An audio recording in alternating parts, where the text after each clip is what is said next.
This is a true crime discussions channel. We speculate. This is all just speculation. Because it's true crime, it's for mature audiences only. There will be no children allowed, no exceptions. Everything on this channel falls under fair use. Please remember to like, comment, subscribe, and share. It's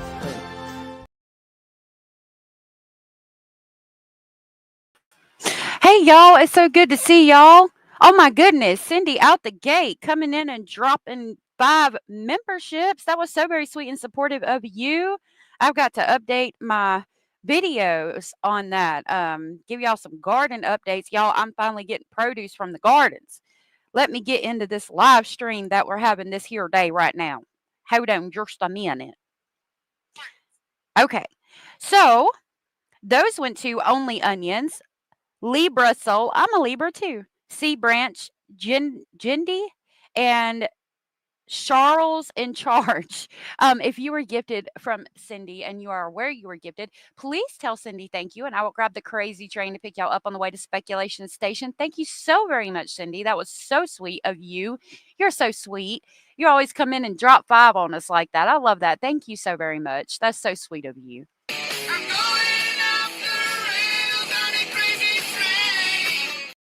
Thank you so very much. I appreciate that. And then I saw that Bogart, oh my goodness, has been a member for 6 months. That is amazing. Wow, thank you for putting up with me for 6 months. Bogart says, "Hello everyone, love your channel." Well, I love that you're here, and that was such a nice thing for you to share with us today. I appreciate that so very much. It's good to see you, Abellis, Indie Girl, Bogart, Bad Girl. Tom is here. Cara, Tom got some good news. Joy, lots of missing people in Virginia, 2-day span. Yeah.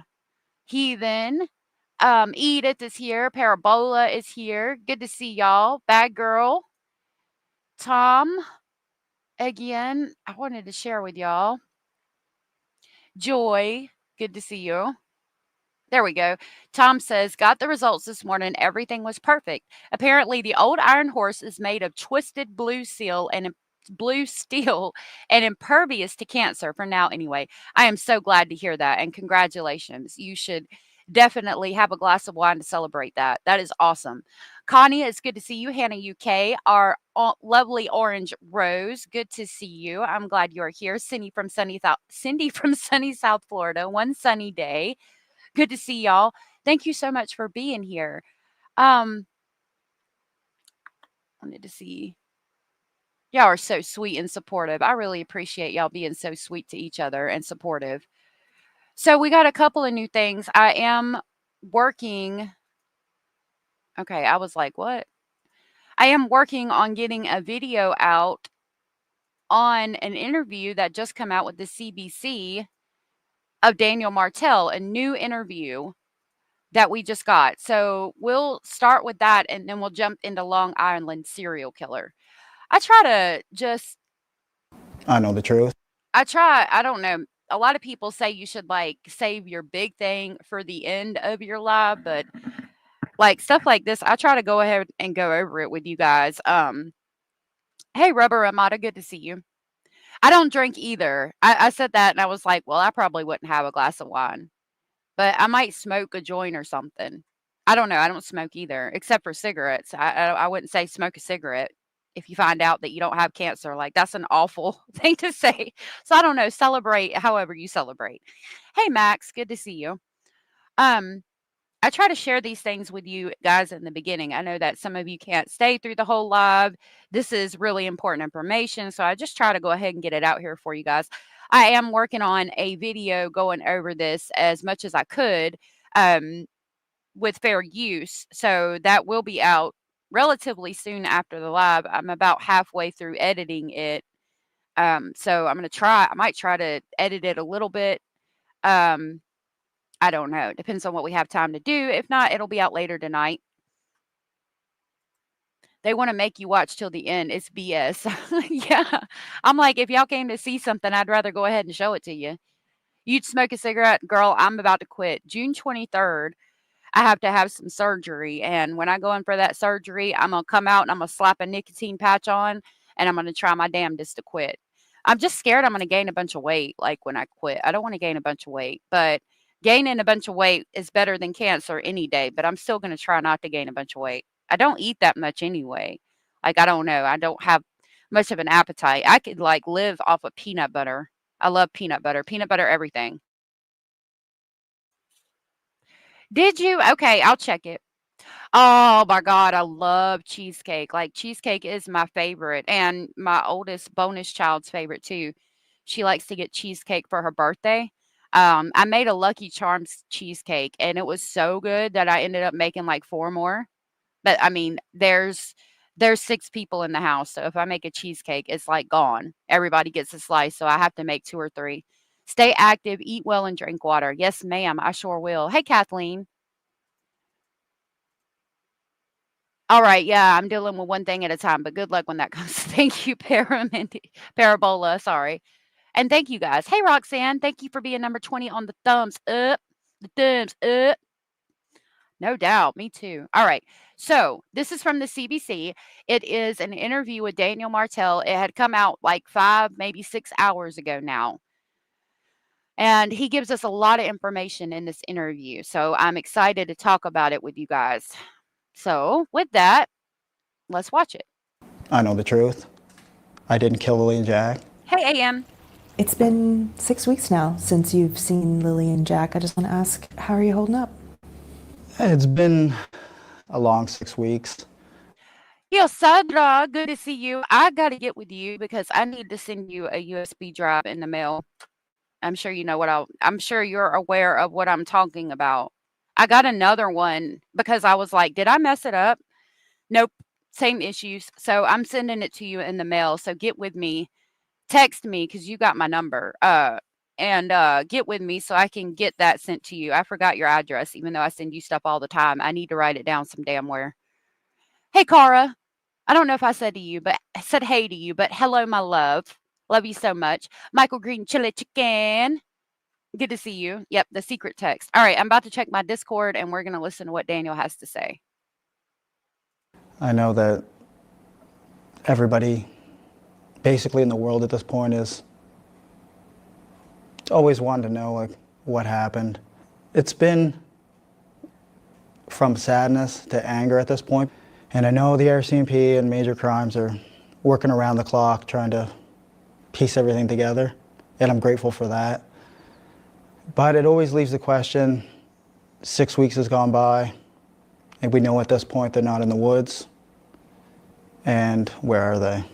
Did you feel in the beginning that they suspected you? Of course. The stepfather was always a prime suspect right off the beginning. And I mean, any parent that was last seen with the children is always going to be a suspect right off the bat. Well, he was Tom. I don't know if you remember, but this is Daniel Martell from the Jack and Lily Sullivan case. They went missing May 2nd out of Nova Scotia. We've covered it extensively.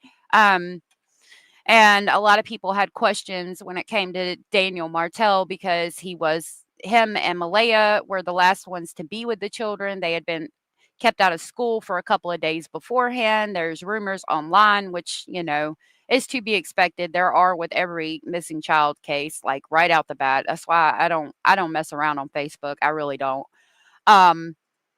So a lot of people have suspected him. Malaya left relatively soon after they started searching, and a lot of people suspect her. So we're still trying to figure out what happened to poor Jack and Lily. They're in the missing children's video in the beginning, along with Dylan Ellers, who went missing. I think it was 27 or 37 minutes away. He went missing almost to the day 5 or 6 years earlier. Parabola said, since we are sharing, I have leg ulcers that are healing, so I need prayers and good vibes. Hopefully, once they heal, my mobility can return. That sounds awful, and I'm so sorry you're dealing with that. I'm definitely sending you good vibes. Um, and I'm definitely sending you good vibes and prayers, sweetheart. I'm so sorry. I've never heard of a leg ulcer. I've heard of stomach ulcers, but not leg ulcers. That's got to be painful. I'm so sorry. Who? Daniel? Are you serious? And Dolly's like,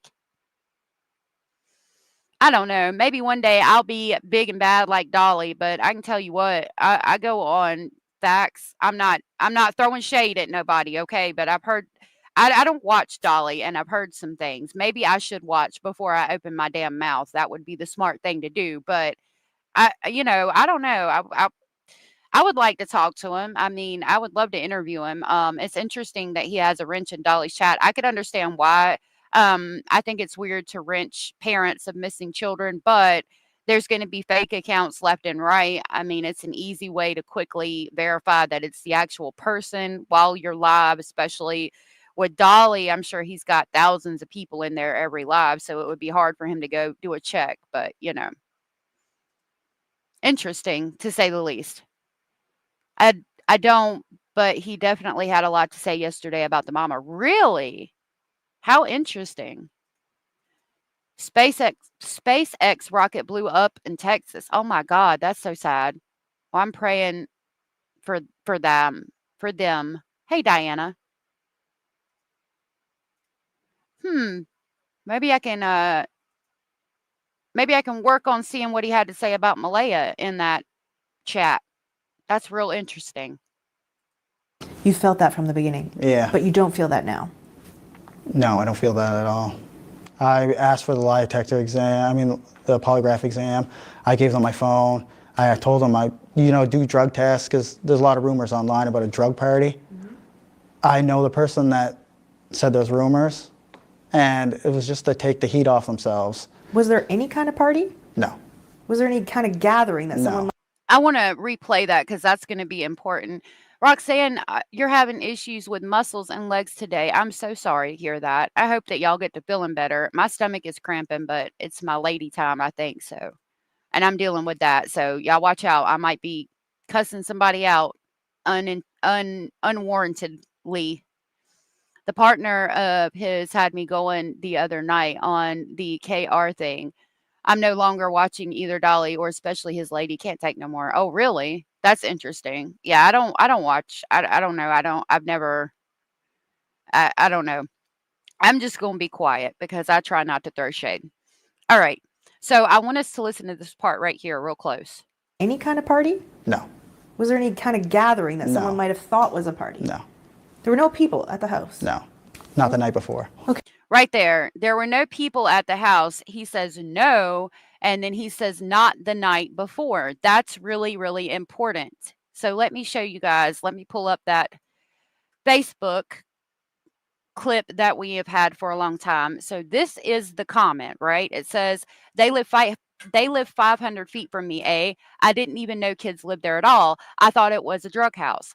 There's always cars there, and it's so odd to me, but I can't remember clearly if it was Wednesday or Thursday. But there were so many cars there on that particular day that the driveway was full, and a car was even parked on the side of the main road. It was like 2 p.m. at the latest. I remember driving past, judging them, thinking how they were probably in there sharing a crack pipe or whatever, lol. And then boom, Friday, this all comes out.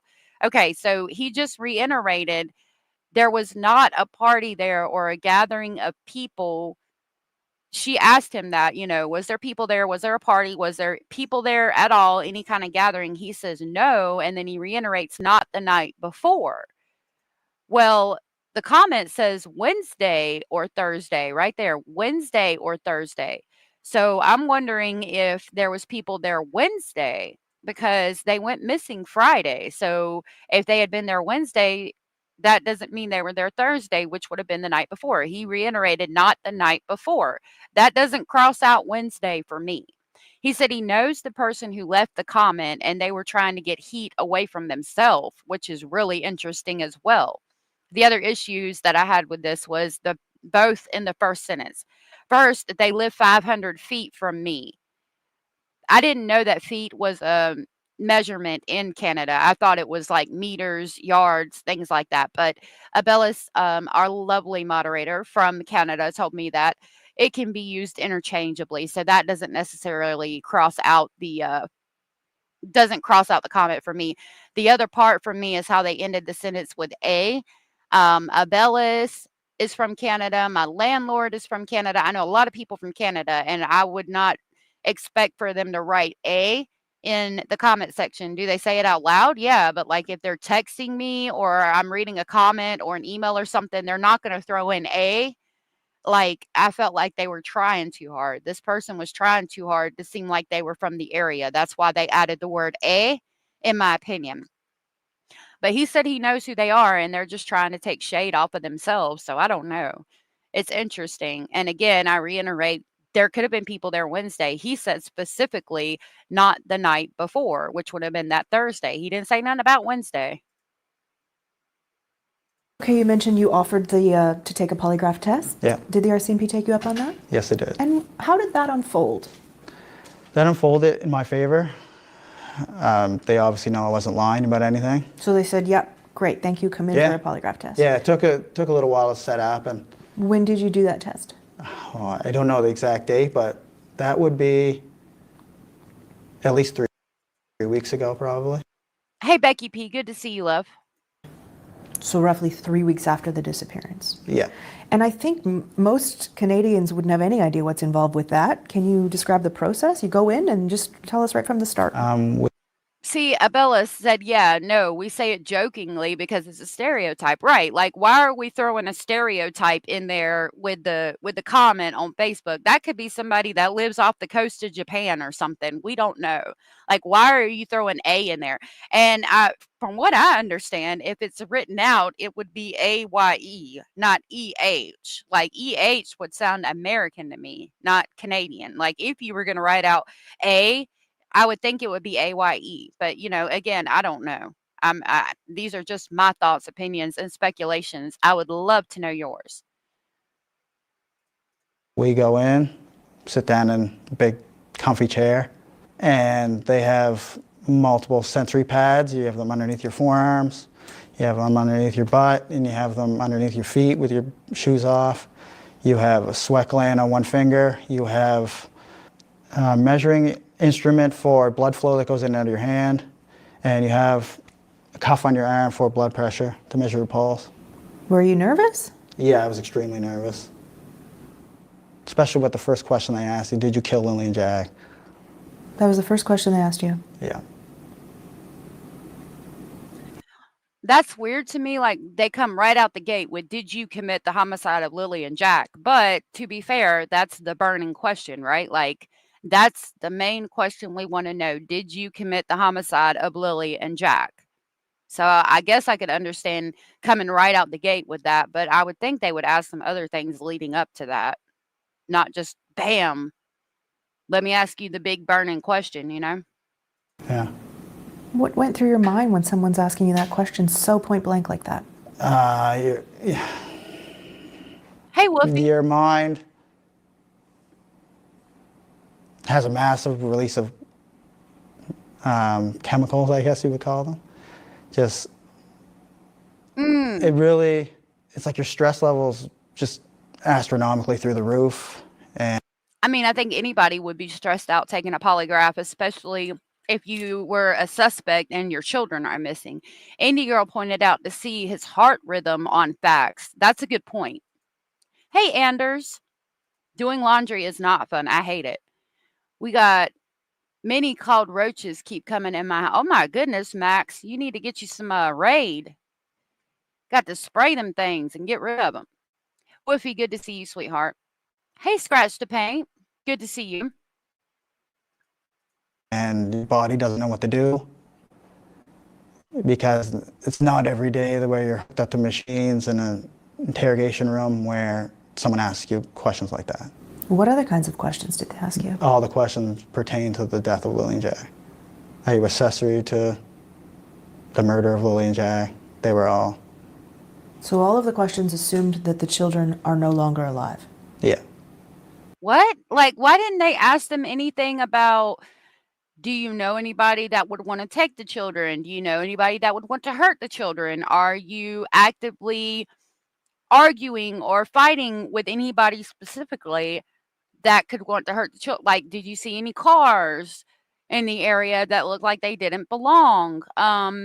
It's all pertaining to the death of Lily and Jack. Like, that's really interesting. So has the RCMP ruled them deceased? I mean, I know stereotypically they would be deceased by now, but that's weird to me that they didn't ask any questions about people in the area, people who may have looked at the children weird. I don't know. That's weird. Maybe they asked them that during the interrogation and the polygraph was just about the death, maybe. But damn, I mean, I don't want to give up all hope already. There were no questions at all about, did you take them somewhere? No. Could they be somewhere? No. The police have done a number of polygraph tests. They've done 53 formal interviews. Right. Do you know who these people are? Yeah. That's a lot of interviews. It is a lot of interviews. A lot of them are my family, people that live in the area. And those interviews, typically, my interview was 4 hours. And a lot of the interviews from my family were 1, 2 hours. So there's a lot of time taken up and they ask detailed questions. Do you know who else actually took a polygraph test? I mean, I do, but I'm not going to say anything that's going to impede the investigation. Okay.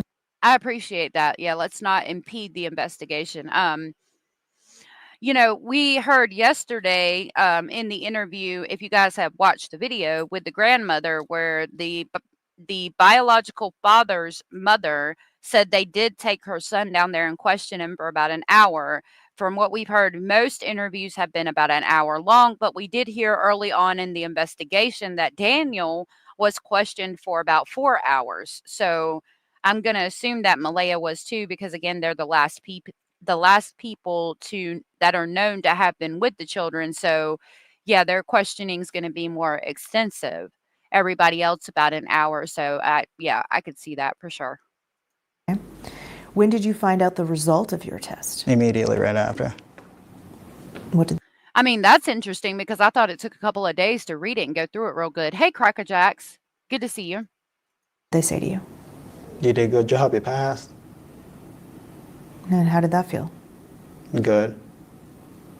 And did you feel that there was any further suspicion on you after that point, or was that sort of conclusive? No, that was really when I seen the turning point for it's starting to taper off with investigators. Do you know if Malaya has taken one? I don't know if I can say it, but I will anyway. Yes, she did take one. Okay, she took one. Do you know the result? No. RCMP wouldn't allowed to tell me I asked. You said you feel like everyone in... So Malaya did take a polygraph and RCMP wouldn't give him the results even though he asked. He took a polygraph like 3 weeks ago. So I'm going to assume that Malaya took a polygraph around the same time.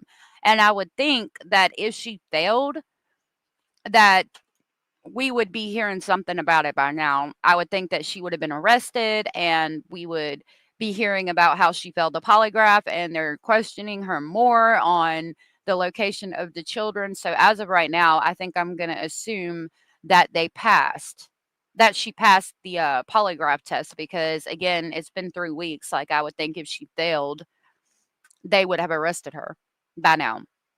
Anders said, I heard that a middle-aged man with a mustache was seen in the area, but I really didn't pay attention. That is in the dispatch audio that I have on my page. And there was a middle-aged man driving a black Honda CRV with a bald head and a mustache. And he was parked in a closed down play area or park or something to that effect. Supposedly they did pull him over. They spoke to him and rolled him out.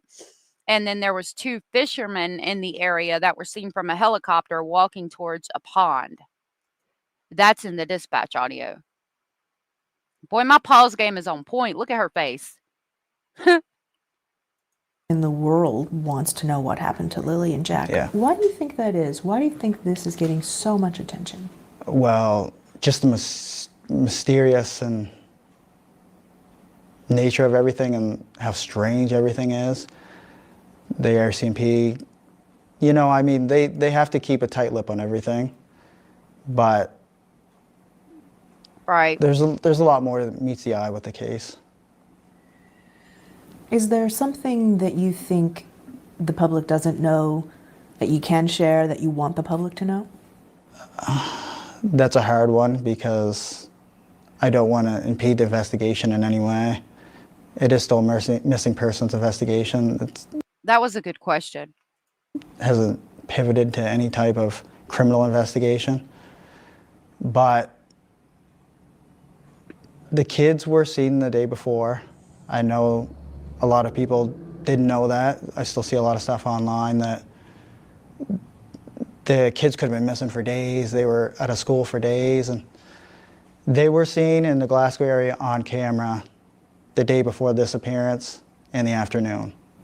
And that was really important when we got that information in the investigation because everybody, myself included, was questioning whether they had done something to the children and then just waited to call 911 because they had been out of school. The only other person that had verified seeing them was the bus driver when he dropped them off at the end of the driveway Tuesday afternoon, up until the point that we got confirmation that they were seen with them out in public the day before, that Thursday. There was a lot of speculation going around with them. And at that point, I kind of felt better about not speculating about the parents so much since they had been seen in public with them the day before. That was a really important point in this investigation.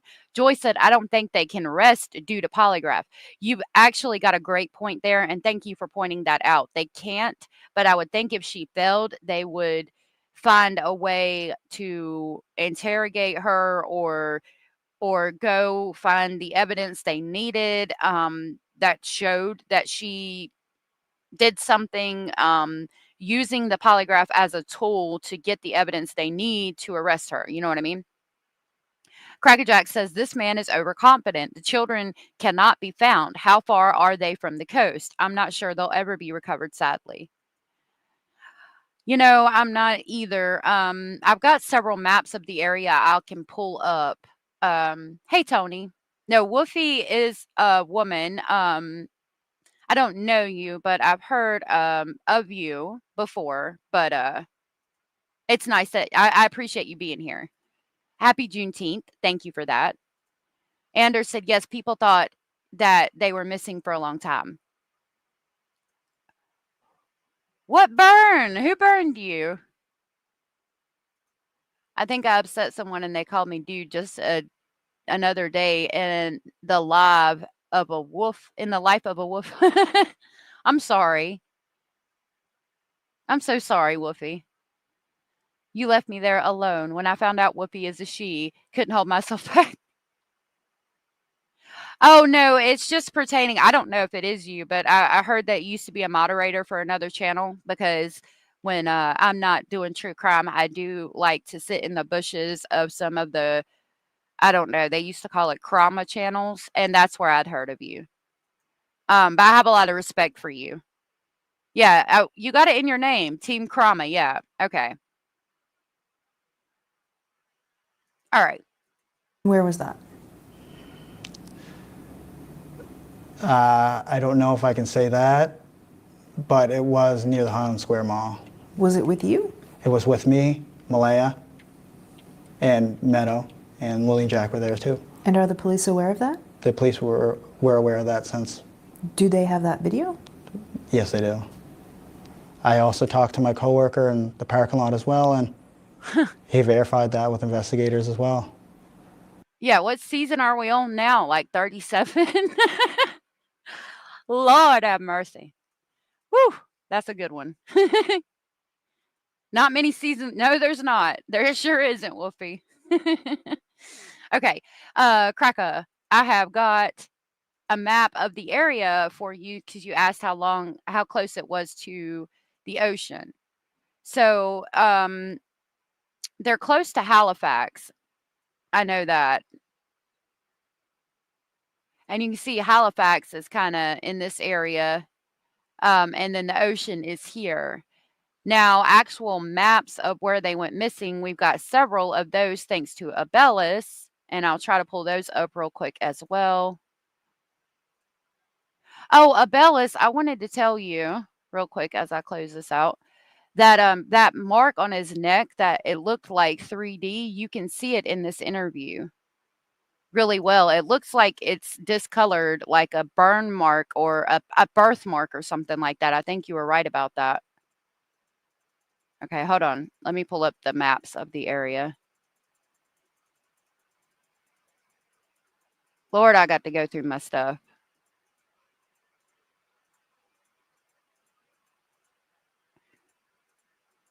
Oh, I'm way too far back. We got to go all the way back over here again.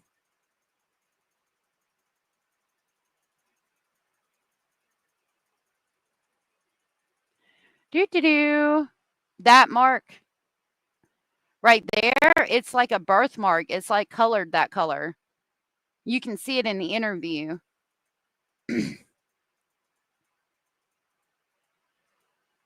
Okay, so this is a map of the area, Kraka. That's their house right there before it was all fenced in and that RV was there. This is Gerlach Road. There is some kind of thing over here, and in the videos, you can see through the woods in the clearing that it does look like this area is a little bit cleared out. And then here's a topography map. This is the home. That is the gas line where they found the boot prints. This is a power line area, and then this right here line that kind of curves around, that's railroad tracks. If that helps any. Okay, so we'll go back to the interview now.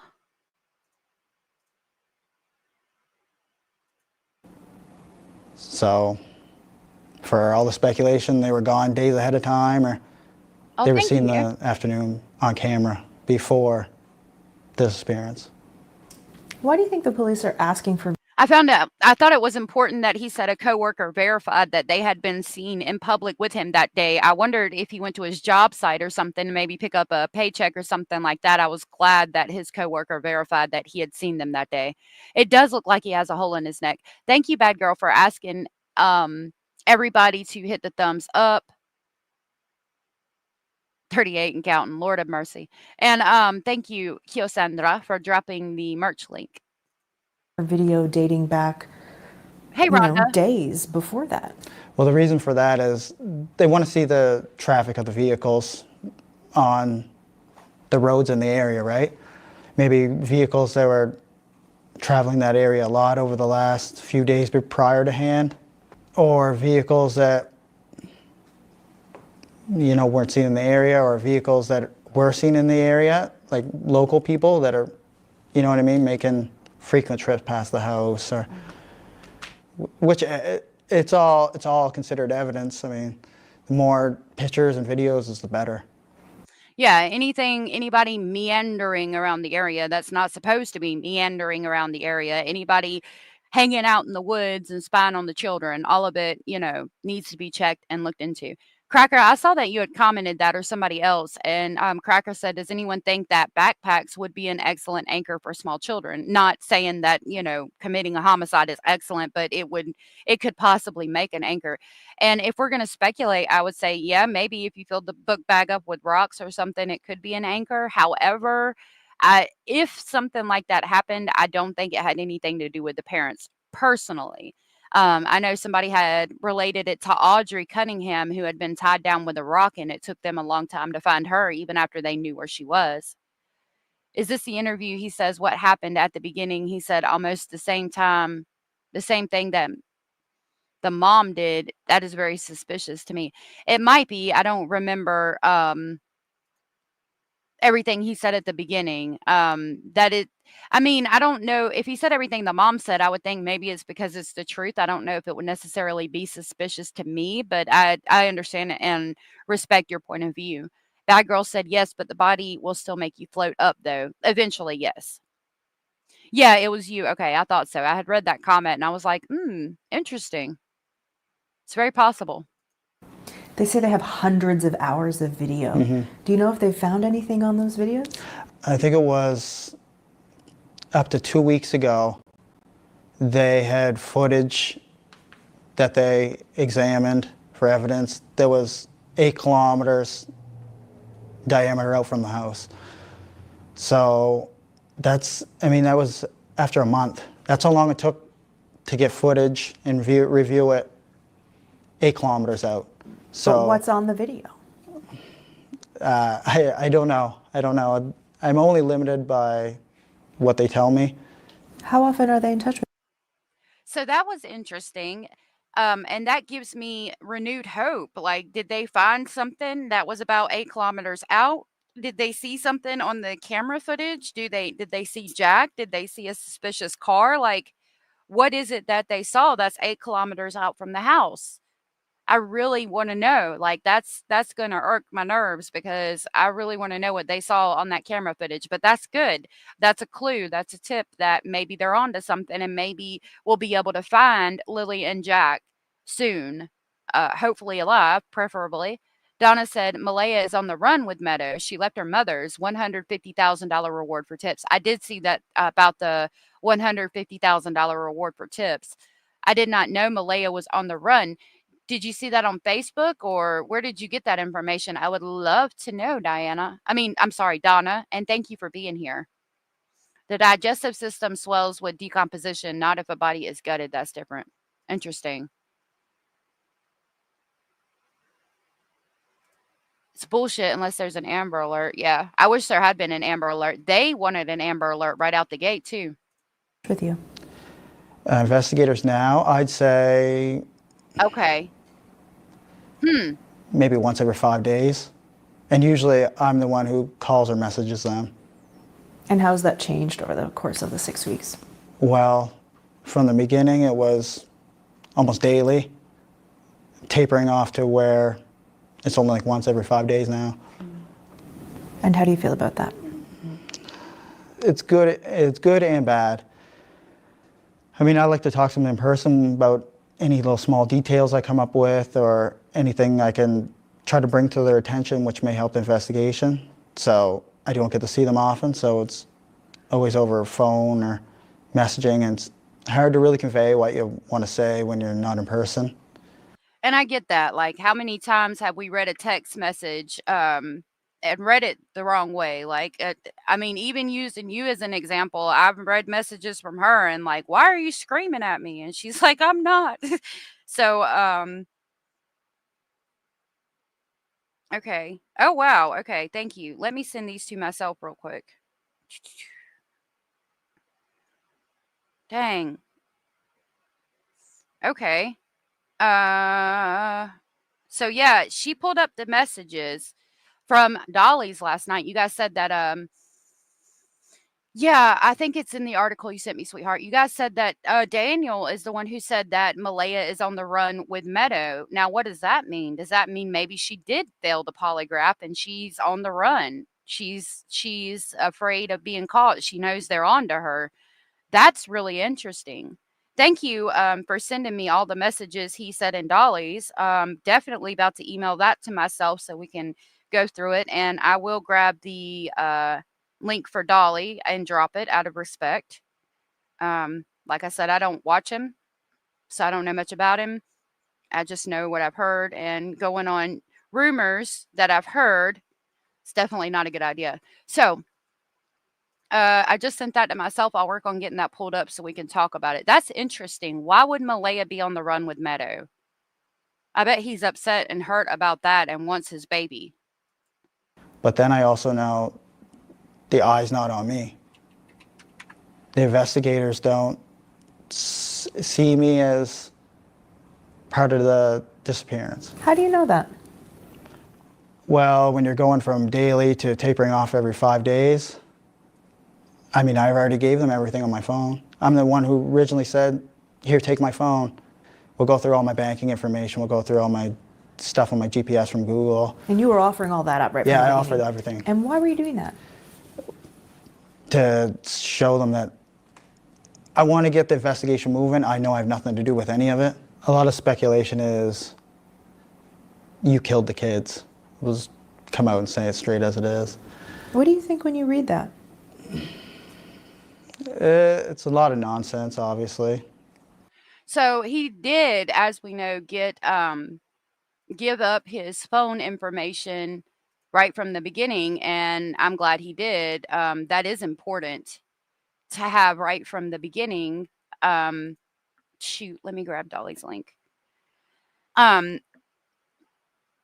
And I'm glad that he did. And yeah, there is a lot of speculation that he committed homicide on the children. And I'm glad that he was able to try to give his information and clear his name right out the gate. I did just drop Dolly's link if you guys want to check him out. Um, Sam, I hope everything's okay. Yep, still here, hopefully leaving on Monday. Oh, I'm sorry. I hope you feel better. Yeah, did everybody hit the like button? Please and thank you. And thank you for grabbing these texts for me here, Sandra. All right, let me pull them up. Sorry, y'all can see my mouse. Okay, so this is, let's see, hold on.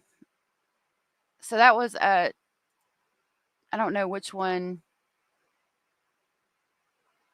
I don't know which one is first. I'm going to assume that these were first because he's not a moderator through these text messages. So I would think that he came in and was talking to Dolly, and then Dolly made him a moderator so that he could know who Daniel was, that it was legitimately Daniel. So I guess we'll start here. So hold on. Let me just check real quick.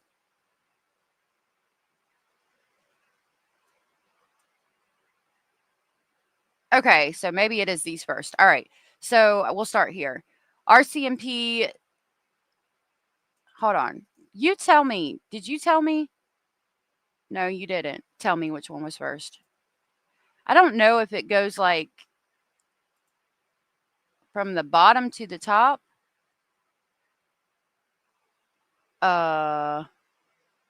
Okay. So we'll start at the bottom. Maybe it looks like it goes there. I can't drive into evidence because it's part of the investigation. I can't dive into evidence because it's part of the investigation. Her mom and her on SSRI since she was young and trauma from biological dad. No relationship now. Her family took 2 of my sweaters when they left. Watch them be planted when investigators close in. I'm working with investigators. Yes, I told them. Her family is about to be polygraph examined soon, but this happened today. No, the sweaters were taken when they left because I was up at the command center and it's a kilometer away and I had to walk back from there. See, he used kilometers, so that makes me feel like it's legitimate. Kilometers, not um a measurement that we use here. It makes me feel more legitimate about them because they're using a measurement of kilometers. Going back to the Facebook message we were just talking about. Donna said Malaya was under supervision by CPS and was supposed to stay with mom. Oh, wow. I believe it. I hope you feel better, sweetheart. If CPS put Meadow in that situation where that could and would occur, then shame on them. I don't think they would do that. I don't think they would either knowingly. I think he seems trustworthy in this interview. I do too. All right. So, oh my gosh.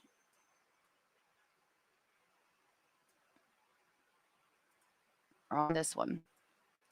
Okay, no, the sweaters were taken when they left because I was up at the command center and it's a kilometer away and I had to walk back from there.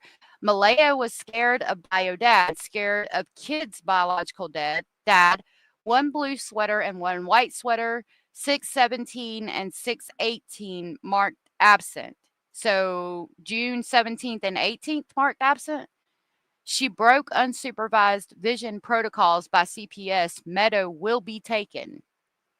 I know the guy that said she was on the run. I was the one that told investigators. Oh my God. Wow.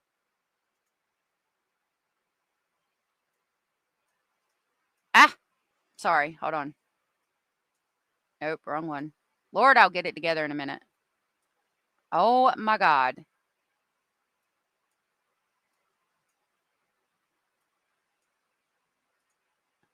She broke unsupervised vision protocols by CPS. I know the guy that said she was on the run. I was the one that told investigator. She's not mom's. I tried calling investigators a few hours later and still no answer back. Investigators usually call back. Yep, here, no, it's CPS granting supervised visits with Meadow. No evidence can be given out. Her family made shit up to CPS. Her family found them. Yes, her family found everything and got CPS involved and started disturbance outside the house. Then yelled, I did it, kept saying, I did it. Her family thought it was a fun family reunion, no tears. No, Malaya was hugging and kissing me up to 5 minutes before she talked privately with her mom. After that, Malaya kept saying, I have to leave with mom. I have to leave with mom. RCMP said drug test not a concern. I asked. Wow. That's interesting. Kilometers a much better measurement than miles. So you say. I mean, it's a bit suspicious him talking about these sweaters, though. Yeah, that is suspicious. Did they really take the sweaters? Or is it him? I mean, I don't know. I would think that considering this interview we have with him here and him saying that he passed the polygraph and everything, he handed over his phone immediately. And he's been the only one out here talking to us about the kids. I would think that he's telling the truth. Honestly, I'm going to go with he's telling the truth for now, but that's just my speculation.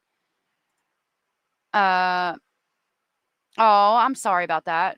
My daughter said the lady who's talking English has a nice voice. Oh, that's so sweet. Well, thank you.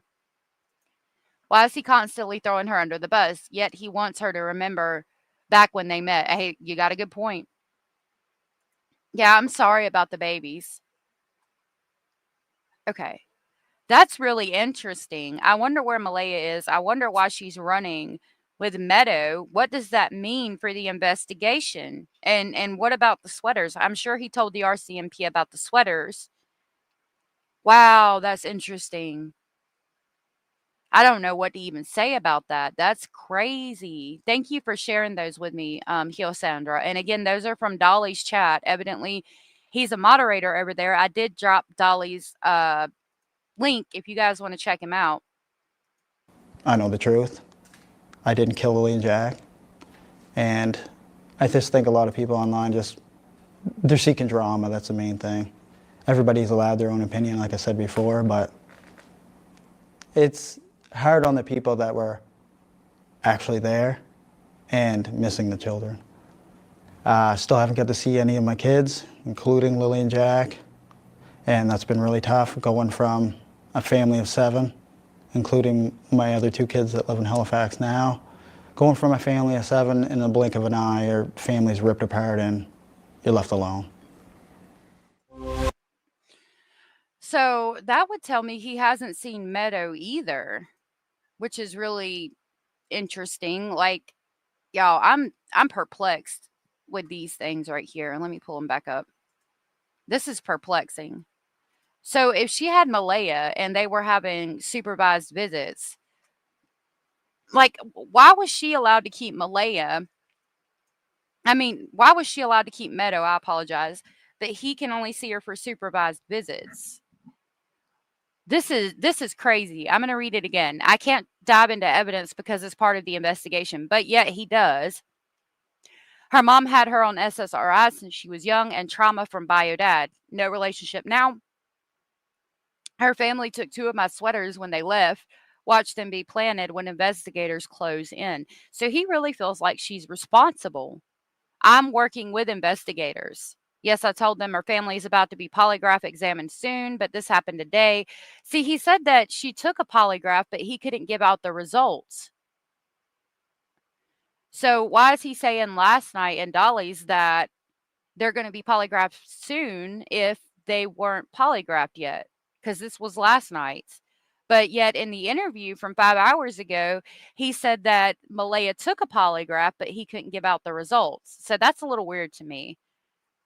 And I'm going to assume this is Daniel Martell. Again, I don't know. I wasn't there. I didn't see. I can't verify this for myself, but I trust my sources. So mom is definitely sus. Let's hope it wasn't an act they were both a part of, in my opinion. I hope not. I really don't think he's involved, honestly, but I mean, I could be wrong. How do we know it's really Daniel? Yeah, right. Exactly. I don't know. I'm assuming they verified it. I mean, you can verify the people in your chat, so I'm assuming that he did, but I don't know. Okay. Her, but this happened today. No sweaters were taken.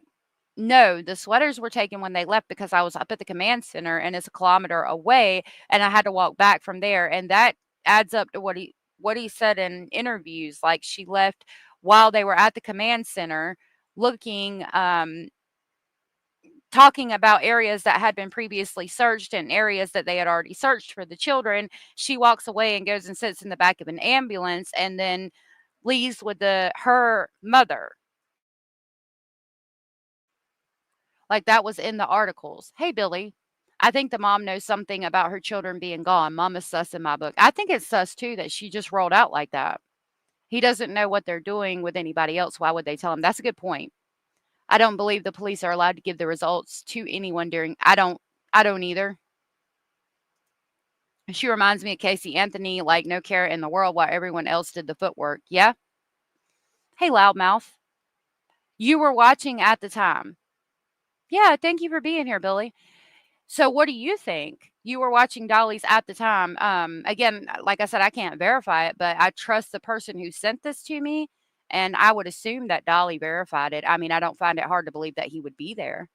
So Malaya was scared of bio dad, scared of the kid's biological dad, which again adds up. We heard the interview from the biological dad's mother who said that when they broke up, she said she wasn't happy. She was thinking about leaving, and he signed over the kids and had nothing to do with them. And she still took them to see their paternal grandmother.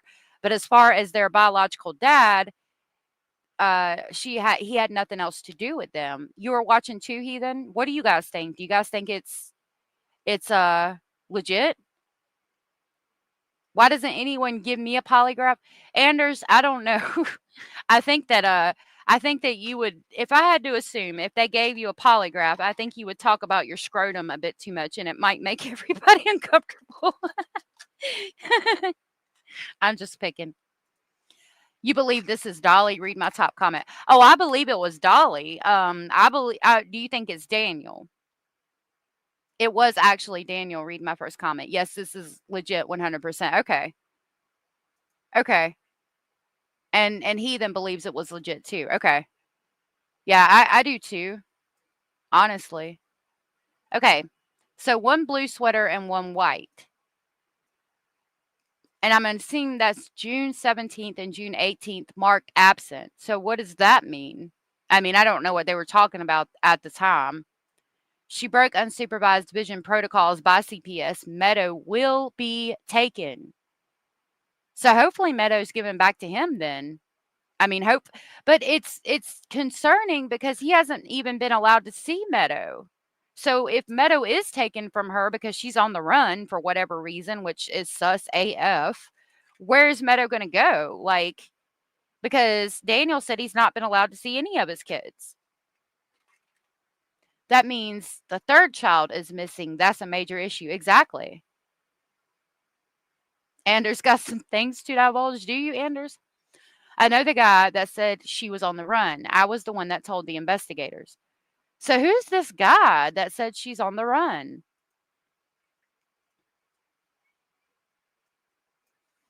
She's not at mom's. I tried calling investigators a few hours later and still no answer back. So if he called the investigators and they didn't answer back, it's because they're probably looking into where she's at, because right here he says investigators usually call back.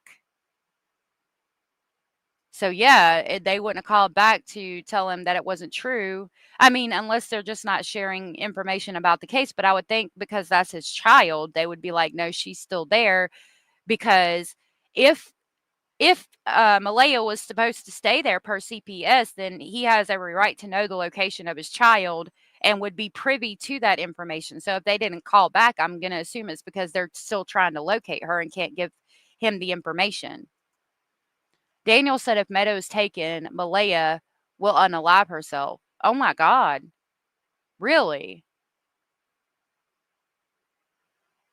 The grandmother's cousin. What did you say? I missed your first comment. It's not here. What are you talking about, the grandmother's cousin, Rhonda? The guy said he was a cousin of Malaya, if I remember correctly. Oh, okay, okay, okay. Interesting. No answer doesn't mean she ran, though. That's true. I heard at the start Meadow was taken by CPS due to malnutrition, allegedly. Interesting. See, I would think if they took the baby, if CPS took the baby, that she wouldn't have been with Malaya either. Oh my gosh, what is going on? Stop it, computer. I need you over here, not like that. And then, okay. So he said, yep, here, no, it's CPS.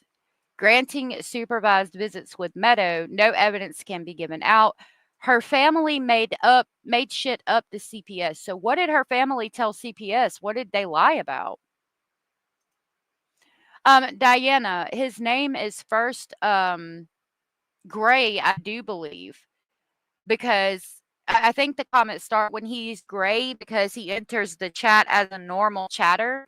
So, like, if you look at YouTube right now, there's going to be people in there that are gray because they're not a member or a moderator. So, from what I'm assuming, he came into the chat and he started talking. Dolly checked the information, verified that it was legitimately him, and made him a moderator because people will come in using his picture and his name and pretend to be Daniel, and it's not really Daniel. So I'm assuming he made Daniel a moderator so that he knows it's the legitimate Daniel entering his chat. YouTube go YouTube gone crazy with speculation and Daniel's story, consistently diverting attention from himself. You think so? Hey, reap what you sow. Good to see you. I think that he's kept the basically eyes on him because he's been so involved in the investigation. Hey, Ida. So Malaya's a fugitive with a baby in danger of self-deleting and no bolo. Oh, good point. Why don't we have a bolo? Interesting. He then said Dolly made him a mod so that his chat would show up and not get lost amongst the comments. Yep. Okay. Makes sense as well. Hey, Abamos. Good to see you. I fell asleep during this. I really wanted to watch. Thank you. Oh yeah, thank you. I just, my moderator sent me these comments, so I didn't watch the show. He made him a mod so Dolly could see Daniel's comment. Yeah. He's the perfect one. That's what I mean. Okay. That's absolutely not true. What's not true, sweetheart? Sounds like another dysfunctional relationship as horrible children are raised in a situation like that. It is sad. Hey, Southern. Good to see you. Okay. So her family made shit up to CPS. Her family found them. Yes, her family found everything and got CPS involved and started disturbance outside the house. What did her family find? Then yelled that I did it and kept saying that I did it. Her family thought it was a fun family reunion, no tears. So why aren't they crying and upset that the children are gone? Malapan relative called in and spoke on it's a crime and shame. Very interesting. Interesting. Oh, I'm glad you were gifted. About CPS? What, that they would take the child from both of them, I would think? I mean, Malaya. Malaya's relative called in and spoke on it's a crying shame. Interesting. Hey, Lori.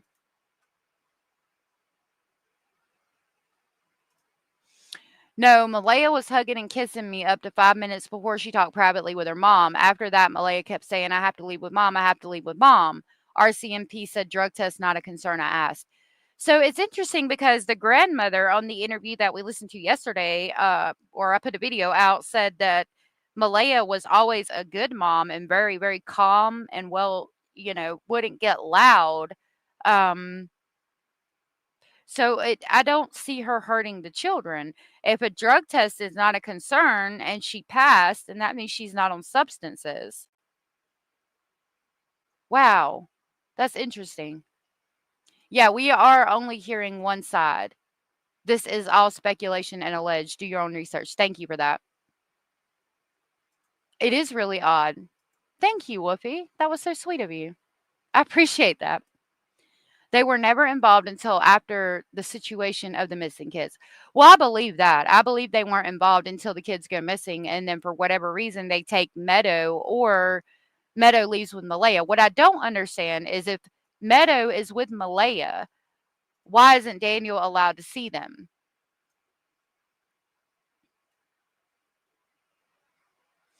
Wow, I wonder why she's on the run. I wish, hey, Cinnamon, I wish that I could talk to him. Grandmother is legal guardian while children are missing in investigation. Malaya is effectively under the supervision of grandmother and has legal responsibility. Okay. So then why is Daniel kept from seeing them? The kids were moved to the reservation. Right. Under the supervision of the grandmother, we can assume. But why isn't Daniel allowed to see them? Yes, always do your own research. Yes, absolutely. I speculate that Malaya possibly accused Daniel of doing something. You think so? Something to the kids, yeah. It's real interesting that her family took 2 sweaters of mine when they left, watched them be planted when investigators close in. I mean, okay, if we're going to talk about them planting sweaters, where would she put the kids at? Like, because if she leaves and somehow, I mean, what? How are you going to move the kids? It's not like she moved out like Letitia Stout did, and could put them in a suitcase or something. So they've searched the property and all the area around the house. So if Malaya did something, took the sweaters and is planning on planting them wherever the kids are found, where would the kids be? Like, where could she have put them that hasn't already been checked? Because she couldn't have left the house with their bodies. Is this true? Malaya's on the run hasn't been confirmed by the police. It hasn't been confirmed by the police, but evidently this is Daniel Martell in Dolly's chat. That's all I know. Definitely do your own research because they have suspicions about him and now removed access to his other children.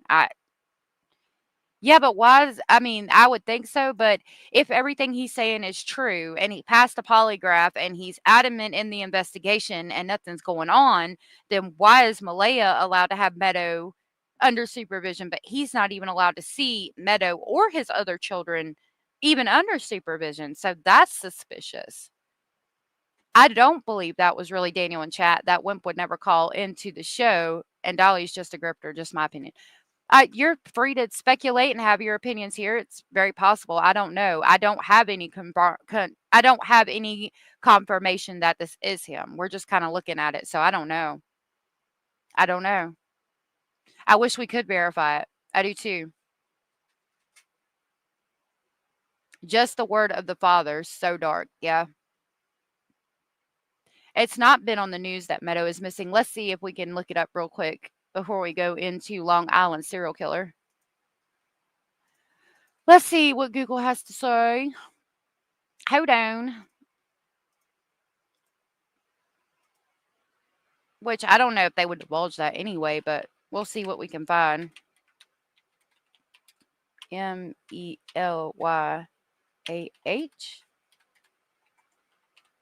Ah,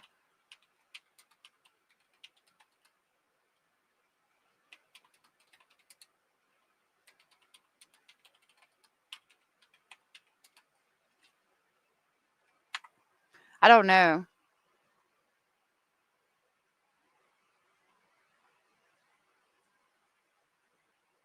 June 5th. Uh,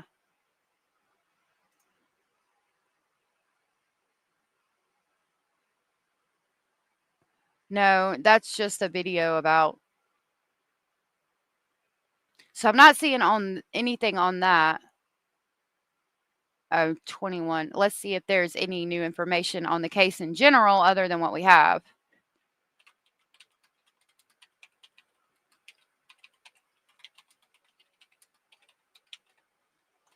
I do have an article to read about the polygraph, but we got one from June 11th, 6 days ago. This one where they offer $150,000 reward. This 4 hours ago, and I think this is the one that Abella shared with us. Nova Scotia Missing Kids Province offers $150,000 reward in search for Lily and Jack. But I mean, to be honest, and I'll read through this with you guys, but to be honest, I don't know that they would put that information out there yet. Hey, Soul Hats. Good to see you. Dolly is not a critical thinker. I don't want to say things in chat, but I'm dying over here. Okay. Okay. The reporter Daniel was talking, he didn't say he passed, just in his favor. Now he says he passed and they told him straight away. Why did he not say he passed the first time? That's a good point. Maybe because he felt he couldn't divulge the information. He could have called in for proof, but he or she wouldn't. Truth be known, that channel is one of Dolly's, and someone else is texting other than Daniel. Dolly thinks we were stupid. You think so? Maybe. I wouldn't put it past him.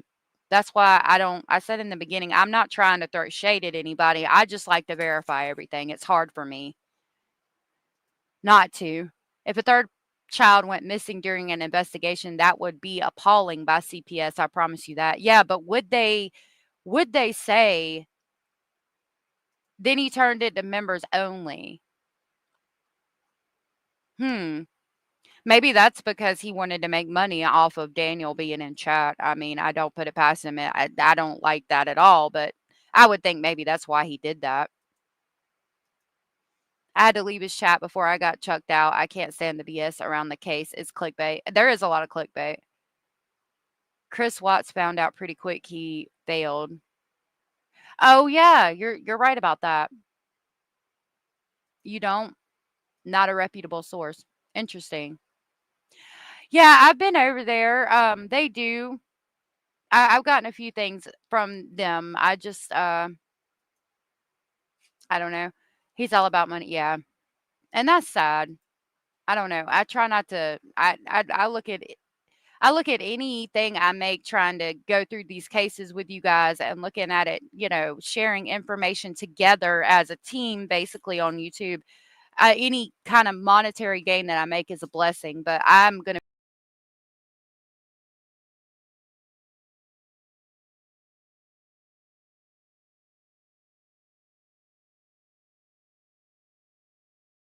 She been gone. I yeeted myself. She been gone. Sorry. Anything that I make is a blessing. I don't go out of my way to I don't like that stuff. I don't know, but whatever. I'm going to just go through this article with you guys now. So this article says Nova Scotia missing kid province offers $150,000 reward and search for Lily and Jack. I am on another page, so it will be hard for me to see you guys talking. I think we went through this, but I will play it for you guys again. This is police expert believes Nova Scotia kid's disappearance is a criminal investigation now. So let's see why he thinks it's a criminal investigation. If this is not a criminal investigation now, I'd be totally surprised. It's been almost 6 weeks since Lily and Jack Sullivan were first reported missing from their home in Lansdowne Station. On Wednesday, the RCMP in Nova Scotia said many RCMP units, including Major Crime, are involved in the investigation, along with the National Center for Missing Persons. Police say they formally interviewed 54 people in their search. So Rhonda said that is not the reason why he put it that way. He put it that way because something was said that he was told not to say by Daniel, so he hid it under members only. That's interesting, but if Daniel legitimately said something he was not supposed to say, why is it on members only? Like, why not delete the stream? You know what I mean? Like, you can't, if you're talking to somebody that's involved in an actual case and they divulge information that they don't want out there, why would you, like, you're basically putting it on members only to make people pay for that information. Oh, there's information that I have that's not supposed to be known by anybody that the stepdad of the children told me. And I've got this private information that nobody else has. So let me make you pay for that information instead of deleting it altogether. I don't like that at all. At all. He even justifies the clickbait. Oh, hell no. Okay. And this former Halifax regional police officer doesn't take that lightly. They're out there, and the only way they're going to see or get results in this is to be out there talking to people, looking at videos, looking at topography and what have you, and so on. They're not in offices doing this by a laptop. Let's put it that way. In an update this week, the RCMP say they've collected hundreds of hours of video from areas surrounding Lansdowne Station between April 28th and May 2nd, when the kids went missing. and have received nearly 500 tips from the public. Police say they've searched every aspect of the family's home and received authorization to seize and examine devices. They'll go on the balance of probabilities based on the area that we fully searched with a lot of people. We can't find any evidence, be it a backpack, a shoe, or whatever. We can't find the kids. If you can't find them, that somebody has to say enough is enough right now for searching those areas. So now we move to where? There's only one other option. A nefarious take to this. So, and we know that they have stopped searching the area. Like they said for a while now, there will be no more searches unless the investigation leads that way. And like this former RCMP officer or chief has just said, if you're not searching the area anymore because there is nothing to find there, the kids are not there, there's no evidence, no shoe, no book bag, there's only one other option, and that is nefarious. I agree. In other words, a criminal type thing. Right. That's only my personal opinion. Police say they've used polygraph tests in some interviews. This former polygraph examiner south of the border says the test is used to monitor how a person's nervous system responds to certain questions. If somebody is successful in the test, then not that they're being eliminated, but they'll spend more time on people that are not successful. Not passing the test doesn't mean you're guilty or you're involved. It simply means that there's some issue there, maybe some knowledge, guilty knowledge. Moriello says he's seen people pass tests who were later proven guilty. More than 160 search and rescue volunteers have scoured through the densely wooded area surrounding the children's home, but only a small boot print was found. Police continue to refer to the case as a missing persons investigation. They're covering it all, everything they can.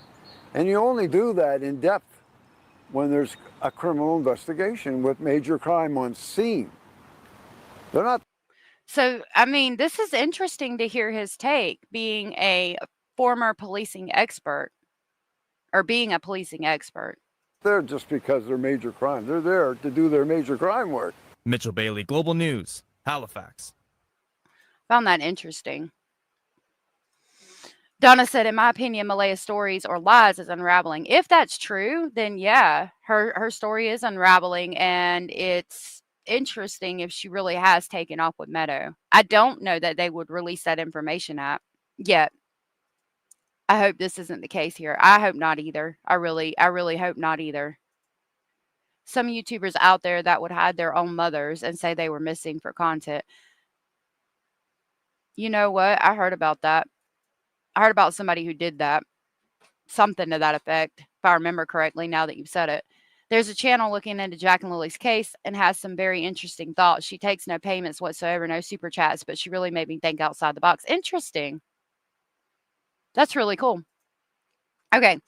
This says Nova Scotia is offering a reward of up to $150,000 for information in the disappearance of 2 young children who were last seen more than a month and a half ago. Lily Sullivan, 6, and her brother Jack Sullivan, 4, were reported missing on May 2nd from their home in Lansdowne Station in Pictou County. Lily Sullivan, 6. Oh, this picture is of Lily Sullivan, 6, and her brother Jack Sullivan, 4, and they were reported missing on May 2nd from their home in Lansdowne Station, Nova Scotia, in Pictou County. Their disappearance has been added to the province's Major Unsolved Crimes program, which the province says is a, quote, tool to help police in major unsolved crime cases, unquote. In a brief call, the children's maternal grandmother told Global News the family's focus is on finding Lily and Jack and that they hope the reward will help in the case. In a Thursday news release, Becky Durham, Attorney General and Minister of Justice, said, quote, the disappearance of Jack and Lily Sullivan is felt across the province and beyond. My heart goes out to the family, the community, and everyone who has been working to find these children since day one. Police and investigators are working tirelessly to find answers, and I urge anyone with information to please share this with the RCMP as soon as possible, unquote. The amount rewarded under the program will be based on the investigative value of the information. Those with information can call the Rewards for Major Unsolved Crimes program at 1-800-710-9090. Quote, people who come forward with information must provide their name and contact information and may be called to testify in court. All calls will be recorded, unquote, the province said in their release. Information can also be shared anonymously through Crime Stoppers of Nova Scotia at 1-800-222-TIPS or 8477. While we have that pulled up, I'm going to grab this other article that I think it was Cindy sent me from sunny South Florida. I did email to myself. And it was a different one. I'm glad we did get that information out about the $150,000 reward, though I do feel that it is important to get out there.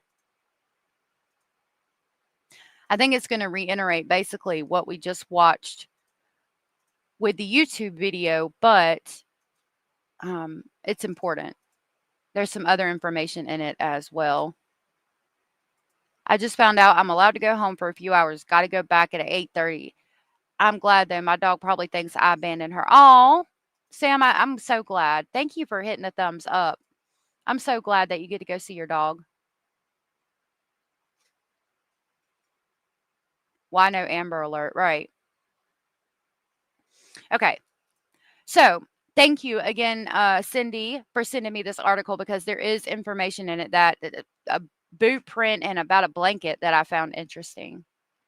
So this says polygraphs, a blanket, and a boot print. New details of the investigation into missing Nova Scotia children revealed. This was last updated 2 hours ago. These pictures are of Jack Sullivan 4 and his sister Lily 6 are seen here in family photos. Those photos are on the video with the interview with the paternal grandmother on the dad's side. Yeah, it is. Hey, Carolina. Okay. Quote, did you kill Lily and Jack? Unquote. This was the first question Daniel Martell said he was asked during a polygraph test in the case of 2 missing Nova Scotia children. Quote, I was extremely nervous, unquote, said Martell, the stepfather of Lily and Jack Sullivan, who vanished nearly 7 weeks ago. It's like your stress level is just astronomical. It's like your stress level is just astronomically through the roof and your body doesn't know what to do because it's not every day the way you're hooked up to the machines in an interrogation room where someone asks you questions like that, unquote. And that's the interview we just watched. Martell had offered to take a polygraph test early in the investigation, realizing investigators were likely looking his way in the mysterious disappearance of missing Lily 6 and Jack 4. On the morning of May 2nd, police received a 911 call reporting they had wandered away from their home in Lansdowne Station, a sparsely populated and heavily wooded area about 140 kilometers northeast of Halifax. The disappearance sparked extensive searches that have so far turned up little evidence as nearly a dozen RCMP units try to piece together what happened to the young siblings. Meanwhile, those closest to the children are revealing new details about a case that has captivated people across the world. Martell said he's gone above and beyond to help police with the investigation, encouraging them to search his family's property, offering up his cell phone and banking information, and asking for a polygraph test. Quote, the stepfather is always a prime suspect right off the beginning, unquote, said Martell in a recent interview. About 3 weeks ago, he sat in a large chair and had sensory pads placed under his forearms, buttocks, and feet as part of a polygraph test. Oh, yeah, I agree. That's BS to me. Anyone getting a polygraph never starts with something like that. They build it up. I thought the same thing. I'm like, why did they start right out the gate saying, like, did you kill them? And did you have the children's backpacks with you? Why were you wet to your waist in water? That's another good question. Why didn't they ask that? Hey, Irene Pinky and Only Onions. Good to see you.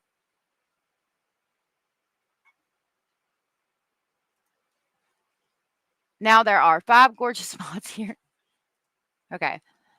He said all the questions were presumptive that the children are no longer alive, such as, quote, are you an accessory to the homicide of Lily and Jack, unquote. None of the questions assumed the children were taken, he said. In Canada, polygraph tests are used as an investigative tool and are not admissible in court. Martell was informed of his results immediately after. He said the investigator told him, quote, you did a good job, you passed.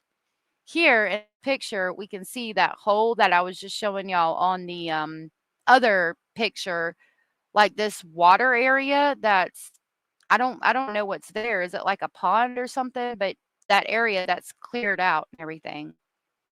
It says under the picture, the children's home in Lansdowne Station borders a heavily wooded area.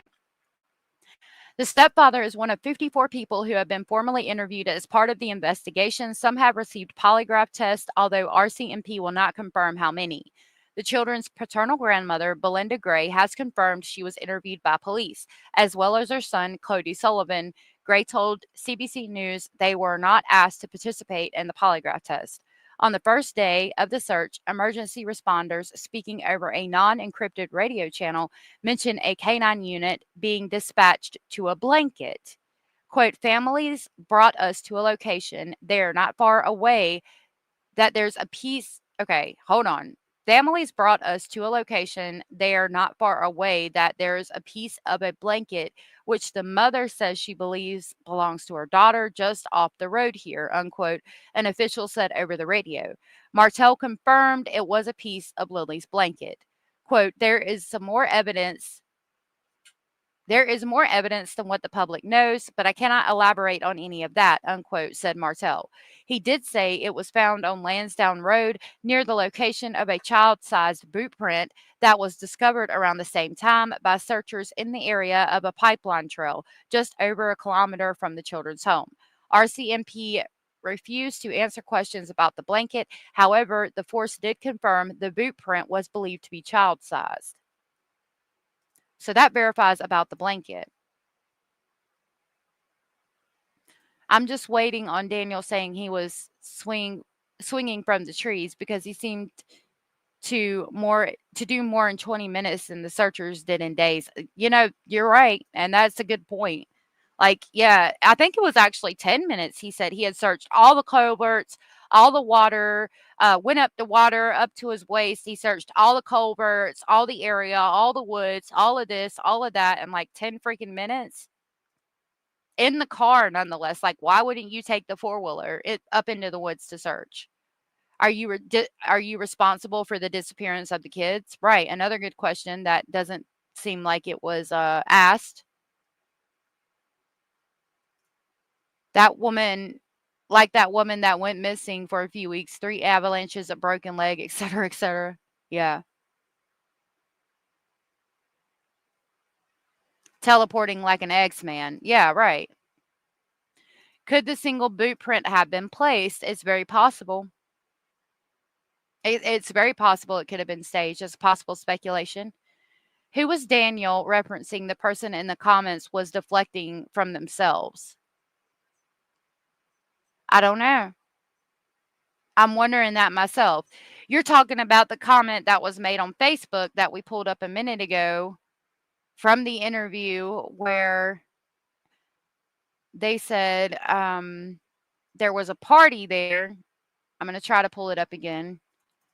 And then in the interview we just went over with Daniel, he states, I know the person who left the comment. They were trying to deflect in the eyes away from them, basically, when they said that. And she said, so there was no party, there was no group of people there before the kids went missing. And he said specifically, no, not the day before.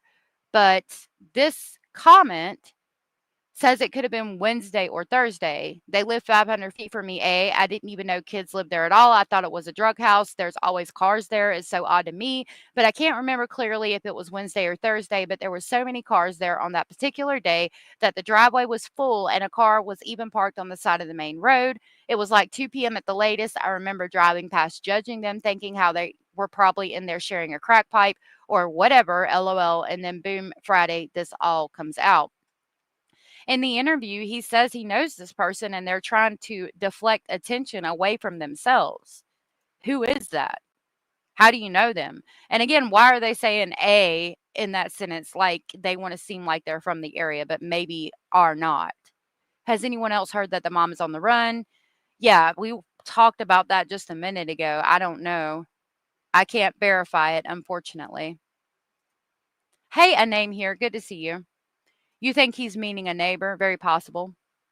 Well, if she did, then I bet she's the one responsible and he didn't have anything to do with it, but knows a bit too much and doesn't want to fully turn against her because of Meadow. Makes sense. Gavin Fish did an interesting segment on polygraphs and how instrumental it was in getting a confession from Watts. He believes RCMP are using similar questioning techniques. It is instrumental. A lot of times, if you're told you're going to get hit with a polygraph, it makes you nervous out the gate. I agree. It's good to see you, Mercedes. Okay. Asked if anything of significance has been uncovered in the course of the investigation, RCMP Corporal Tremblay said there is no evidence to suggest the children were abducted. He also repeated what the Mounties have said all along, that every missing persons investigation is considered suspicious until they have reason to believe otherwise. Quote, investigators have access to all the resources and all the tools that the RCMP can offer. And even outside the RCMP, we have other organizations that are engaged with this investigation, unquote, said Tremblay, referring to the National Center for Missing Persons and the Canadian Center for Children Protection.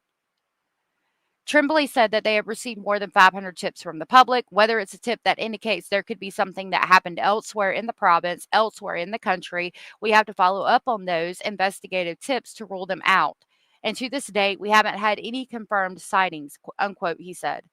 The last time the children were seen was the day before they went missing, when they were caught on surveillance footage with Martell Malaya Brooks Murray, who's the children's mother, and their 1-year-old daughter, Meadow. Martell said the footage was from a store near Highland Square Mall in New Glasgow, Nova Scotia. Quote, the investigators don't see me as a part of the disappearance, unquote. He said, quote, I know I have nothing to do with any of it. Amy Hansen was part of a team of search and rescue officials that spent a cumulative 12,000 hours in the thick woods of Lansdowne Station, climbing over and under trees, downed during a post-tropical storm in 2022. Hansen said the time and effort that's been put into the case is pretty much unheard of in this province and is by far the biggest search she's been involved in during her 22 years in search and rescue. She said searchers weren't just looking for the children, but also clues. Clue sensitive is what we call it. They're clue finders, said Hansen, who was the search manager for 10 operational search periods. Quote, we are looking for all the evidence of them going through that area, unquote. Conditions were extremely difficult. Hansen describes teams being close enough that they could touch fingertips, but they couldn't actually see each other through the thick brush. Despite the lack of evidence, Hansen still believes the children are in the woods. Quote, they're small, they'd be hiding, they would have crawled underneath something, probably when they got tired. They could have gone further than what we searched, unquote, she said. Quote, there's all kinds of scenarios, unfortunately, unquote. Daniel said first he jumped into a vehicle, then he changed it to he ran in the woods. Yeah, I remember that, and that's interesting. I was always wondering, like, why did he say he jumped into a car? You would need a four-wheeler to search that, I would think.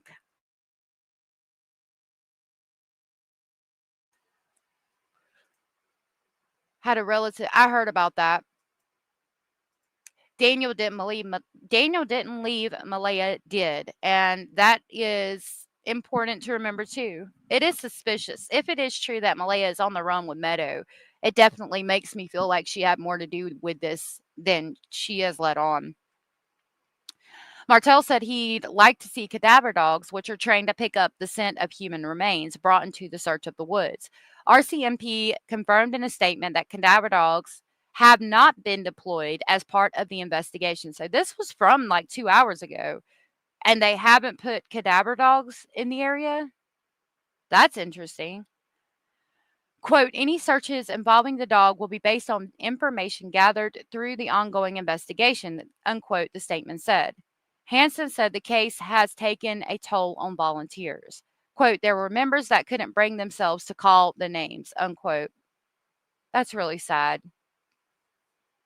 Quote, they just want to find the kids and bring them home. So they're more than willing to keep coming back and keep searching. Unfortunately, at this point, unless something comes up, we're probably not going to be back, unquote.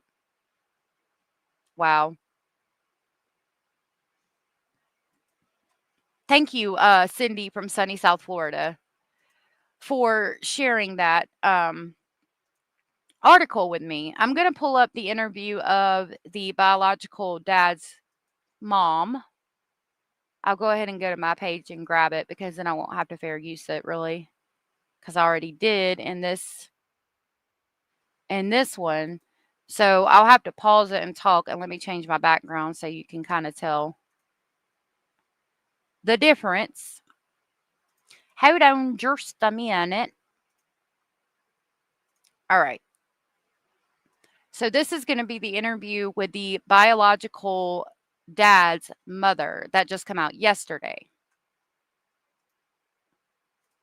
Hey y'all, I've got an update for you. This one is in the Jack and Lily Sullivan case. The grandmother spoke to CBC News Nova Scotia, and I wanted to share this with you because this is the first time I've been able to verify that the grandmother is speaking to the media. And as you can see, this is from CBC News Nova Scotia. It is titled, Grandmother of Missing Kids Shares Her Story and Her Son's. So again, I'm very much about verifiable information. If I cannot verify it, I like to tell you that. That's exactly where they are. Adults don't think like children when searching. I've always believed that both children ran into the woods and got lost, unfortunately consumed by the elements of the woods. It's very possible. I would hope they would have found them by now, though. That's the only places they've searched, and no breadcrumb found. Lord of mercy. My heart tells me these babies are gone. This is Belinda Gray, Lily and Jack's grandmother. My heart tells me that. Look at that picture of them babies painting. Isn't that adorable? A picture I'm sure that most of us have of our children just like that. I know I've got several pictures of my kids painting. I don't know, that picture made it more real for me because, you know, you always like when they're little like that, you know, get the paint out, get the newspaper ads out to protect the table from the paint and let them sit there and paint. I mean, I don't know. It made it a little more real for me. And you can see they're not much older than they are when they go missing. And they appear to be not much younger than they are at the time they go missing. Which is interesting. That tells me that maybe they were a little bit more involved than I originally thought they were. I am the grandmother of Lily and Jack. Look at them. He's laughing like she's just done something, and he's turned away from her and is laughing at her. They've got their book bags on at the end of the driveway. I wonder if that's Daniel Martell's driveway. It makes me think of the statement he made. They're more like best friends as opposed to brother and sister siblings. And it appears that they are. I mean, you know, I can tell by that picture, like maybe she's just like, you know, tickled him or smacked him or something, and he's laughing and like playing with her, and she's looking at the camera just smiling so pretty. The sun's coming up and glaring down on them at the end of the driveway. I mean, it's just adorable. I am the grandmother on the biological father's side. My son is... And this video has videos of them when they were babies, and you've got to see them. They're so cute. Is Cody Sullivan. He's not in jail. He's never been out west. He does not have a criminal record. Now that's important because we had talked about that on Evil Exists. They put out what was supposed to be Cody Sullivan's record, but one of our really good friends and moderators from my channel, Abellis, who lives in Canada, said that the area that arrest record came from was all the way across the country on the west side of the country. And so Prince George is all the way up on the other side of the country. So think north of Washington State or north of Oregon, right? And then Nova Scotia is going to be north of Maine. So why would it be that Cody Sullivan had charges all the way over north of Washington State, Oregon on that side of Canada, and Malaya and them are living all the way on the very edge of the East Coast? Like, it didn't make much sense. Could it be possible? Of course, but it doesn't. Considering that Malaya had broken up with him, and then what, she somehow had the money and means to move all the way across the country. Like I said, could it be possible? Absolutely, but I didn't believe it. After Abellis told me where Prince George was in proximity to Gerlach Road, Lansdowne Station, Nova Scotia. Nova Scotia is all the way out east, so it didn't make much sense to me that he would be all the way across the country as opposed to where Malaya and the children were. Now, it's definitely possible, but I kind of filed that away with the unverifiable information, as well as the Facebook comment that came out saying that the dad had just gotten out. So this is the Facebook comment that was left. And again, I don't go with Facebook comments, but the comment reads, quarter to Coley Sullivan is not in jail. He just got released a few weeks ago. That's what I've been reading, and that's the kid's real dad. His name is Cody Sullivan. His name is Cody Sullivan, from what I understand, but he didn't just get released from jail. Carolina said no two parents react in the same way. Remember Madeline McCain's young parents. Everyone in the media and YouTube began to unload them too. Yep, on them too. It's just like from California to New York, it's cross country. Right, exactly. I mean, could it be possible? Yeah, but I wouldn't think so.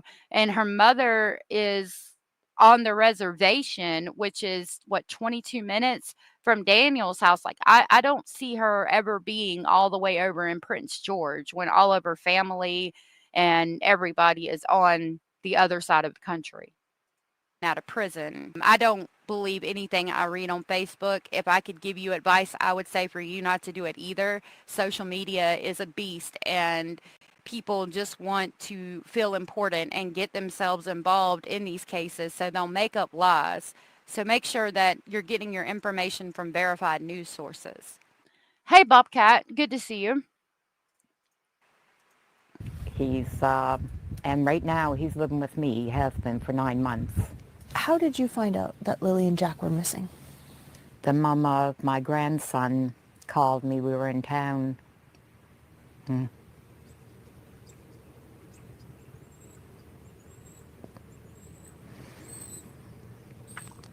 She's trying to hold back tears. How sad. She asked if I heard the news.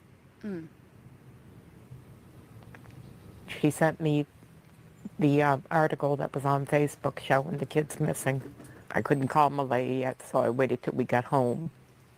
And you don't think, you think they're going to be found relatively quickly. Like, nobody, when you hear that the kids are missing as a grandparent, I would assume that you would say, okay, so they wandered off. The police are there. They're going to find them, especially in a rural area where it's heavily wooded. Oh, they're just out in the woods.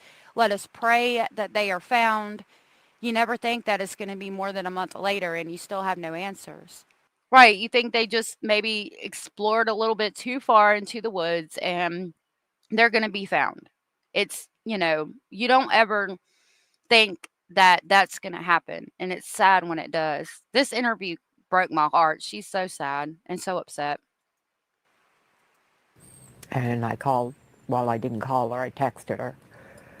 And she told me that, yes, that the kids were missing, that they've been missing since this morning.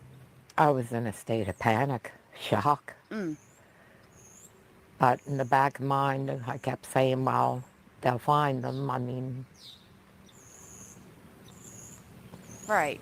I'm assuming that they'd find them. Right. So I told her, well, we'll head out first thing in the morning and help with the search. Hey, Kate, good to see you. You're not late. You got here right when you were meant to be here, sweetheart. It was around between 3 and 3:30 in the morning. A couple of cop cars pull into the driveway. The lights wake me up that I'm a fairly light sleeper, so I see the cars pull in, so I knew what it was. So they come inside. They only stood in the kitchen. They wanted me to wake Cody up, and they wanted to know when was the last time he had seen the kids. Why did they come like lights blazing in there at 3 o'clock in the morning? I suppose if they thought the kids were there, it's justified, but still, my goodness. And that they were just making sure that the kids weren't here. You got a good point, Carolina. Carolina said Jack and Lily's disappearance case is national, worldwide news. If Malaya were on the run, it would have been breaking news. We would have heard about it on the nightly news station. And you do have a good point. Because like the news station would have access to like the police radios and things like that. And if they heard that Malaya was actually on the run, it probably would be breaking news. So yeah, I can agree with that too, Carolina. But she previously said she hadn't seen the kids for ages and couldn't find where Malaya was living. But now she says she texted her. So how did she know the number? Did I miss something here? No, I was on the same page as you. I was like, okay, you see the kids and she brings them over whenever you request to see them, but you say you didn't even know she was living in that house. We're going to find more as we listen to the information. I mean, to the interview. You're going to find out more. It kind of made a little bit more sense to me, but I still left with a few questions.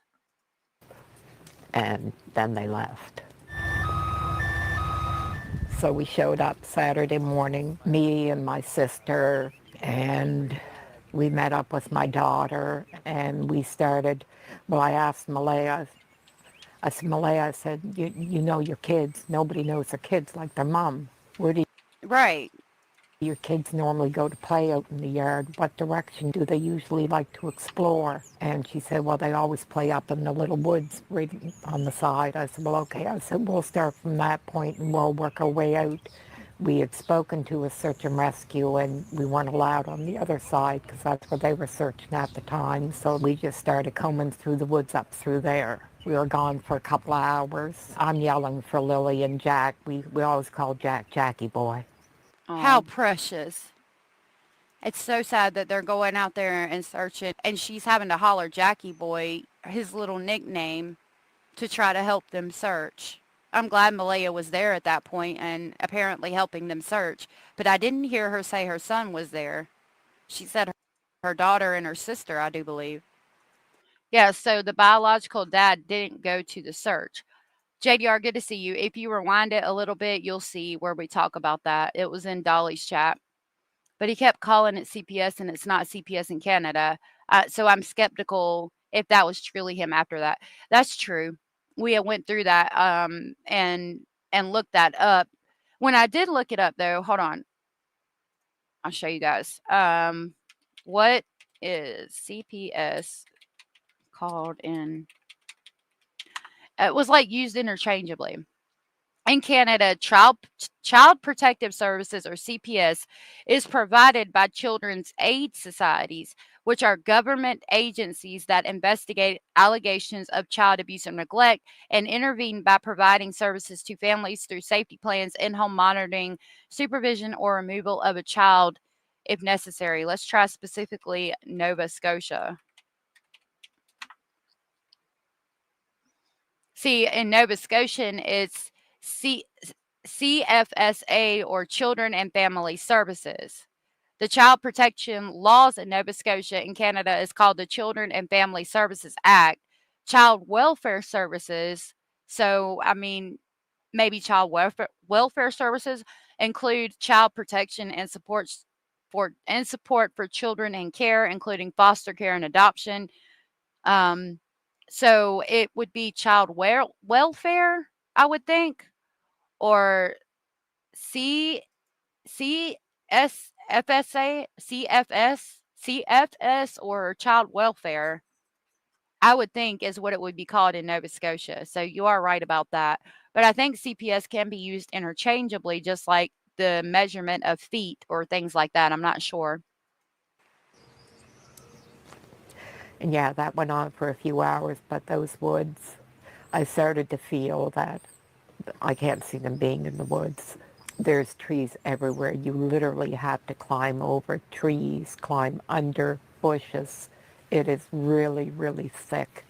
We come back out and I went in to see Malaya again. I assumed she was in shock. She was very, very non-emotional, very just flat, monotone. But Malaya's very soft-spoken anyway, that she's not usually excitable. I thought that's made her a really great mom. She was an excellent mom. It's good to hear somebody talk good about her and how it sounds like she was patient. I think any parent would be in shock if your children go missing like that.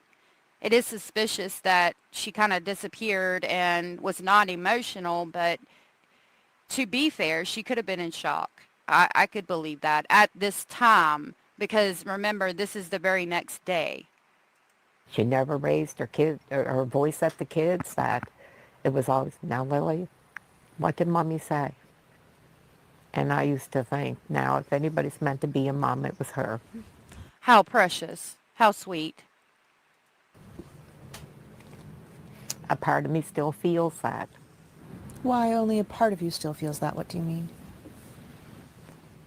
After seeing the place, seeing the condition of the home, it was like the total opposite of what I knew of Malaya. She was always clean, very clean about herself, about the kids, about her home. This home looked more like a camp.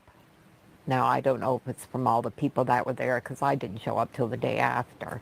But That's interesting. So what happened to make Malaya not as clean and kept up as she appeared to be during this time period? I mean, obviously she's going to be a little unkempt because her children are missing, but for her to say the residence in general is not what she remembered Malaya being like and living like, that's interesting. I wonder what happened.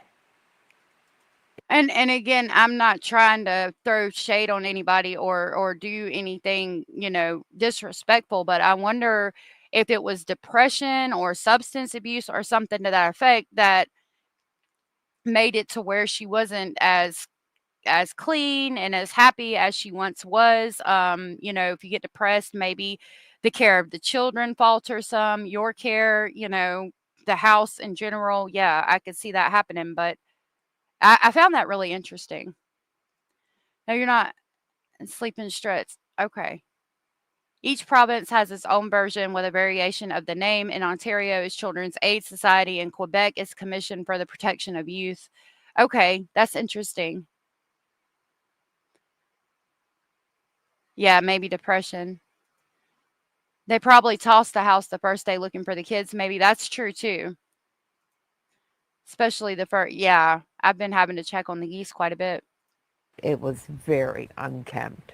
I was pretty surprised. I love you. Lily is, Look. she was my little dream girl, Aw. the first granddaughter. And I loved that she had the brown hair and she had a space between her teeth, which I had when I was a kid. So yeah, she was our little princess. Hey, Smalley, look how precious. And the baby videos. Oh my goodness. Jack was such Yeah. a sober, serious little baby Oh. that he didn't like to smile. You could tickle him, and he would look at you ever so serious, like he was really studying you. And so how long were your son and Malaya together? 3.5 years, I think it was, yeah. I thought they were the picture-perfect family. Then Malaya started to tell me that they were having problems and she wasn't happy. She told me that she wasn't happy and she thinks she's going to leave. And I told her that we supported whatever she decides, that one good parent is way better than two broken ones. How true is that statement? One good parent is better than two broken ones. What I also noticed, though, is that evidently her and Daniel had been together for about 3 years. So, I mean, from the information we have at the moment, it appears that she tends to stay with somebody for about 3 years and then leaves. And then how did that change your relationship with Lily and Jack? I thought it was going to change, but it didn't. Yeah, it didn't change. Malaya, she was a sweetheart. Anytime we wanted to see the kids, she'd come by for a visit. She'd bring them by all the time. It was actually really, really good. So when was the last time you saw the children? A year and a half, almost, really. It's about a year and 9 months. So that tells me that they were a lot more involved. I thought that the biological father had not been in their life in well over 3 years, because through text messages that I saw on a YouTube channel that I could not verify at the time, they said they didn't even know that Malaya was living in that house. But it could be true, considering that they were just talking about the state of the house when they arrived to search. But it was odd to me that they didn't know she was living there. That made me feel like that maybe they hadn't been involved in the children's life for quite some time. A year and a half is quite some time, but I'm glad that it hadn't been 3 years, 4 years, etc., since she had seen the children last. How did you deal with that? Really, to be honest, maybe I didn't deal good enough with it. I looked at the fact that when her and my son separated, my son walked away. He chose to walk away, that she wanted sole custody of the kids. So she petitioned the courts for sole custody, and when she did that, he said he was done. Were you That's very sad. So she did have sole custody of the children. ever formally questioned? So basically, Malaya would bring the kids to see grandma, but her son, biological father, when Malaya walked away, wanted nothing to do with either of the kids and gave her sole custody, which is interesting. Like, evidently, he hadn't seen them since she left, but the grandmother had. Yes. So then it's about a month after Lily and Jack are last seen that they come and formally question you. So it's about 3 weeks. They questioned Cody for an hour and a half in the vehicle, and then they questioned me for 2 hours in the vehicle. How did that? And remember, we had an article that said they had questioned Daniel Martell for about 4 hours. Feel to you? I didn't mind. I mean, to me, I expect I'm the grandmother, so it wasn't a surprise to me. I'm assuming the sooner they do all that, I wish they would have done it sooner, that the sooner they can move on. How many times have we heard that, even with the trail cam in the area, all of that? A lot of people are saying they wish they had done these things sooner. But to be fair, I think that with the forest being right there in the rural area, in the backyard, and the denseness of the forest and how hard it is to comb through, they probably thought they were going to find the children, which made them delay with things like questionings, getting eyewitness accounts, verifying sightings, trail cam footage, and things like that. I wanted to show you real quick what Abellis was talking about, so we'll jump over here to that. So Daniel, yeah, the place was a little worn down, but this picture right here is from right when they went missing, okay? And you can see that a garden pick is here. There is a sledgehammer here. There's wood here, right? And you can see through the shadow that the slats on this part of the fence are not there because this part of the fence had not been mended, right?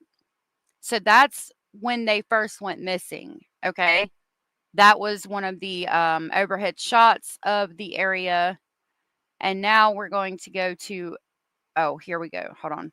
That's a better picture. Again, new boards, a sledgehammer, an axe of some sort. There's the boards to fix the fence. These are all open. You see that? And then we'll go to after the children went missing. That was like the day the children went missing. Let me go all the way through all this that we were looking at. So this is several days after the children went missing, or, weeks or whatever. And here you can see the fence appears to be finished. It's not open like it was. So he was clearing up beforehand because he was obviously trying to fix the fence. And he continued to clean up even after the children went missing because he finished the fence. The sledgehammer's not there, but the fact that the sledgehammer was there and the wood was there to begin with, somebody had been trying to fix the fence. And that made me question, had they gotten out of that fence somehow sometime before? Hey, Mel. No, they don't. Mine doesn't. So I didn't have a problem. My son was a little upset about it. He said they made him feel like he did something wrong, and he said he hadn't seen the kids in 3 years. So he hadn't seen the kids in 3 years. I suppose I was correct about that, but she said she had seen them in about a year and a half. So I suppose when Malaya walked away, he gave her sole custody and wanted nothing to do with any of them anymore, but the grandmother did still want to have a relationship. So he was a little upset about it, that he said that They really come at him hard. They wanted to know what her favorite color was, and he said, they were babies when I seen them last. He said, she was just learning what she wanted to figure out to eat. I don't know what her color is. So yeah, he was pretty upset. Have they ever talked to him again since then? A couple of days ago, they had contact, and they told him that they weren't looking his way anymore, that everything was fine. And have they ever given you any information? No, it's always the same thing. Which is what? They've got everybody on it. They are looking at all avenues. They can't divulge any information that could compromise their investigation. It's the exact same words. Which is what the media and press is hearing as well, because they've got to keep everything tight-lipped if they want a chance to find Jack and Lily. Why are you so sure they're not in the woods? I have children. I have grandchildren. And I see what kids are like through the woods. There's no reason for any child to wander deep into the woods. There's just not. I think somebody hurt these kids. I think somebody hurt them. That's interesting. She's not saying, I think somebody abducted these children. I think that somebody is trying to traffic these children. She goes straight to, I think somebody hurt them. That's chilling. Considering that when Daniel talked about the polygraph test, I mean, he was questioned specifically on, did he kill the children? Did he have a hand in anything to do with the children's death? Like, I'm thinking they definitely think the children are deceased, which again, it makes me upset and sad. You don't sound very hopeful. No. Our last day searching on Monday and seeing the woods and seeing the searchers and everybody everywhere. There's no way those kids are in the woods. There is nothing more pure and innocent than a 6 and a 4-year-old. That's what makes me feel like they could possibly have been abducted. And they deserve so much better than what they got. Well, that was the interview with the grandmother. Heartbreaking, to say the least. I want to thank you for watching. So yeah, that was the interview with the grandmother, and it was really sad. I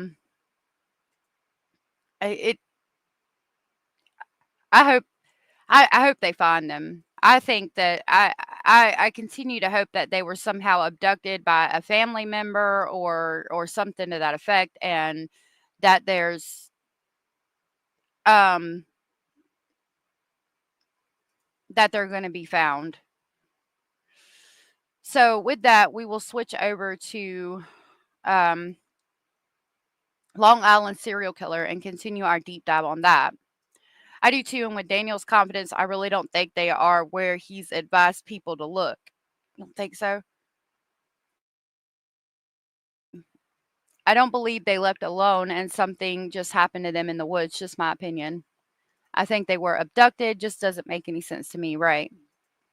These cases with small children break my heart immensely. I'm a grandma and a great-grandma, and no child should go missing and mysteriously disappear. I agree. When the kids are found, everybody's going to feel, oh my God. Yeah, you can tell Granny's broken. Thinking more that they got picked up on the road. Me too. It's confusing as to why she had not seen the children for a while. Yeah.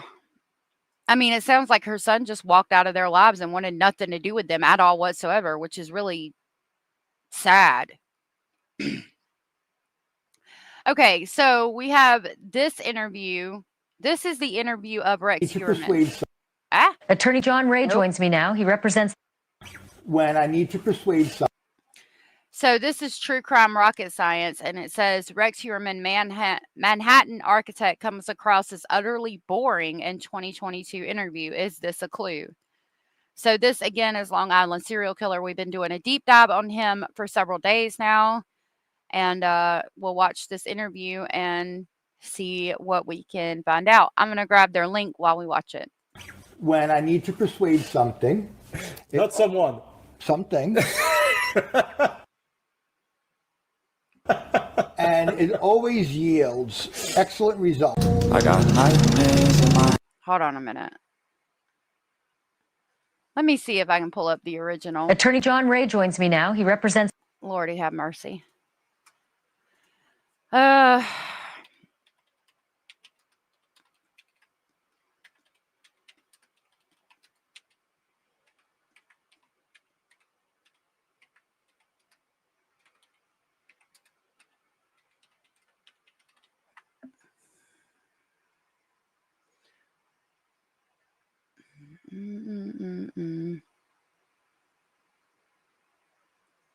It might not be here anymore.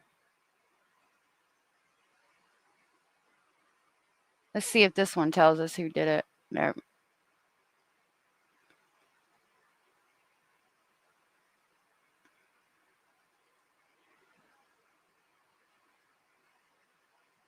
Realtor Anton A-N-T. Okay, A-N-T-O-N-I-E. A-N-T-O-N-I-E. A-M-I-R-A.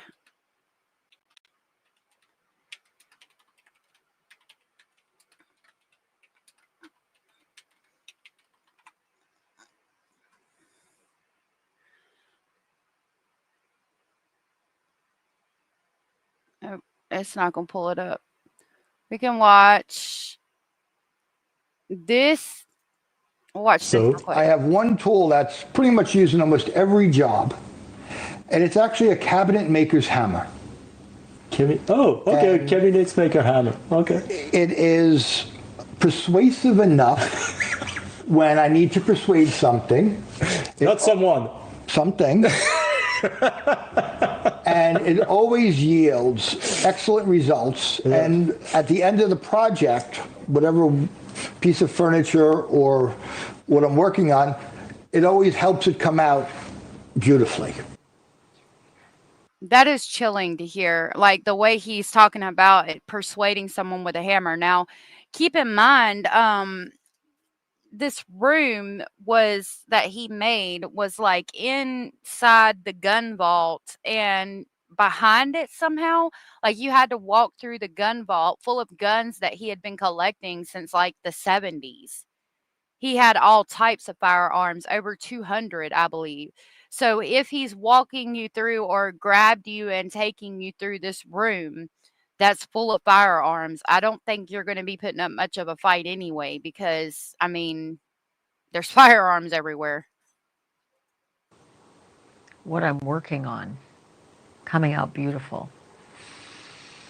All this brings me to our friend Scott Rouse, a behavior and body language expert who trained alongside the FBI, the Secret Service, and U.S. military intelligence. He co-hosts a podcast called The Behavior Panel. Scott, great to have you on again. Thank you. Okay. Mm-hmm. What do you see in those sound bites? Well, let's keep in mind we're seeing a clinical narcissist. I'm under the impression the guy's a psychopath from what he's done in his history. But we're seeing the clinical narcissist in the best place he could possibly be. It's heaven for him, because he's got someone asking him questions about himself. And as he answers these questions, we see all kinds of cues that let us know that his confidence is way up. It's through the roof, just like a clinical narcissist should be.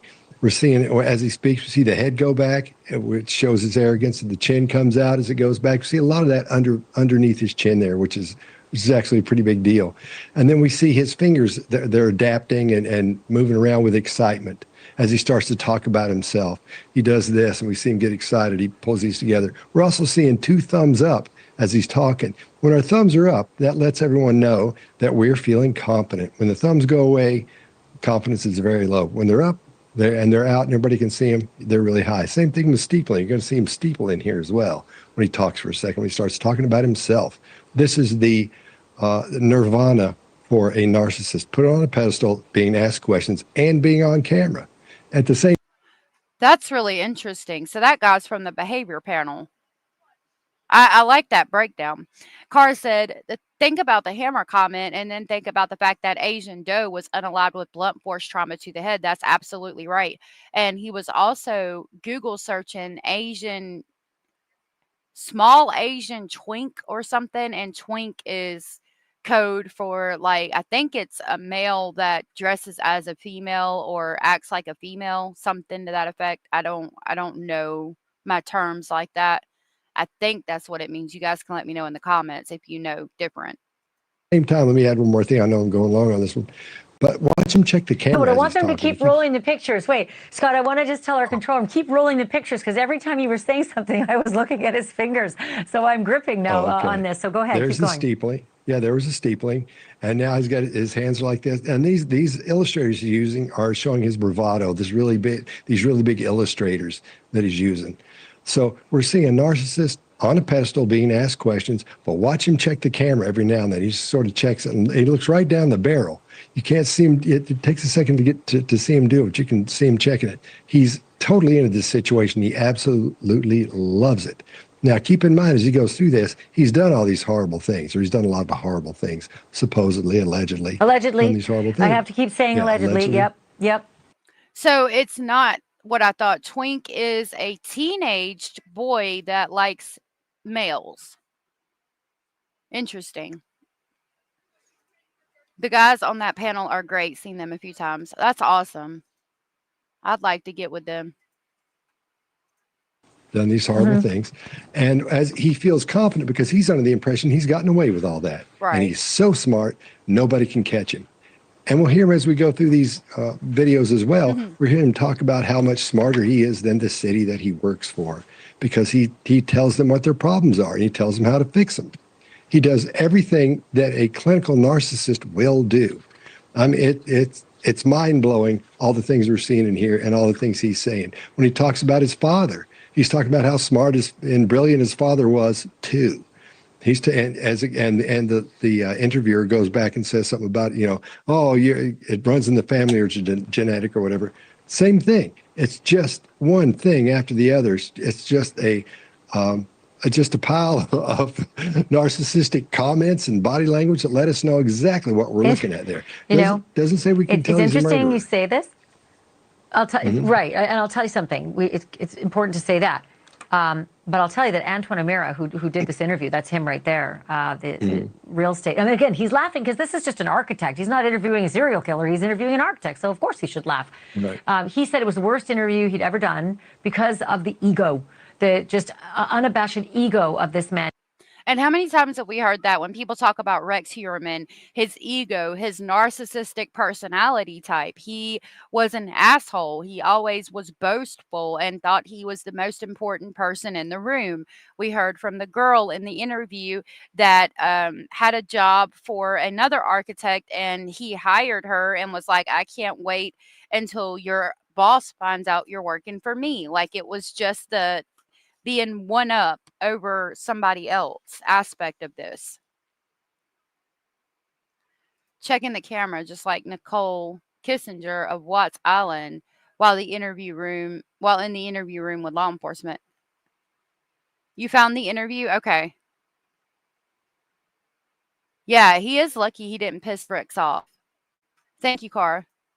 And he said he just was unpleasant because it was so overbearing. And Nikki Brass is a former escort who also talked to us about going on a date with Rex Heuermann in 2015.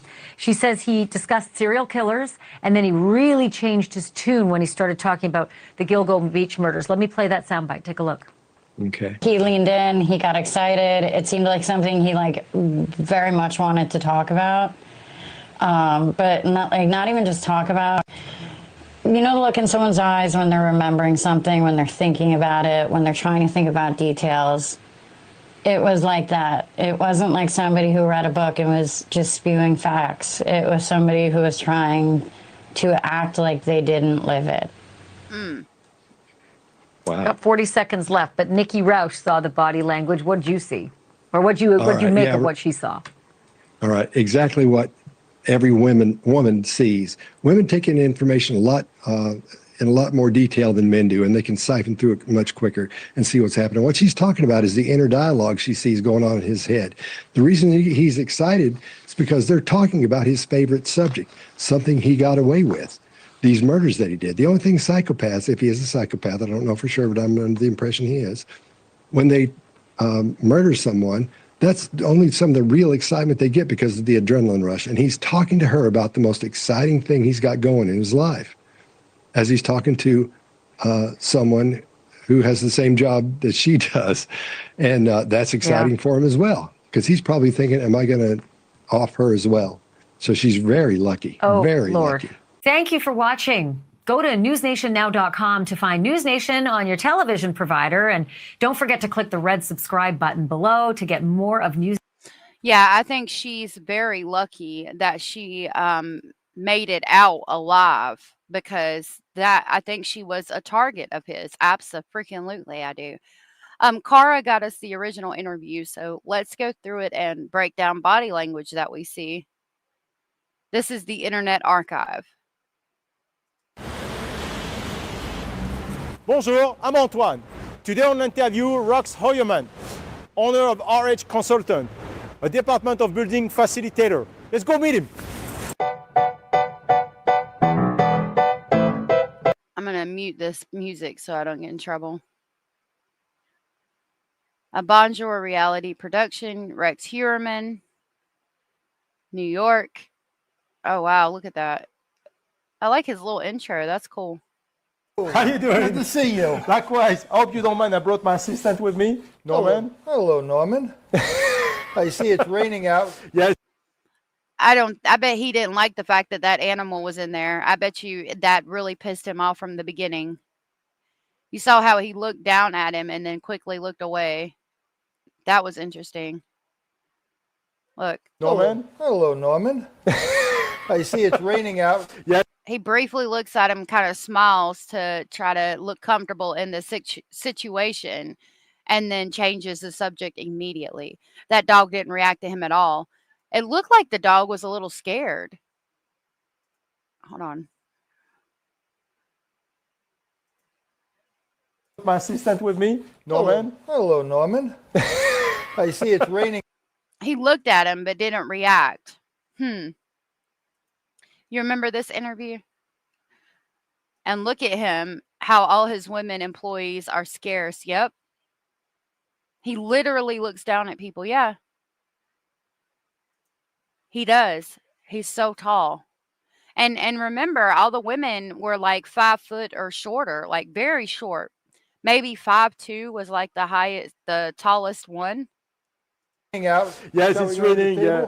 Yes, please. Okay. I know. You said you like to do this outside, but Mother Nature is not cooperating today. Yeah, to say the least, I tell you that. Being in your office, all right? I wasn't looking forward to doing this under a scaffold. I can understand. Okay, anyway, let's dive in. So, tell us, who you are, where you're from, and how long you've been in New York. Okay. He's holding his arms out like, look at all of this that I am doing and that I've created. And that was definitely a nervous laugh right from the beginning, where he was like, I wasn't looking forward to doing this under a scaffold, but tell me about you, how this started. He's already excited, putting his arms out like, look at all of this I've created. Listen to everything I've done. Listen to how magnificent I am as a person. I'm just the best. Yep, Norman looked and then looked away. You think he drinks a lot? How come the dog didn't growl at him? The dog could have been scared, trained not to. That dog, if he's always taking the dog with him, that dog comes in contact with a lot of people and probably gets in trouble if he growls at them or whatnot. Rex Heuermann. I'm an architect. I'm an architectural consultant. I'm a troubleshooter. Born and raised on Long Island. Okay. Been working in Manhattan since 1987. Oh, wow. Very long time. Okay. So this brings directly to my first question. So, can you explain to our audience what is it that you do, not the architect part of your business, but the other part of the business, which is it's my understanding that you're kind of a facilitator with the Department of Building. Is that correct? But please tell us. That's correct. Look at him smiling and like putting his hands in a stop motion. That's correct, but hold on. That's not all I do. I'm better than that. I'm more important than just a facilitator of architecture. Stop. Wait a minute. Let me tell you how important I am. But much more. Okay. See? What That's I much do, more I'm interested. I do troubleshooting, architectural troubleshooting, and negotiations with the building department. Okay. What I mean by that is, do we do the standard stuff with the building department? Handle your filings. I have other clients who are a lot of other architects, and we'll handle their interactions with the building department, especially out of city architects because they're a little afraid of the city. And when a job that should have been routine suddenly becomes not routine, I get the phone call. Gotcha. Whether it's an old building and they need somebody that understands and can maneuver the 1938 building code or the current building code. You look surprised when I say 1938 building code. Building, I've actually used the 1901 old tenement laws here in the city of New York, and you can legally do so. Oh, wow. See, he's happy in that moment telling him information, and you can legally do so, and he pauses and waits for a response from him. And the response that he's waiting for is like, oh, wow, that's really interesting. That's really cool. And that's what he gets. Carolina said Rex Heuermann kidnapped all his victims and took them back to the home where his wife and daughter lived, where he tortured and killed them all. Different from Ted Bundy, who was a spontaneous killer. And yep, you're right. He was very much more methodical. Absolutely. Doesn't design buildings, no skill. Yeah, that's what that's what he wants, Tom. That's one of the little things that you do. People don't always understand when it comes to building codes. They never read the administrative section. Yep.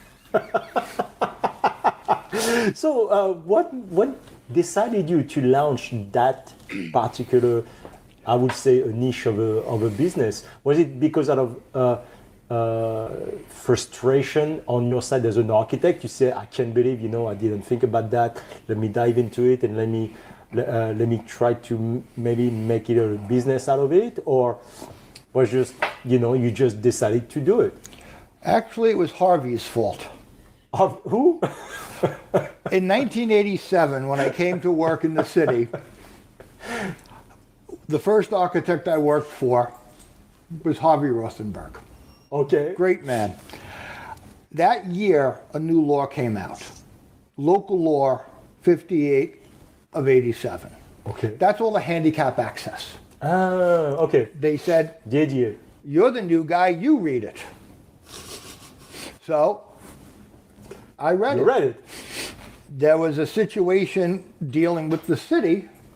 They said, well, go meet with the city.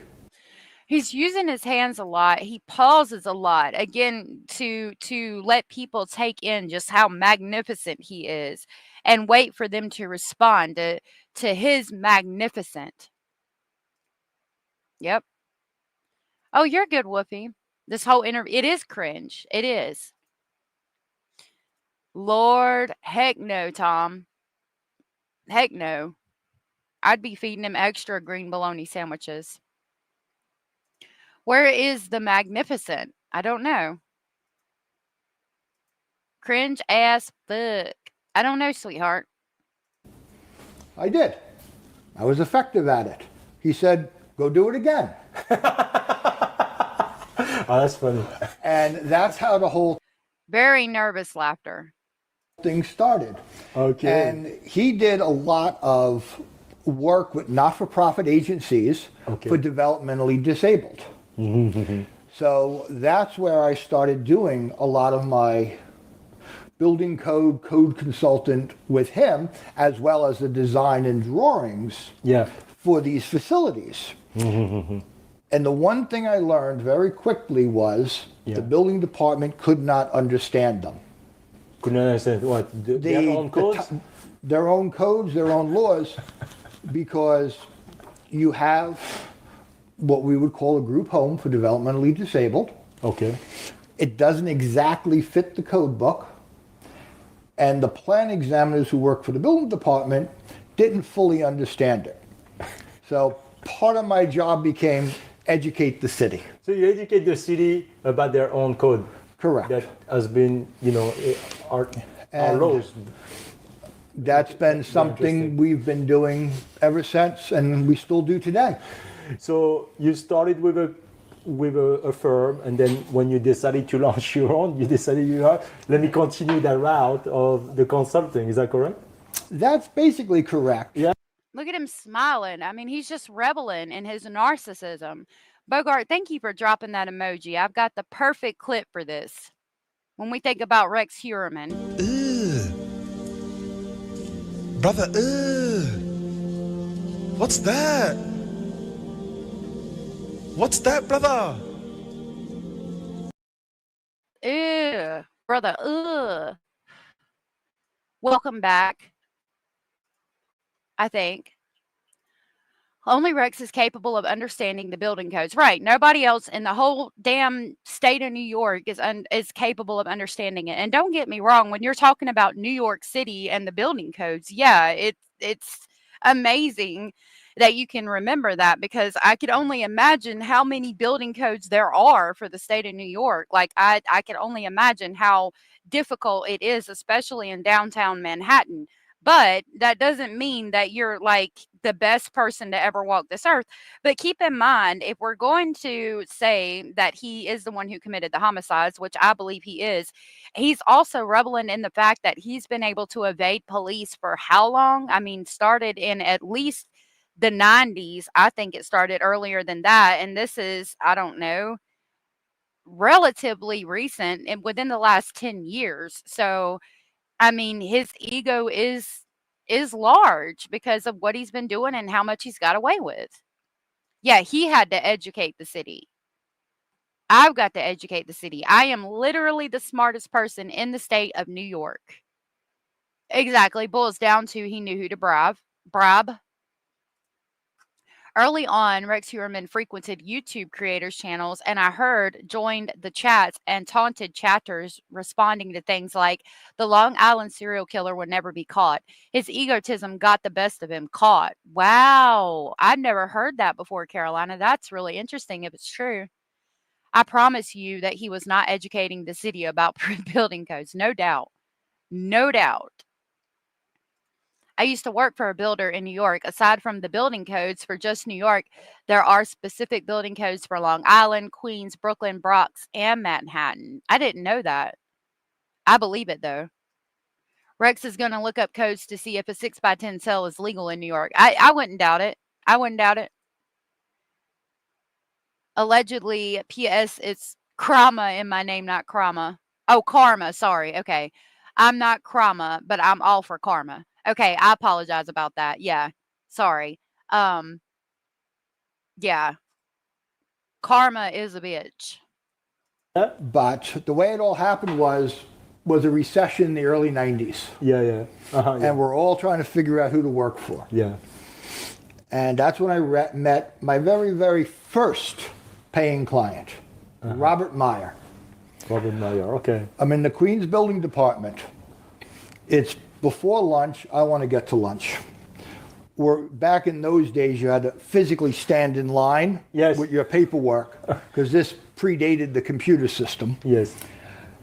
And he was dealing with the clerk at the certificate of occupancy counter. Didn't know what he was doing. I'm getting impatient. I go, he didn't know what he was doing. I'm getting impatient because I'm smart and I know what I'm doing and he doesn't. And I need to educate him. Using his fingers and hands to talk, and the way he pauses between statements because he's just so egotistical. Excuse me, took his paperwork, explained to the clerk what he needed, then explained to him what he needed to do, then move over. I took his paperwork. I just snatched somebody else's paperwork, explained to the clerk what this man was trying to ask, explained to the man what he was trying to ask, and then said, "Move the fuck out of my way." Excuse my language. And he's just so nervous. Wow. Yeah. Sadistic, sadomasochistic sociopath, in my opinion. Then I took care of what I needed to do. Oh, of course you did. He was standing off on the side. I better mute this so I don't get in trouble. I think is one of the main reasons people are contacting you. Is that because they were badly advised, or because they don't know all the rules, or they try to rush things? Is that what is basically most of the reason why people are contacting you for? Oh, you don't got to do that, Woofy. Wonder what his clients are thinking now. You know, I found an interview, an article with one of his clients in an apartment that talked about him, but I can't find it now. She had this beautiful house with the most beautiful woodwork I had ever seen, but I don't know where it's at now. I would love to find it. I would say the biggest reason, they're overwhelmed by the city. They're overwhelmed by the size, complexity of the building department. Yeah.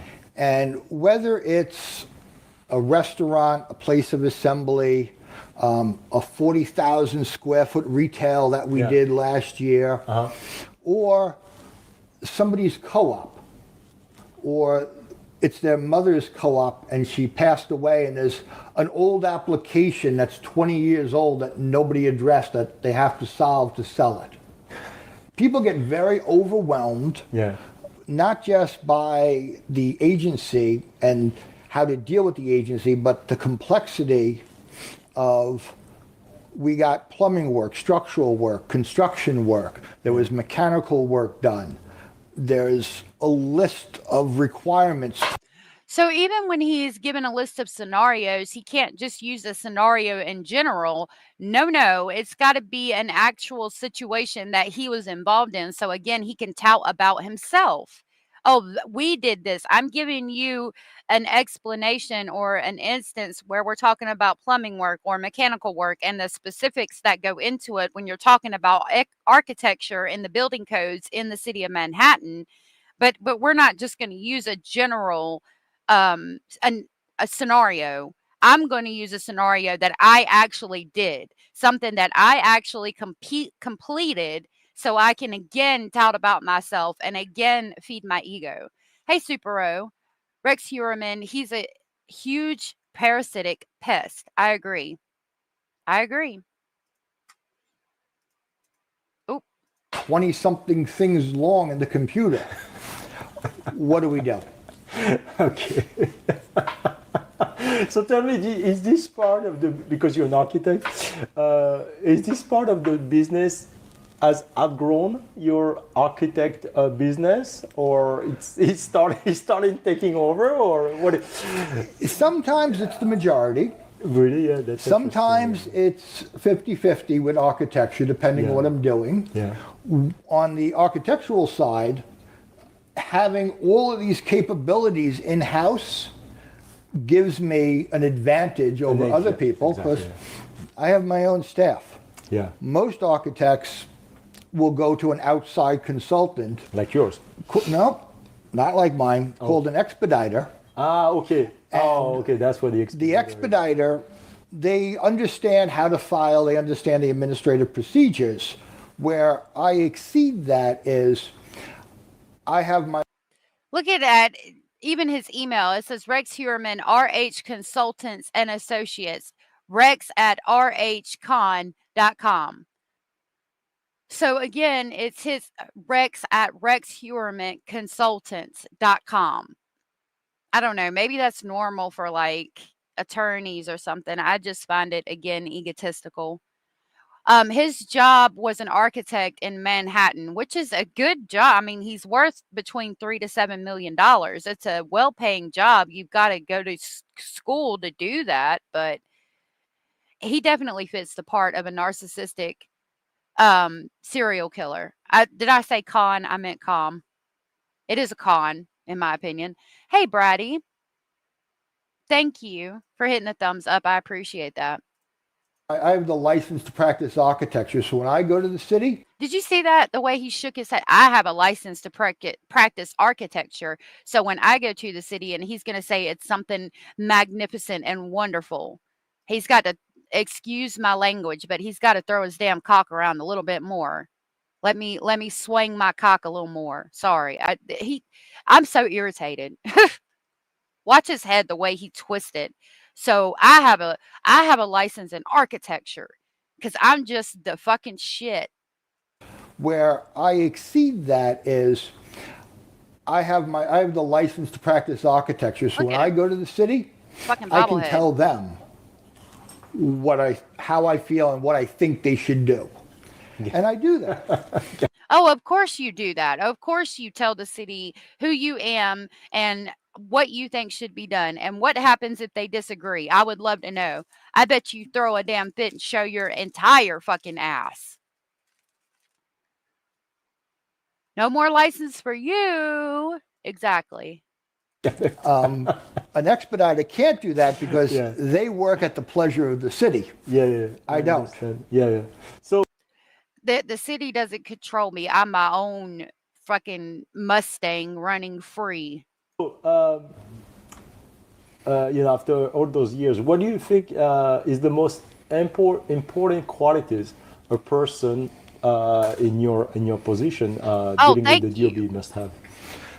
Patience. That's funny. I was hoping you would say that. AKA. Yeah. Patience, and I don't like to use the word tolerance, but sometimes you have to. Yeah. And it's not just with the city, it's also with the client, because most clients, they don't understand what I have to do, why I have to do it, and what it takes to get done. Yeah. And when you're dealing with somebody in the city, whether it be a clerk at the counter who has to enter data entry, or if I'm dealing with the borough commissioner of Manhattan, you need the patience, because who knows what the person before you did. Sometimes they have very bad days. I've actually gone to the commissioner's office, sat down in his way. Look, the dog. Okay, we heard the dog get up and shake off just now. Hey, AKA, good to see you. Cara just got it for us, so we're going to talk about that. I think it's an article. But yeah, we're going to talk about the interview of the client after we watch this. The dog just shook off. He appears to look off away a little bit, like he's staring at the dog, and then you hear the dog get up and like shake off. Watch.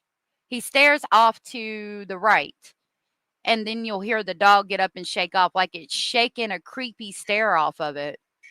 Bad days. Right there. You see him? He's looking at the dog right now. And then listen, you'll hear the dog get up and shake off. He's irritated. He repeated himself just now, too, when he got interrupted. And patience. This man, I believe he had patience because I think he waited until Asa and the children were out of town before he committed his evil deeds. I've actually gone to the commissioner's office. See, did you hear the dog shake off? Office, sat down in his waiting area at 11:30 in the morning, and a little after 5 o'clock, I heard him finally holler out, "Is Rex still there?"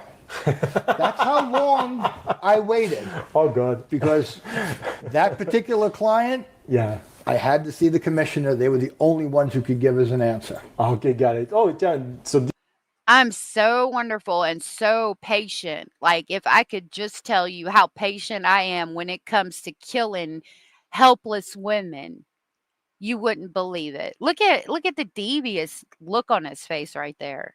Just devious. This is a perfect segue. Do you have a story where the situation, and we don't need names, but do you have a story where situation seemed, very, very doomed, but you were able to deliver at the end? Do you have a good success story to tell us? There are so many different ways I'm sure. looking at it. But you have one. Only one. Okay. one of the first ones to come to mind. Yeah. He said there's so many stories, but you know, I don't want to be here with you any longer than I have to. You can only tell me one. Go ahead. Was Curious. a building downtown Manhattan. Okay.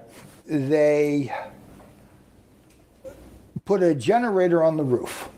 Typical generators go on roofs all the time. Okay. Except the fuel lines to feed the generator will run through the exit stair. Let's see. Pumping diesel fuel through an exit stair, that generally is not a good idea. This doesn't sound very safe to me. No. And I'm not even in your field. And we're talking a 20-something story building. Even better. The architect who I was working with at the time, I called him, didn't answer. I called him 4 or 5 times. He finally picks up the phone because he happened to be at Passover dinner.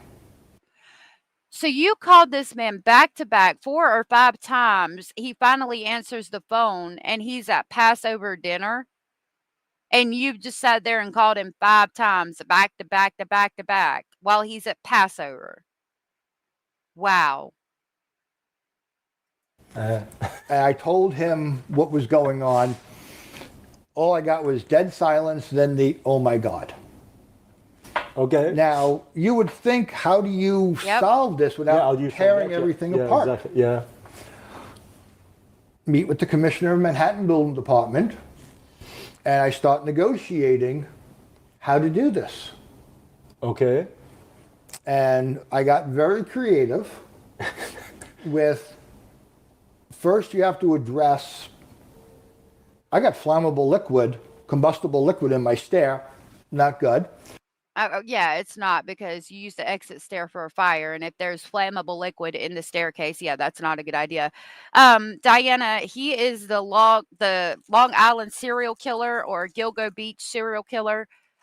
This is an interview this man did with him when he was an architect, because he was a millionaire, or he made millions of dollars being an architect in Manhattan.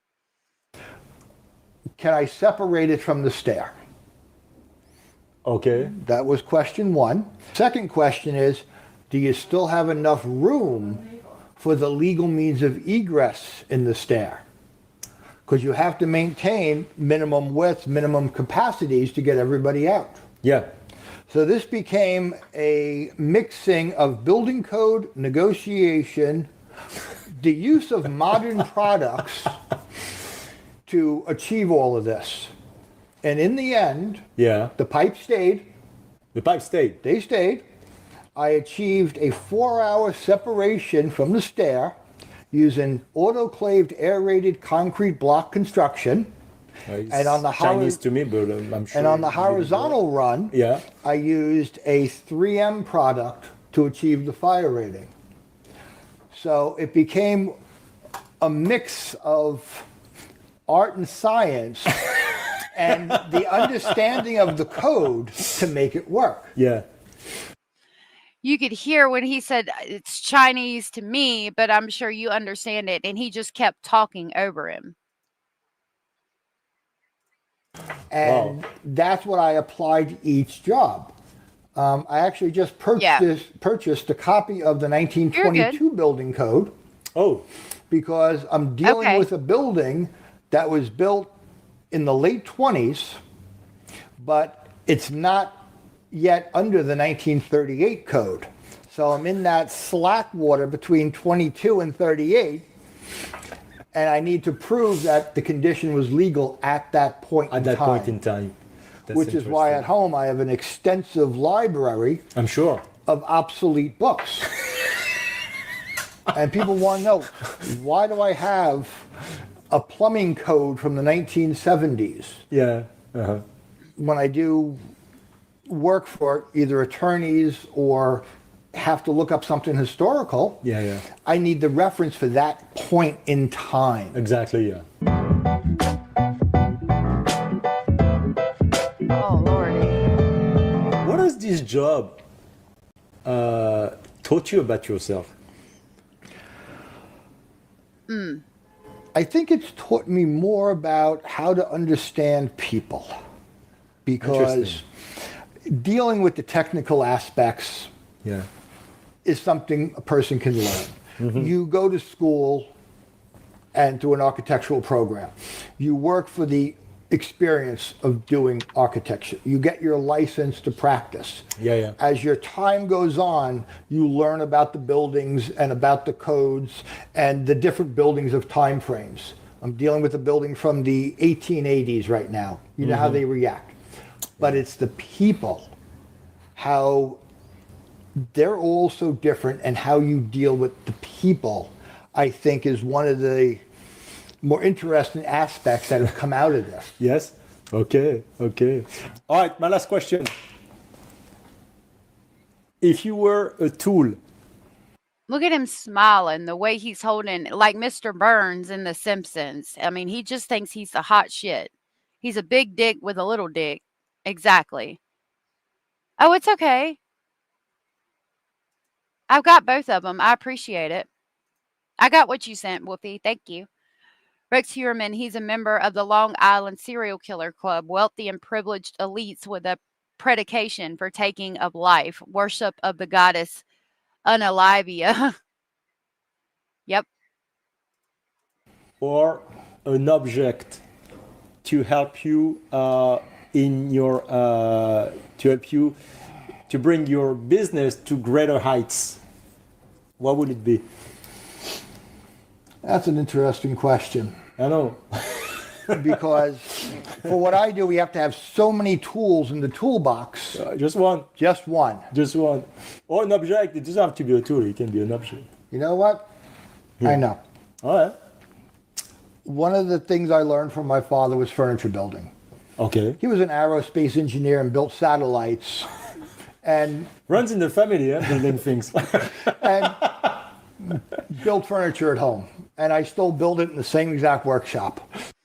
Look how arrogant and just happy he is to talk about himself. So? I have one tool that's pretty much used in almost every job. And it's actually a cabinet maker's hammer. Okay, cabinet maker hammer. Okay. It is persuasive enough when I need to persuade something. Not someone. Something. And Look at it him. always yields. The way he looked away and smiled. And then like not Abellis, like Cara said, remember, Asian dough, their skull was bashed in. Rex was 11 when his father passed away.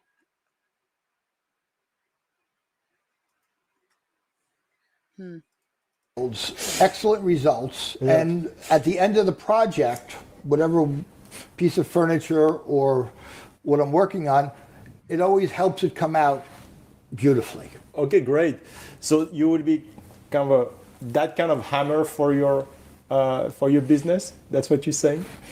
If that doesn't exist, that's what you would be? Sometimes I have to be the heavy framing hammer. The heavy framing hammer. Other times I'm the lightweight hammer just to nudge things along. All right. I guess it's a hammer. Look how serious he is, and he's smiling in that moment because I think that he's thinking, yep, you just have no idea how many times I've used that hammer. And again, he's reveling in the fact that nobody knows what he's done and who he actually is. Again, anytime he enters the room, he feels like he's the smartest one there because he committed the homicides for so long and got away with it for so long. Like right now, while he's smiling, he's not even looking at the camera. He's looking over at him. Like, you just have no idea, you stupid mother effer. We got it. That's it, folks. That was Rex, owner, founder of RH Consultant. So if you have any building regulatory issues, please contact him. He's probably going to solve your issues, okay? Yeah. Guys, you know the drill. Comment, share, like, subscribe. Subscribe, very important. But in the meantime, it's selfie time. Selfie time. You're fast. Ready? 1, 2, 3. Ah! Can you smile? That is.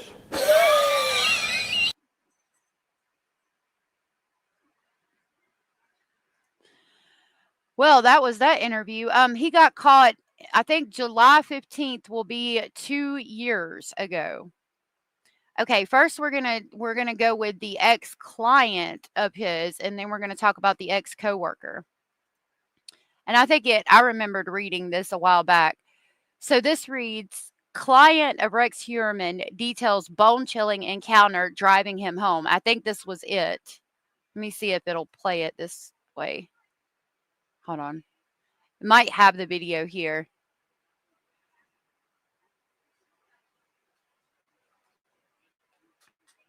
I'm glad that you found this, Cara and Wolfie and Abellis, for all the all the information that y'all have given me on these, because I've been looking for this one for a while and couldn't find it. Oh my goodness. A former client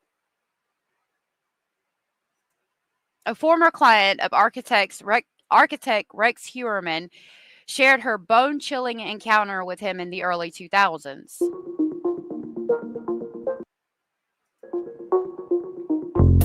Heuermann was renovating her Crown Heights property. Oh my gosh. When she offered to drive him home to Long Island.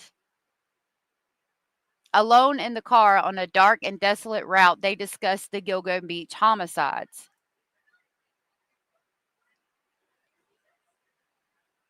And he even told her at the time, quote, I don't know why he would use burlap net.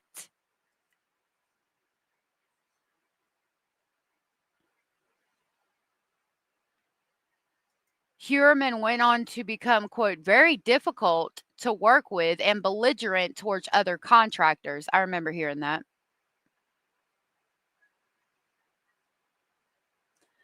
On July 13th, he was arrested in the 2010 slaying of 3 women whose bodies were among 11 found on Gilgo Beach over the years.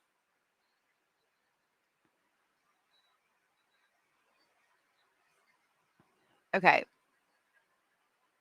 So it says it was a normal Friday morning on July 14th for real estate agent Jeffrey S. Armand until he received an alarming phone call from one of his clients. In hysterics over what she had just heard on the news, the suspected Gilgo Beach serial killer, who was allegedly responsible for a series of haunting murders on Long Island more than a decade ago, had been caught. The suspect, architect Rex Heuermann, the man they had worked with closely for the past year on a Brooklyn brownstone project. Saint Armand of Surhat remembers his encounter with Heuermann vividly, but it was his client who spoke on the condition of anonymity who recalled her bizarre encounter with Heuermann, which left her in shock. She had worked with Heuermann several times in the past. In the span of a year, he was the expediter and architect on the Crown Heights home she purchased in 2022. She sold the home, or she purchased in 2002. She sold the home 22 decades later in 2022. Heuermann, 59, had worked on renovating the deck, adding several additions to the property, which was built in 1800. He was also in charge of providing a certificate of occupancy, which allows new occupancy in the home after inspection.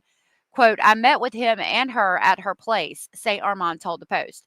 And he was in the backyard. There was an extension that he had to look at, and they left.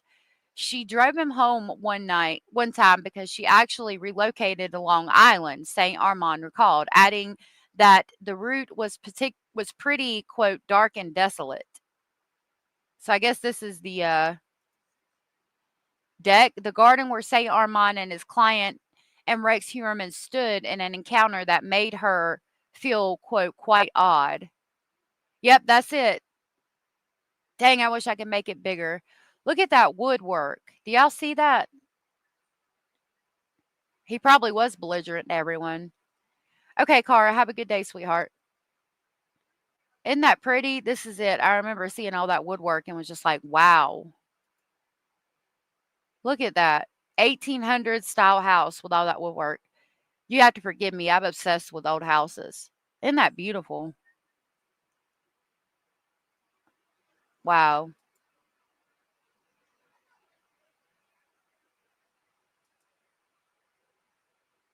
The client, oh, Lord, I've been looking at the pictures, not reading it. Okay. Heuermann worked on adding several additions to the property for the client. Heuermann was responsible for providing a certificate of occupancy for the project. The home was eventually sold to a celebrity client. The plumber working on the home became very frustrated with Heuermann. The client recalls the encounter with Heuermann as, quote, bizarre, unquote. The client said working with Heuermann was very difficult and he was even, quote, belligerent at times, unquote. According to authorities, there had been a, quote, flood, unquote, of tips about suspected Gilgo Beach murderer Rex Heuermann since his arrest last week. There's the arrest. Rex Heuermann has been charged with homicide in connection to the 2010 and 11 Gilgo Beach homicides. St. Armand had worked closely with Heuermann on a Brooklyn brownstone project for the past year. His client briefly recounted that evening to the Post, quote, I was only with him in my home to review the scope of work, unquote. She said, quote, I even gave him a ride to his home in Long Island from Brooklyn. At one point on the drive, we talked about the Gilgo Beach homicides. We even discussed the burlap and why someone would use that. In retrospect, thinking about that conversation, it's just bone chilling, unquote. Visibly shaken, Say Armand explained that his client had called him to discuss the eerie comment a month before they would find a buyer for her house and close the sale. Quote, in that drive, they actually had a conversation about the homicides, unquote, St. Armand recalled. Quote, and the first thing he said, and she told me this specifically, the first thing he said was, I don't know why he would use burlap net. And she was like, I don't know either. The client recalled other moments during the time she was trying to sell her home that, looking back, she found quite odd. Quote, throughout the transaction, he was becoming very difficult to work with, even becoming belligerent at times. He was constantly arguing with the plumber on the job and questioning his work. Just very odd behavior, unquote. She said, quote, for some reason in this transaction, he would constantly say, I'm not doing anything to get a fine or open an investigation of my license, unquote. The client said that ultimately that was her final experience with Heuermann. Quote, when we ultimately were able to close on the property, I had such a bad experience with Rex that I told him not to attend the closing, she said. That's crazy. She didn't even want him at the closing because they had such a bad experience. He still needed to pick up the balance of payment, and he went to the attorney's office separately to pick up the check.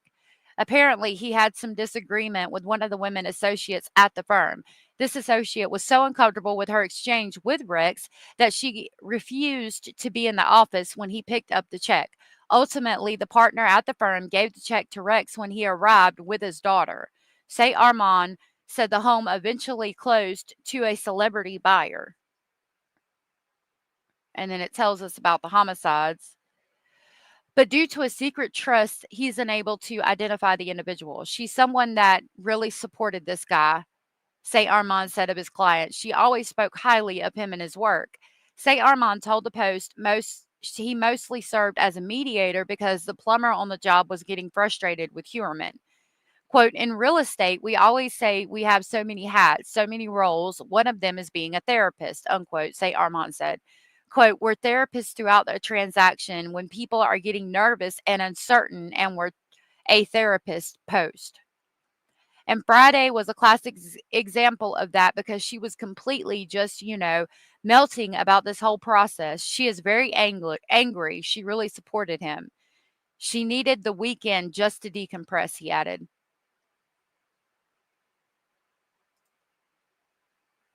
That's interesting. I hadn't seen that article in so long, and I'm so glad that it was found because I had really wanted to share that with you guys. I found it really interesting.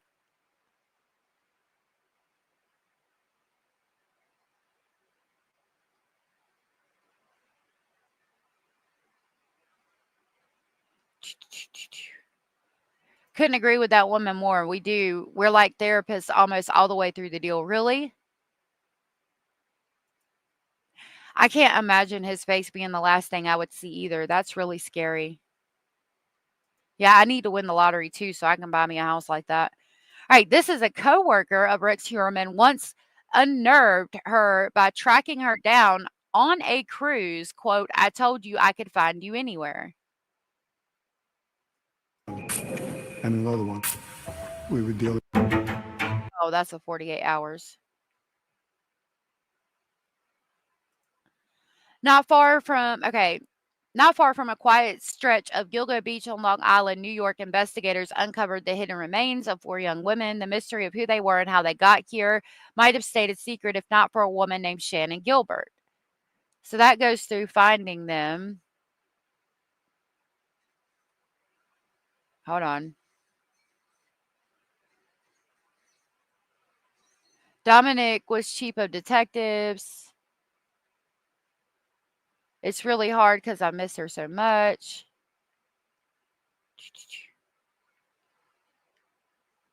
So this is talking about the victims and their family.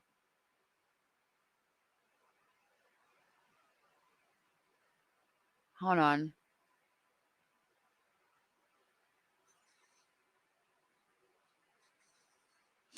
The man he calls a demon is a 6-foot architect. He's charged with killing Melissa Bartholomew, Megan Water, and Amber Costello, and he's the prime suspect in the death of Maureen Brainerd Barnes, now been charged with that. Michael Brown, Rex Heuermann's lawyers, 2 reporters, said, what has my client told me? He told me he didn't do this. Heuermann was living from about 20 minutes from Gilgo Beach in Massapequa Park. It's the very same town where Megan's phone last connected with a cell tower, and Heuermann worked at his architectural firm in Midtown Manhattan, just blocks from where Maureen disappeared, the same area where several of the threatening calls to Melissa's little sister were made. The cause of death with regard to the 3 victims is homicidal violence. A married man, Heuermann lived in a rundown house and has a daughter and stepson with a second wife. Second wife? What was the first? Acer Ellerup. Ellerup, who was born in Iceland, would take the children to see her family there in the summers. It was during these trips and others police believe that Heuermann killed the woman. Aaron Mottery, you never got any kind of hint of another life. Muriel Hernandez, no. Muriel Hernandez worked at Heuermann's company, RH Consultants and Associates, and spoke exclusively to 48 Hours. She recalled a gift he gave her in the summer of 2007, holding a sweater. This is a sweater he asked his wife to bring back from a trip from Iceland. Y'all see the sweater there? Well, that was sweet. He got a sweater from her for Iceland. I mean, I don't know.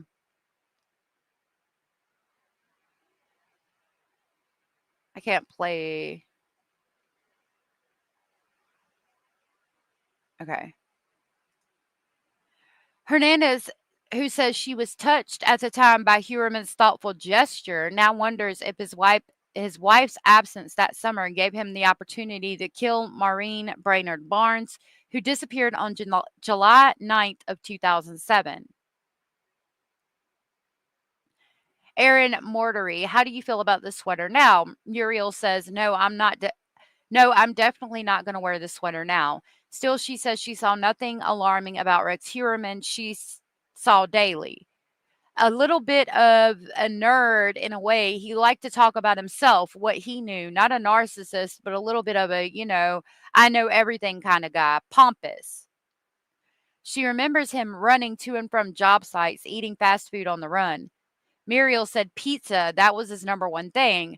When she heard that the police had recovered almost 300 firearms from a vault in Heuermann's basement, she was surprised only by the number. She knew him as an avid hunter.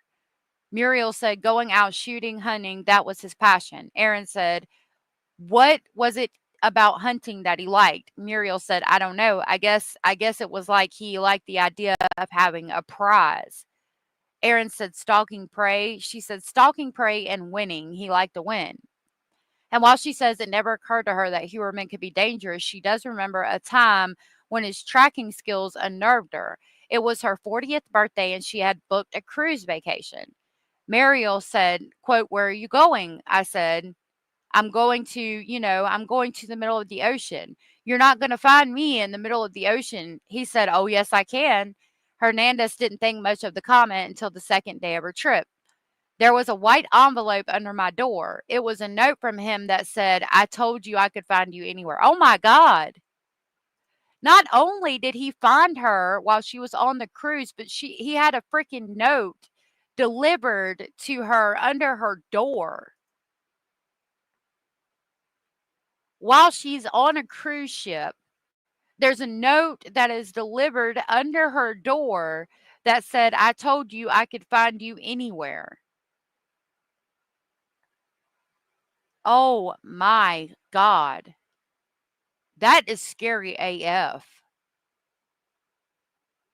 Mary Shell said he had photos from hunting trips. Mary Shell was just out of art school in the summer of 2010 when she worked for Huerman. It was the same summer that both Megan Waterman and Amber Costello vanished. Mary said he would talk about the meat, in particular that bear meat could keep in a freezer for months.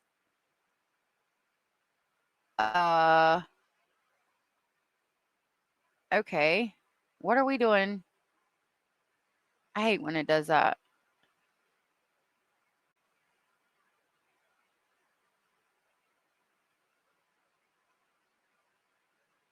Okay, evidently it's going to go. Try again. One more time.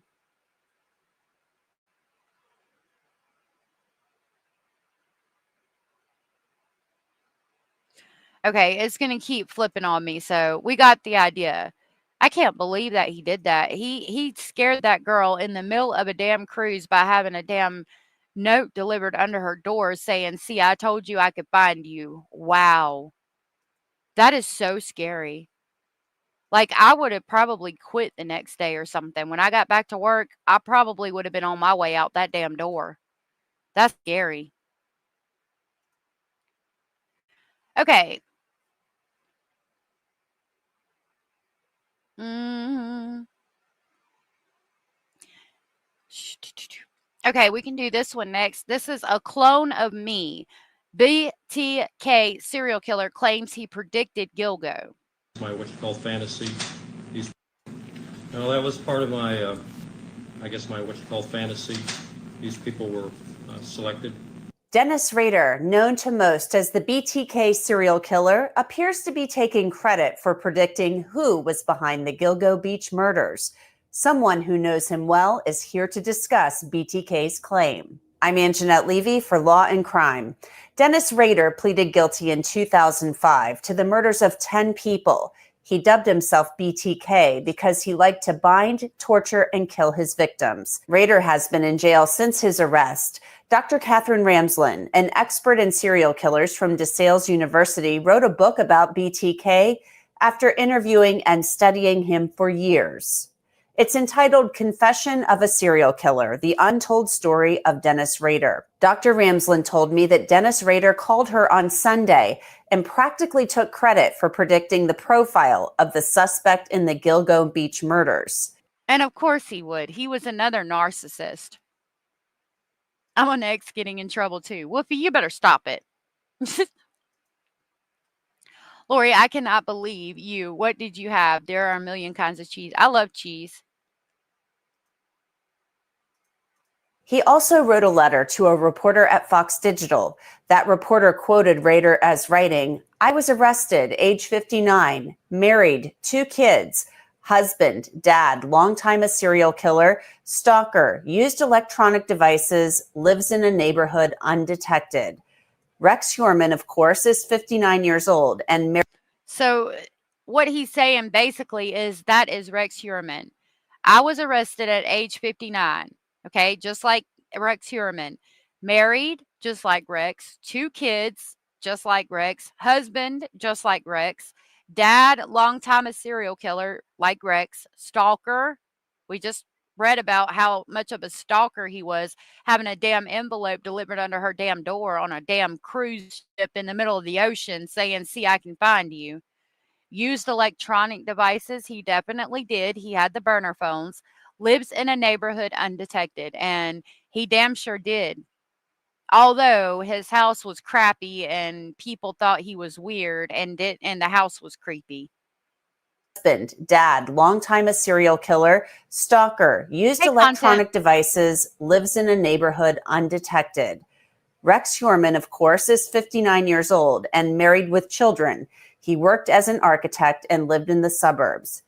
You know what? I'll be honest with you, Only Onions. Only Onions says new study shows that cheese is more addictive than heroin. I haven't tried heroin though. Uh, I've talked about my past. I have tried heroin, and I will tell you, thank God I don't use it anymore. But one thing I have always had is cheese. I don't know. I think if I was an active addiction, I would want the heroin more, but cheese is pretty addictive too. Here's what Dr. Ramslin told me about her call with Dennis Rader. So first, he likes to have some contact with media because he likes to keep his name out there in the public. And with this new serial killer, he's kind of been overshadowed. So he communicated with one of the reporters that he's had a relationship for a long time to talk about the fact that he had predicted this is who the Long Island serial killer would be. He had predicted it when the bodies were first found. And so he wants people to know that he was right. And then he said, he's a clone of me. And here are the similarities. And he made a list. Now, let me just say before I make this list, most of these similarities are very superficial and really not quite what he's making them out to be. Because he's a narcissist and he wants to take credit for all of that. He wants to say, I'm so smart. I told you who this was. I'm just, so very smart, and you need to talk to me. I'm the best. I'm the one who knows everything. I even had a conversation with him about it yesterday. He thinks, well, because they were both arrested when they were 59, they both got away with it for a lot of years, although for him it was 30 years, and for Heuermann, if he is in fact convicted, which we don't yet know. So allegedly it's 15. He had a wife, 2 kids, a son and a daughter. He lived quietly in his neighborhood, passing as an ordinary person. Nobody suspected him. And he was essentially brought down with what Rader terms electronics and DNA.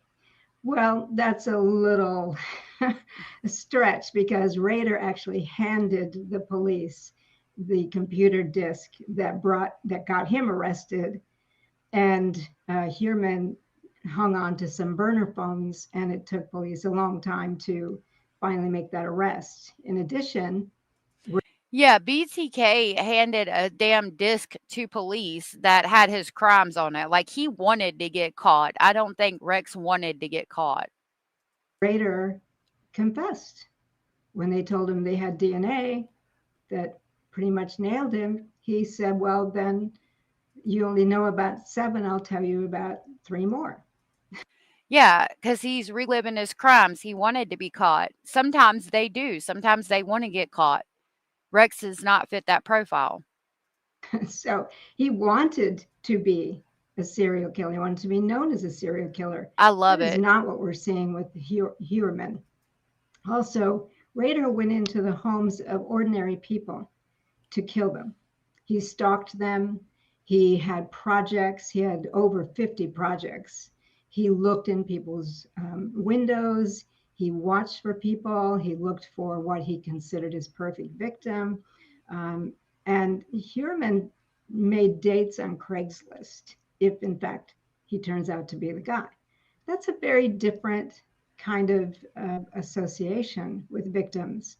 So I really don't see there are that many parallels, but it is interesting that they're the same age when they were arrested and they both were family men.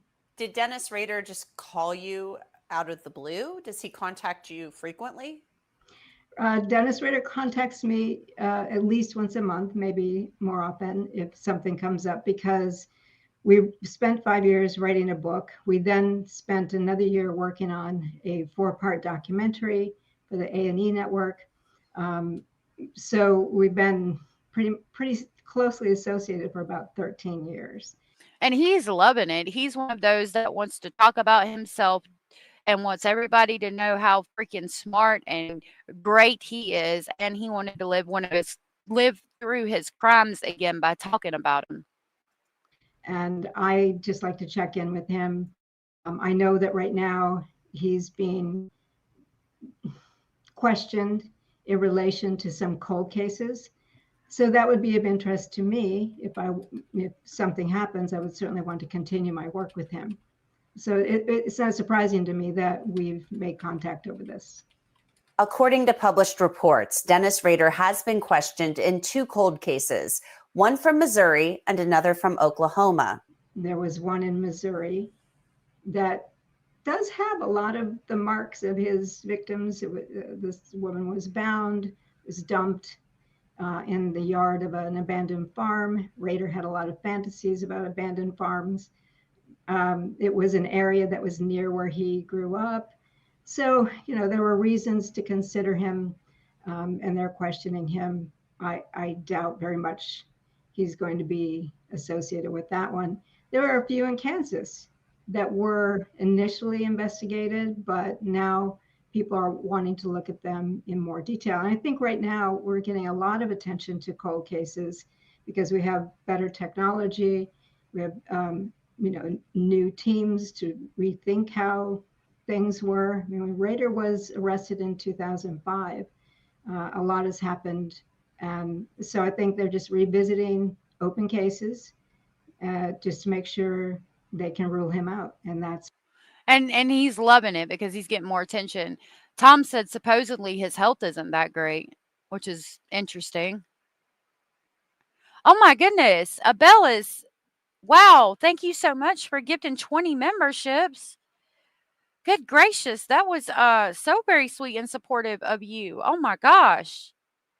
Those went to Good Tara, Brenda, Marcella Ribas, Lazy A, Ruby Joy, Pointer Lover, Elizabeth Tommen, Mama Bear, Lisa Ann, Lil Ninja, Rawana, Stevie Simp, Lee Campbell, Plausible Deniability, I like that name, Kelly Davis, Angie, Whoopsie Daisy Utes, Kim in Colorado, and Gam Gam to 3.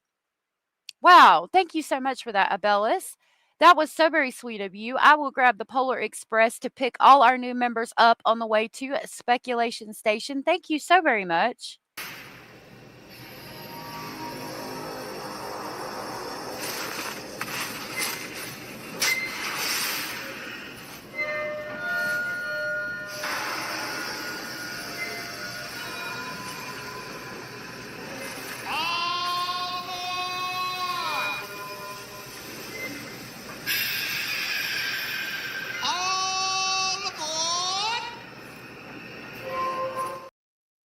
All aboard. Thank you so much, Abellis. And then Rubber shared your milestone 7 months. Oh my goodness. That is amazing. Thank you so much for 7 months. Always enjoy watching you grow. I enjoy watching you grow too. Thank you for that. That was so sweet of you, Rubber. Pointer Lover didn't know you were lurking around. Yeah, Pointer Lover comes in sometimes. Abellis is just the best, isn't she? So very sweet. What's going on. Do you think that Dennis Rader is responsible for possibly more homicides than the ones he has confessed to? Like, thank goodness. Well, I'd never rule that out.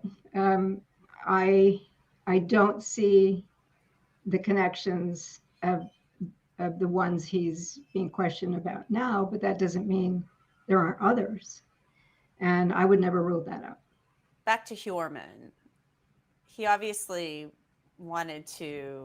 he got some type of satisfaction out of thinking I was right. There's a bit of narcissism there. I mean, I probably shouldn't be saying that, but I mean, you're the expert. You're the one with the background, but it sounds like he likes to be right. And I predicted this, that type of thing. Dennis Rader? Yeah, he wants to be considered somebody certainly who has insight. I've looked at a lot of cases where, we have this notion that serial killers have insights about other serial killers. Certainly Ted Bundy made that claim that he wanted to be kept alive as a resource for helping police track down other killers. He even tried to do that with the Green River Killer. He didn't actually offer very much, but we learned a lot more about him when he did that. And that was interesting. That was the first time, that was one of the first cases of the BAU, I do believe, when they talked to Bundy about trying to find the Green River Killer. I found that interesting. On occasion, we've had people who have had some association with another killer who've been able to shed some light. But I do not, and I said this to Rader when I talked to him, we have no idea what the motivation was for Heuermann. He could have been motivated by anger. He could have been motivated by a mission, because we've had serial killers who've targeted sex workers who thought they were doing police a favor, Gary Ridgway being one of them. Yep. He might have been motivated sexually. We don't have any idea at this point. We can speculate, but we don't know. One of the cases I know in the legal material suggested that he was angry at one of the victims, so alleged victims. So who knows? And it could be that there's really no similarity between him and Rader at all when we really find out more about this case. When he said these things to you, Dennis Rader did, what was your response to him? I said to him things I just said, and he ignored me entirely because he wants to be the expert on this case. Yep. And I think it's interesting, of course, that back in, I guess it was 2011, he told another reporter that he thought this person was going to be similar to him. And he likes to feel vindicated in that. That gives him a special pleasure because he is narcissistic and he knows it. So he ignored me saying, there's a lot of differences here. He didn't want to hear that. Yeah, I wondered how much you push back on him because you've known him for so long. I wonder if you were able to kind of call him out a little bit. I called him out. I called him out throughout the writing of the book because he, of course, is an oppression manager. He wants certain things to be said. This was his big shot at putting his story out there. He kind of viewed me as his secretary, which I was not. So, and I had other resources that would help me see when, not always when he was lying, but certainly some of the time. Okay, Carolina. Call him out.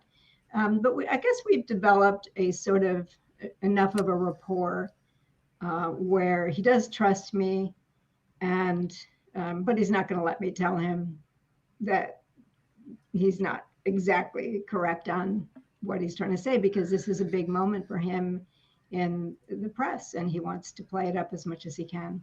I think that him and Rex Heuermann are a lot alike in that narcissistic tendency type thing.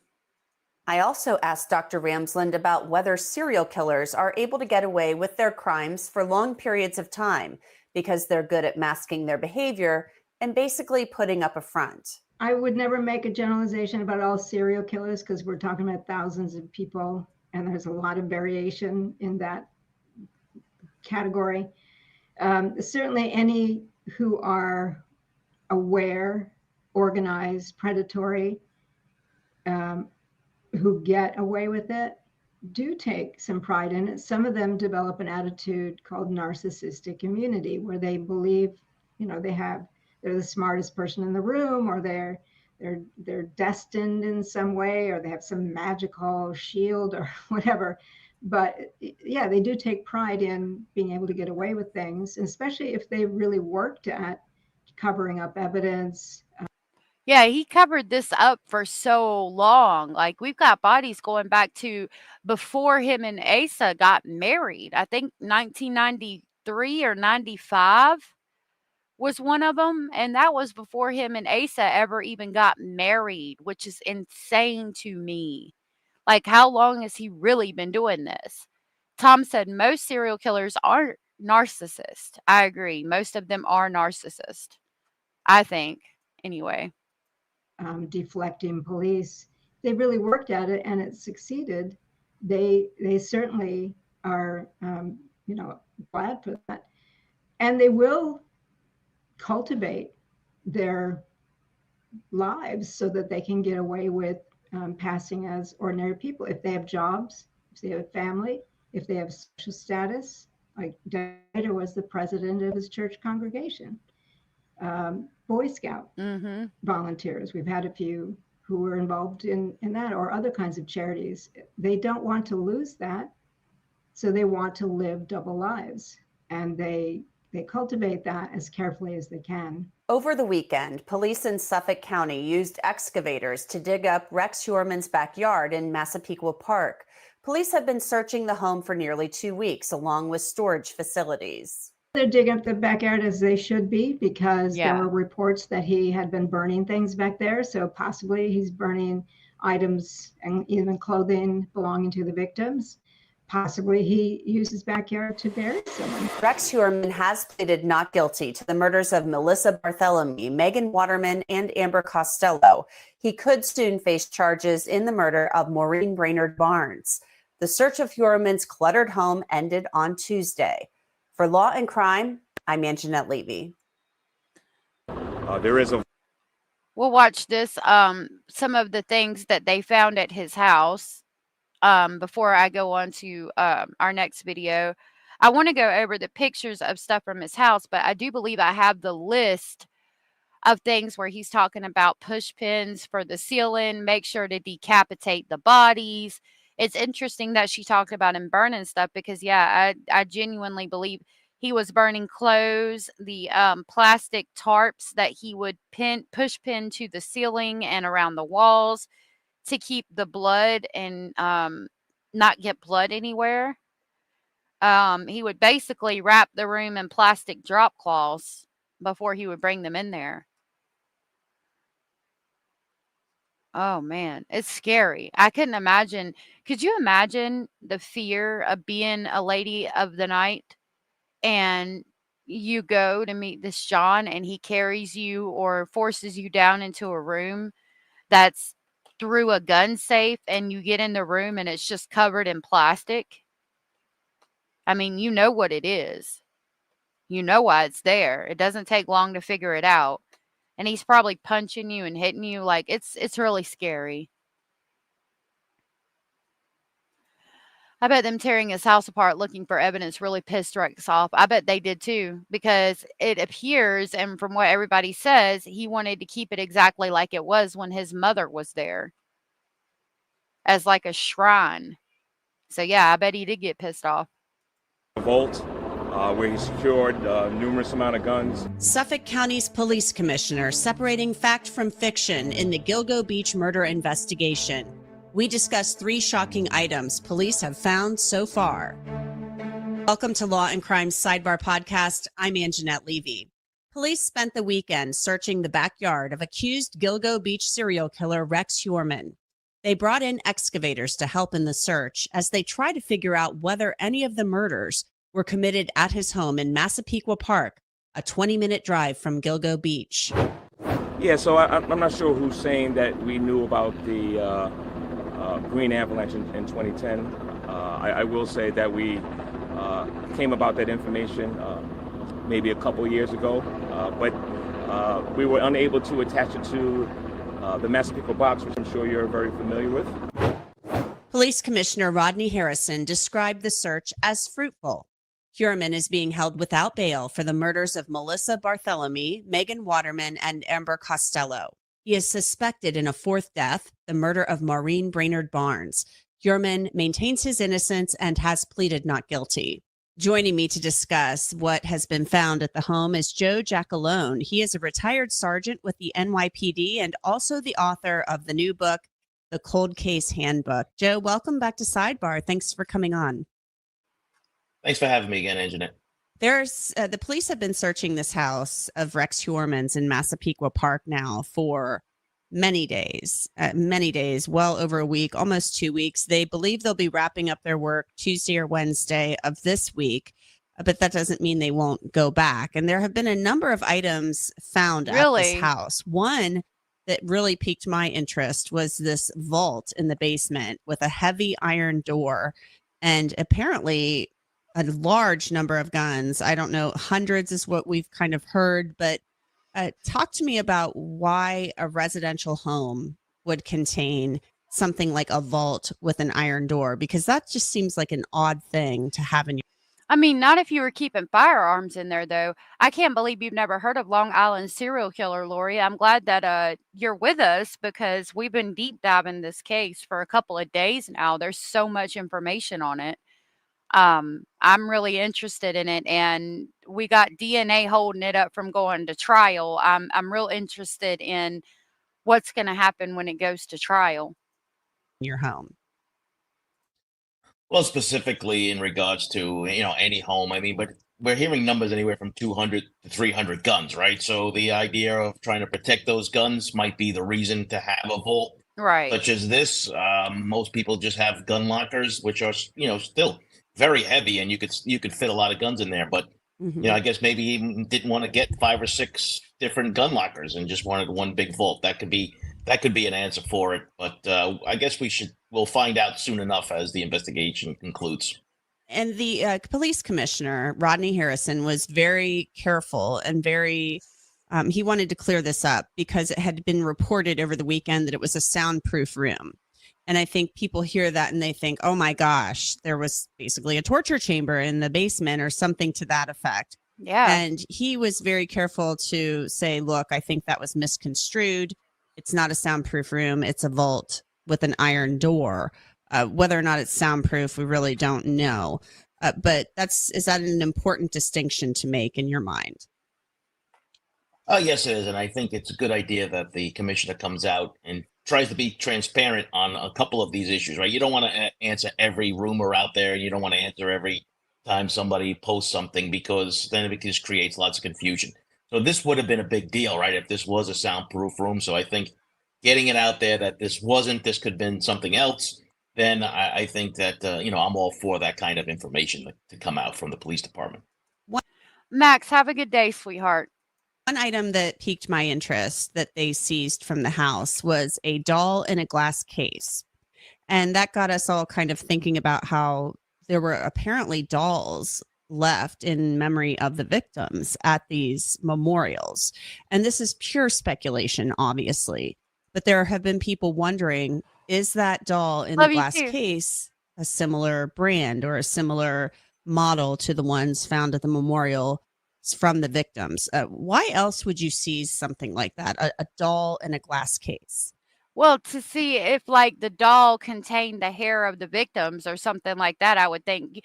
Did you know that back in like 1800s and 1900s, when they would make porcelain dolls for little girls, they would make the dolls with the little girl's hair. That's why they say a lot of them are haunted and things like that. Like the little girl, when they were old enough to get their hair cut for the first time, they would take the hair and put it in the porcelain doll that like the child would get for Christmas or whatever, which I found really interesting.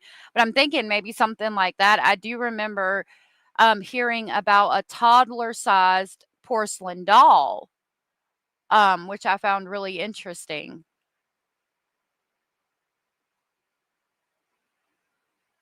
This is the first time you've heard of it. Oh, wow. You too, Max. Have a good day, sweetheart. Well, I think the police department feels the same way about the dolls, right? So we know that it was widely documented that dolls were left at the crime scene, which isn't unusual per se, right? I mean, I've had cases where we've surveilled grave sites of victims, specifically around anniversary dates and the like, just to see if anybody shows up and who shows up. Because sometimes people leave trinkets, some people leave, dolls if it's young women specifically. So are they saying that he left dolls at the site, like when they found the bodies, or people left dolls in like memorial or memory of them? Because I'm assuming he means like in memorial or memory of the victims. The police department knew about this. They saw this doll. I mean, it's nothing I would put in my house, but the issue that comes down to is the police are doing exactly what they should be. They know what's involved in the case already, and when they spot something at the location that could be related, just take it. You can always bring it back later on if it doesn't prove to be anything that's a part of the case. If you're going into a house like this and you're convinced this is your guy, what are you looking for? Obviously, we hear about people keeping items. There may be trophies if crimes were committed in the house. We have no idea if any of these homicides occurred in the home, but there may be trophies. There could be DNA depending on how clean this house is inside. Well, they could find a lot of different things inside the house. So yes, they're looking. I mean, they did the storage facilities. They're looking at other locations where he has lived or has a house. So one of the things that you are looking for is anything that belongs to the victims. I know some people like to call them trophies and what have you.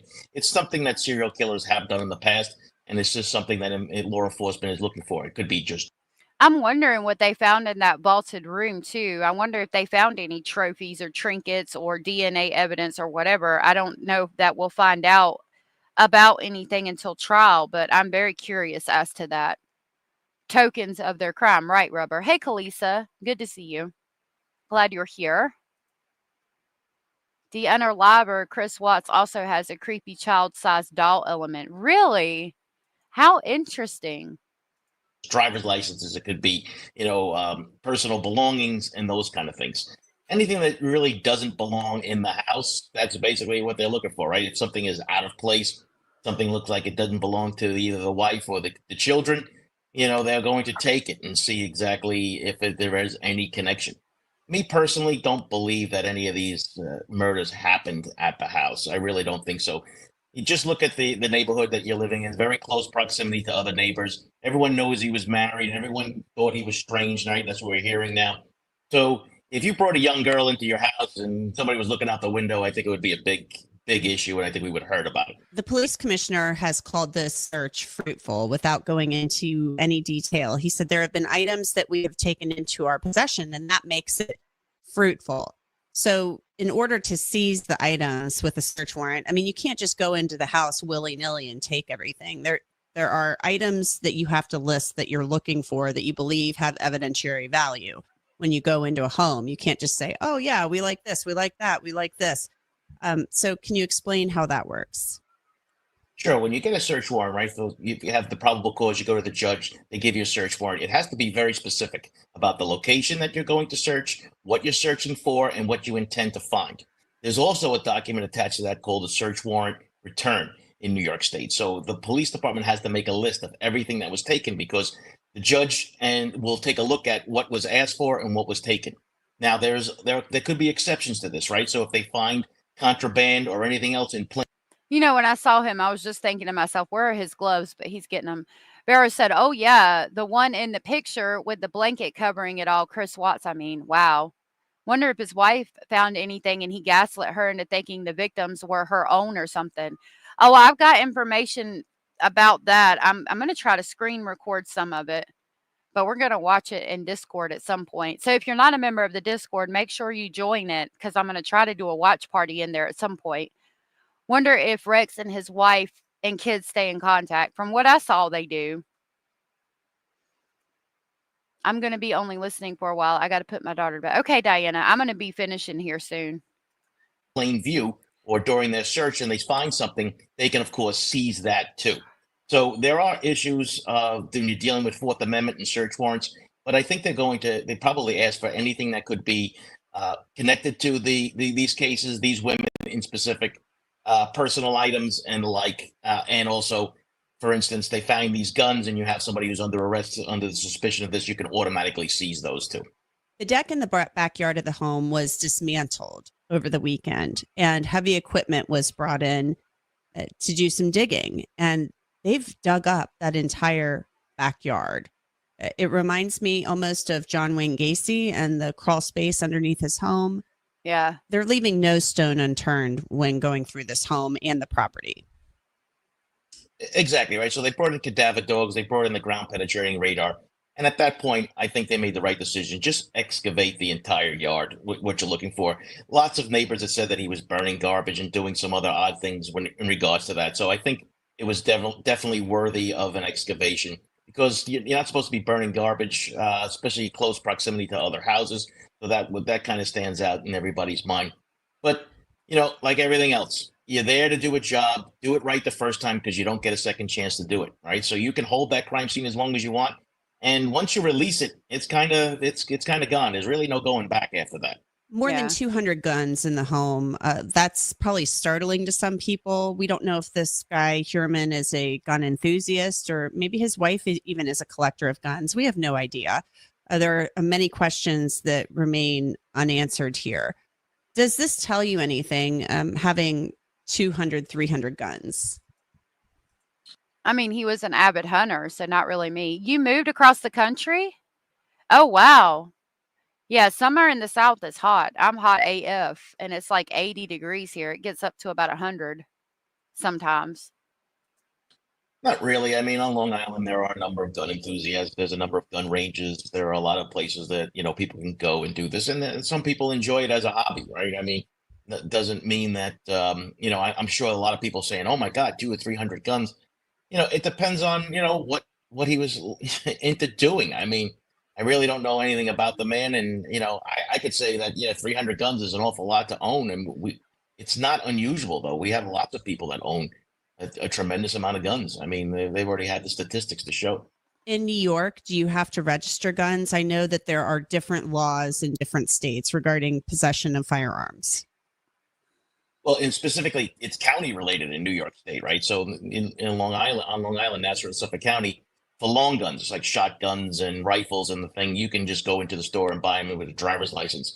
Handguns are also require permits. You have to go to the Nassau County Police Department or the Suffolk County Police Department and apply for a permit and the like. So they haven't told us the exact type of guns, but I would imagine that they're mostly long guns. There's also been some reporting that the crime scene investigators removed a portrait of a woman with a bruised face and a mirror. What evidentiary value could either of those items hold? Well, once again, right? So it's something that you won't find in just about any other household. It just piqued probably interest, and it would have piqued my interest, of course. I think investigators took it and for the reason to see if this person is a real person or it's not a painting or. Wow. Remember, he was looking up porn with the girl with bruised face. I wonder if his daughter painted that or where that came from. I never knew that. That's really interesting. Because remember, the Google searches girl with bruised face, chubby 10-year-old girl crying. Wow. That's interesting. Or anything like that somebody drew or so it's just something that they're going to look at, see if it matches up in any other cases. I know, the internet went wild with this and they're trying to attach people to the case and from different states, but I think right now we need to be patient specifically with that kind of evidence and see. I wish the police department would try to hide some of that stuff as they were taking it out because it led to a lot of speculation online. And a filing cabinet was also removed. That's probably to see if he's documenting his crimes and throwing things away. 100 degrees in Colorado. Woo. I can barely handle the 80. That doesn't, to me at least, not a big deal. There may be records they need Yep. to look through. There may be other items in there that they just look at. A little bit of restraint would probably help because we don't want to feed the fire. We want the real factual information out there. Yep. Exactly, right? So I'm sure they also zoned in on any computers or laptops or any other electronic devices, including the router, right? The router is a very important part of these investigations. A lot of people, even police departments, sometimes skip that router in when they're taking evidence in regards to electronic crimes, but it is a real important aspect of it because it tells you which computer was hooked up to a specific time when something was downloaded or accessed. And we know that the individual who was picking up women off of websites, whether it was, I think it was at the time was Backpage and then Craigslist, you want to make sure that you can actually prove that, and you can do so if you have the right router and computer. Most definitely. Well, Joe Giacalone, retired NYPD sergeant, thank you so much as always for coming on. We appreciate you. So that's interesting. Some of the things that they had found in the search. 114 in the summer, pretty unbearable. Here is the humidity. Yeah, the humidity down here in the South is what kills you. Let's see what we have that I could play before I go. Something short.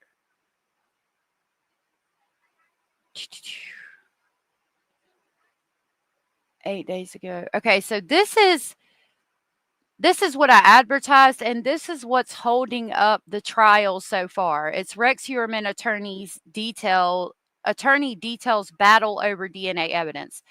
So the DNA evidence is what's holding up the trial right now. The only thing keeping this from going to trial or having an actual trial date. Months after Shannon disappeared, police were searching the side of Ocean Parkway, and they learned that this was a bigger case than they imagined.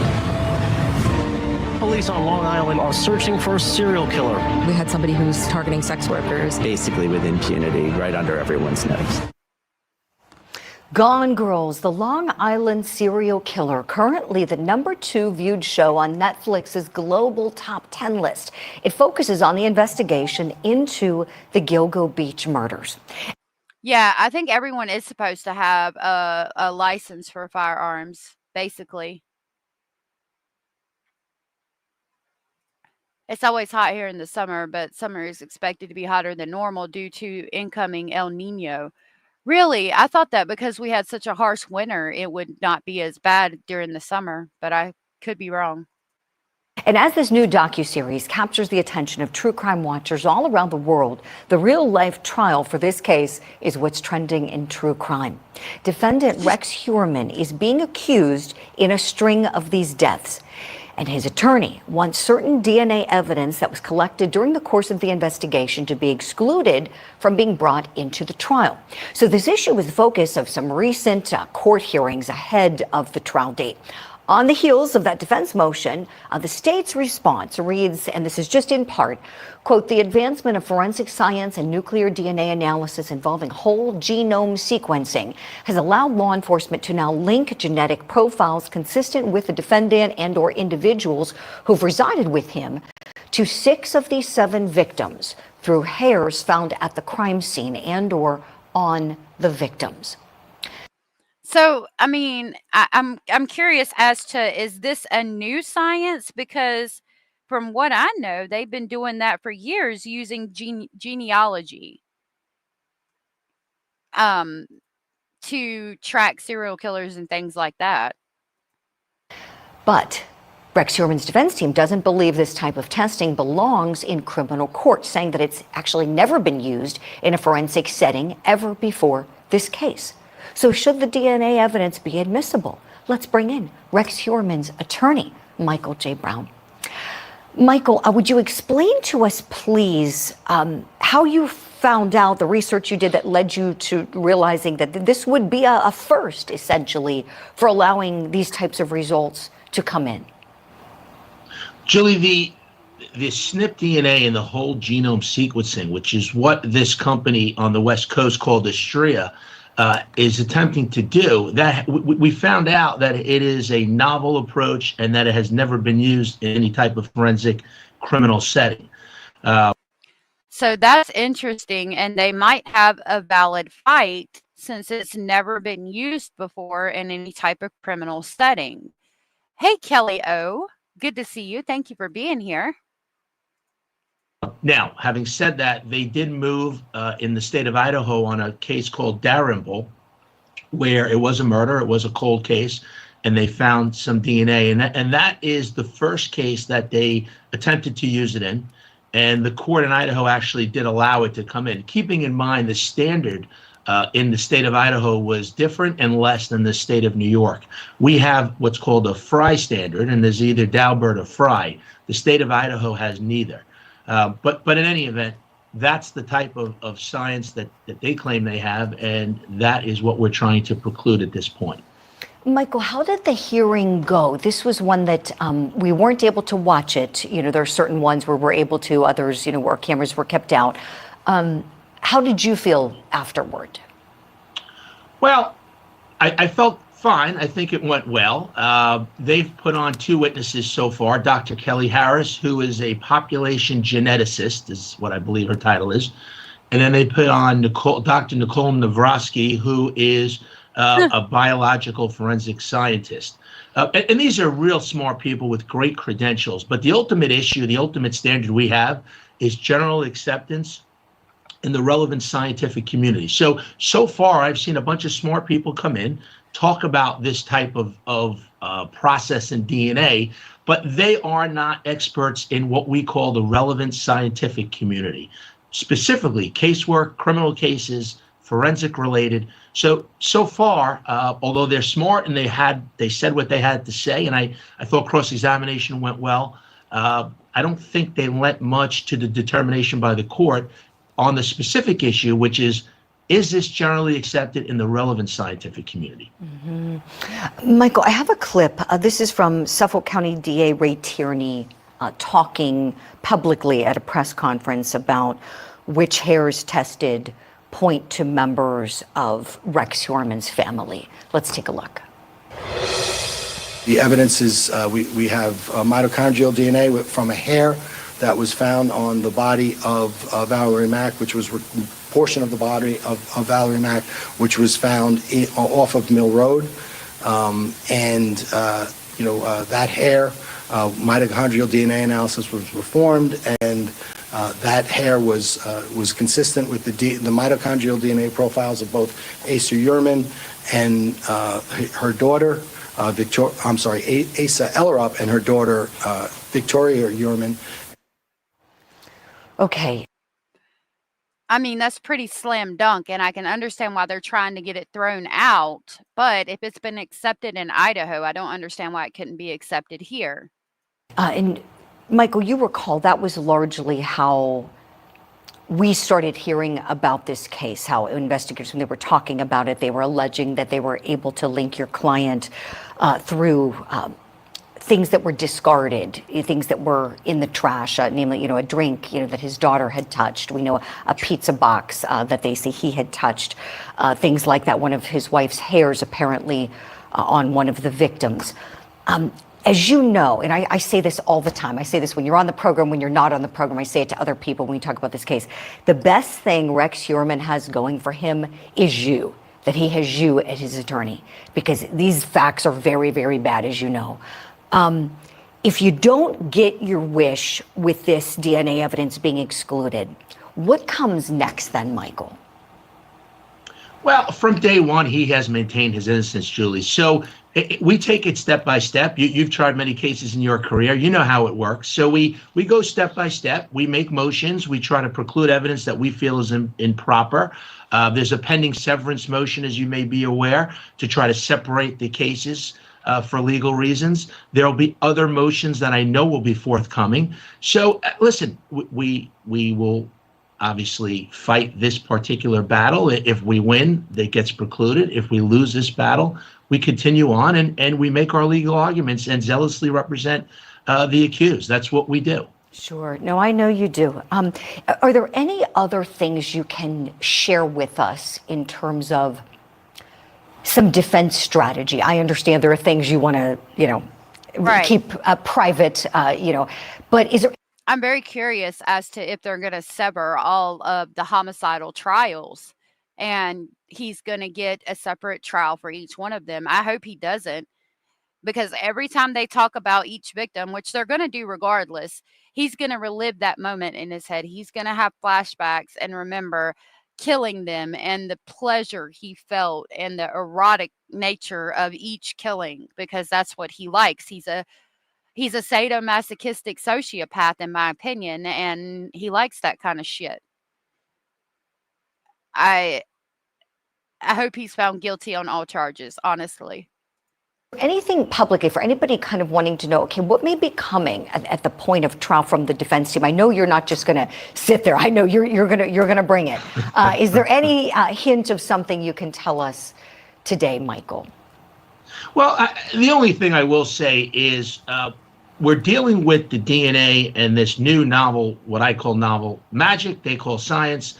If we don't prevail on this issue, I will indicate that there's going to be a subsequent motion to preclude that evidence anyway, because in New York State, it's the Department of Health is required to grant permits for any out-of-state companies that want to offer into evidence things like this, DNA testing. And I know Astrea, the company on the West Coast in California, is not permitted in New York, especially at the time of testing. And I don't think to this day they are. So if we don't prevail on this issue, I know that we're going to be filing a motion to preclude the evidence based on those grounds in and of itself. But we're waiting for the Fry determination, and that's ongoing. We still have numerous more witnesses that are going to be taking the stand, and I expect it's going to go another month or so. Sure. So they've already got witnesses taking the stand. Hey, Joe, good to see you. He still thinks he's the smartest person in the room. Delusional, you are caught. Yeah, his wife still supports him. I'm going to try to screen record some of that stuff and see if we can talk about it tomorrow. Tell me, Michael, how about the Netflix doc? How does that affect anything for you in your trial prep? No, quite frankly, I haven't even watched it. I don't have time to watch it, Julie. You're so obviously, busy. people come up to me and tell me about it, and things that they've told me, it's things that I've been living and working on for the last almost 2 years. So I'm familiar with it, but I haven't watched it. Yeah, I don't think he's going to watch it before the trial either because it could mess things up. Could be that too, but each victim will have their family members there to hear what he did to them in detail. He'll get to live through that all over again. Yeah. I think she is brainwashed to an extent, Tom, and I think she loves him. I think she really does. Hey, Amy. Good to see you, love. Is your son helping you go through all that discovery, Michael? Because I know we've talked before how there are terabytes being handed over to you. I mean, we're talking terabytes of evidence. Oh my God. I mean, devices that could hold like all the books in the Library of Congress, which are like major amounts of information being turned over. Is anybody that we know helping you out with this case, or is this kind of all on you? No, if it was all on me, I'd be long gone. There's numerous people helping me. We have great lawyers helping me on this case. We have excellent experts, both on the DNA front, on telecommunications front, on the computer front. So it's a case of significant magnitude in terms of the discovery. And remember, Julie, this is an ongoing investigation since the early 90s. And there are 7 victims that they claim my client is responsible for. So the amount of discovery is, I can't even articulate it and put it into words, but suffice it to say there's numerous people, all great lawyers, great experts helping and assisting on this case, and I'm lucky to have them. Attorney John Ray joins me now. He represents the family of Shannon Gilbert, whose death and disappearance led to the discovery of the other Gilgo Beach murder victims. John, thanks for coming back on the show. What is your reaction first to Aza Ellerup's comments in this documentary that she's fallen in love with him all over again? Okay, we'll watch this real quick. It's only 3 minutes and then I'll have to go. Yeah, all the books in the Congress, in the Library of Congress. Holy shit. That's a lot. That is a lot. I wonder how many jurors haven't heard of this case, especially in the area, It must be hard if you've lived with your husband for so many years to believe they were actually a serial killer. Yeah, I don't know if I would be able to believe my Mr. Speculating was if they told me that, because it's like you feel like you know them better than anybody in the whole entire world. And to find out that they're living this double life or accused of living this double life and capable of hurting someone like that, it would be hard to believe in any case. Because you mentioned Shannon's mom unaliving, I went down that rabbit hole. Whoa, brutal. Yeah. Yep. The actual words should be used, unalive or etc. It gets on my nerve. It diminishes it, in my opinion. Well, I have to be careful because of YouTube. Rex's estate won't have a dime left once his legal team is done with him. Yeah. Gacy's wife couldn't even smell the corpses under the house. The cops had to cover their faces with handkerchiefs when they went in. Oh, wow. I didn't know that. Seeing him in jail, accused with 7 murders. You have to understand, I think, in looking at this entire series that was put out, that this is a posture. This is a show. And she's being paid a lot of money to put on a show. And she and her daughter are doing very well at that. This is all big. This is fake. and her statements are informed by this fakery. He's talking about the Peacock documentary that I'm going to try to show you little clips of tomorrow if we can get away with it. What I mean is this. If you listen throughout the entire 3-part series, one thing becomes very clear. Both of those women, no matter what, are actually setting it up to show that they have no involvement in these killings or in anything connected to these killings. Neither one of them has any involvement, John, if you listen to them. And that's what they're professing. So I don't trust a word you're saying. It's weird to me.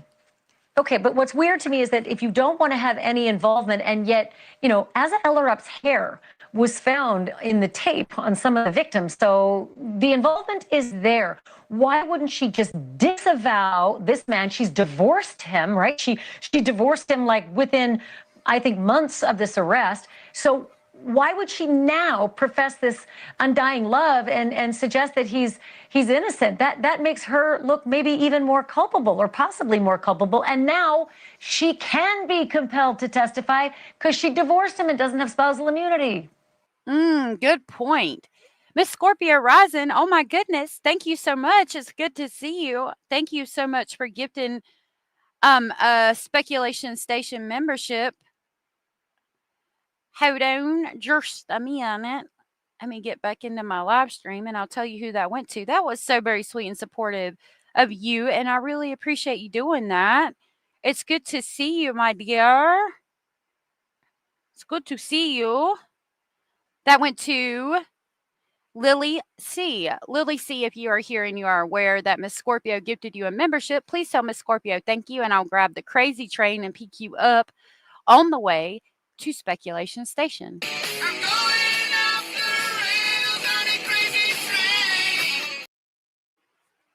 Thank you so much. I really appreciate that.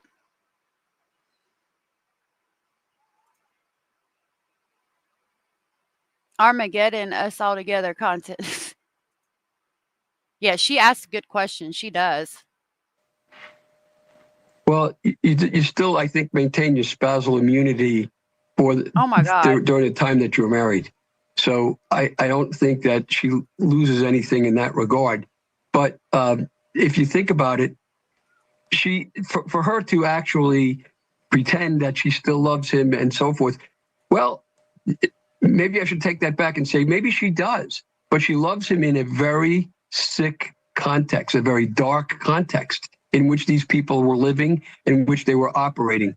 And it's undeniable, as you just pointed out certain undeniable things, it's undeniable that her daughter's hairs were found.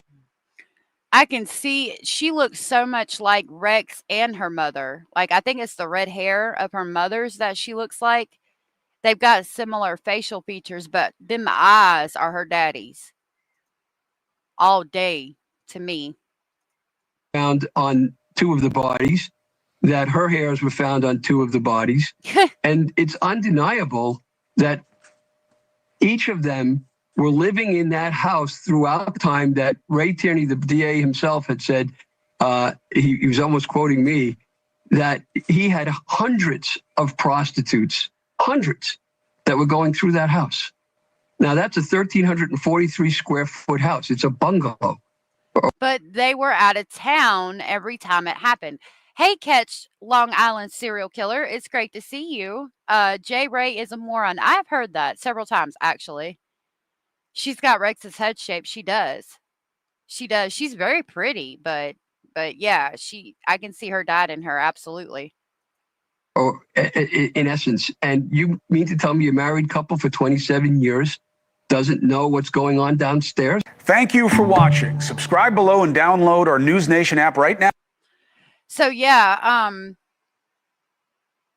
I think it's very possible that they didn't know what was going on because, again, I think they can verify it through the times of death for the girls when they went missing and when they were killed. And I think they've lined it up with, like, every time something like that happened, they were out of town.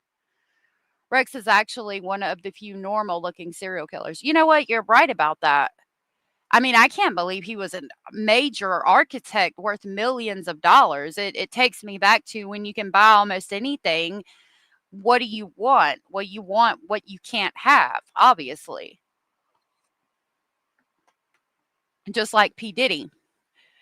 So we will continue our deep dive tomorrow. Again, we'll go over some documents. I've got a few more videos to play you guys. I want to get us well prepared for this trial so that when it happens, we can watch it together, as long as it's not going on during Stern's trial. Which, real quick, I want to go ahead and show y'all something on that real quick from the Clerk of Court website. We'll look at that before we go. Maybe.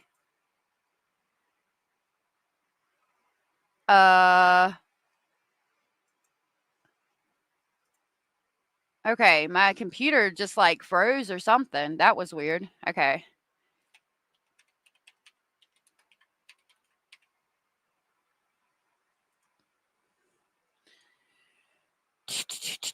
Let me show you. Hold on just a minute. Hold on just a minute.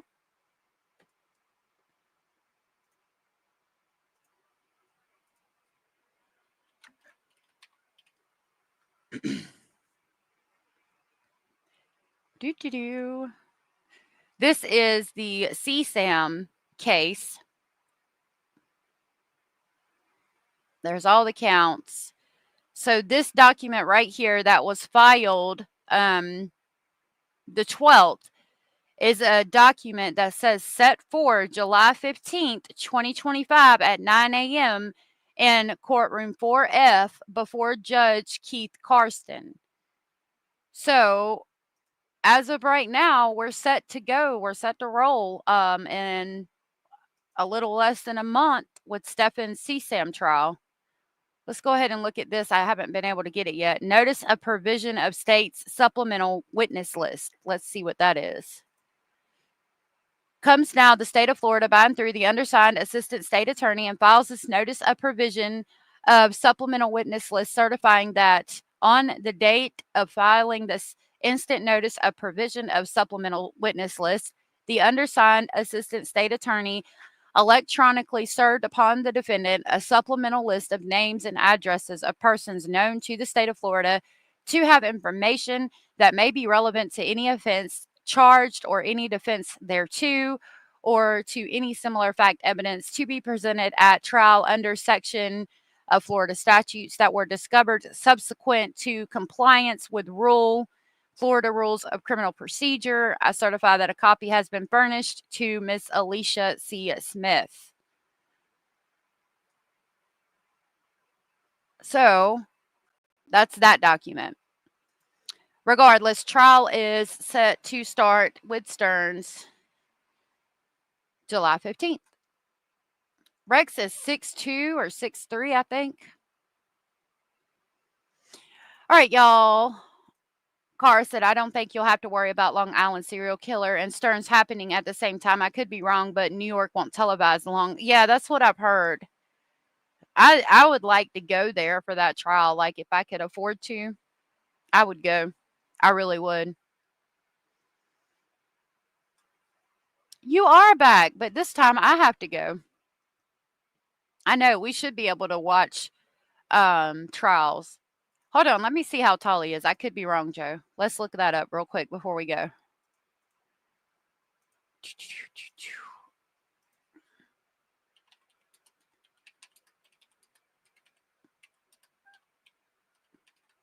But keep in mind, like, all the women, 6'5".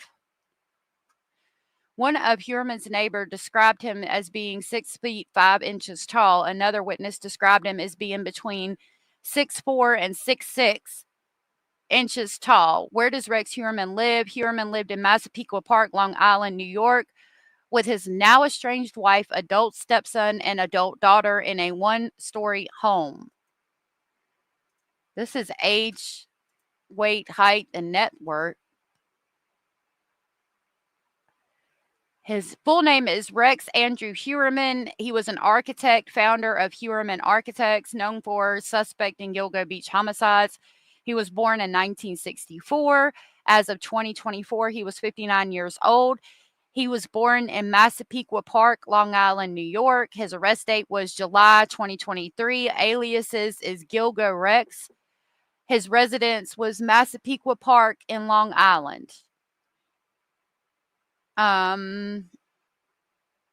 Astrological sign is Aries, known for traits such as ambition, assertiveness, and some aggressive approach to challenges.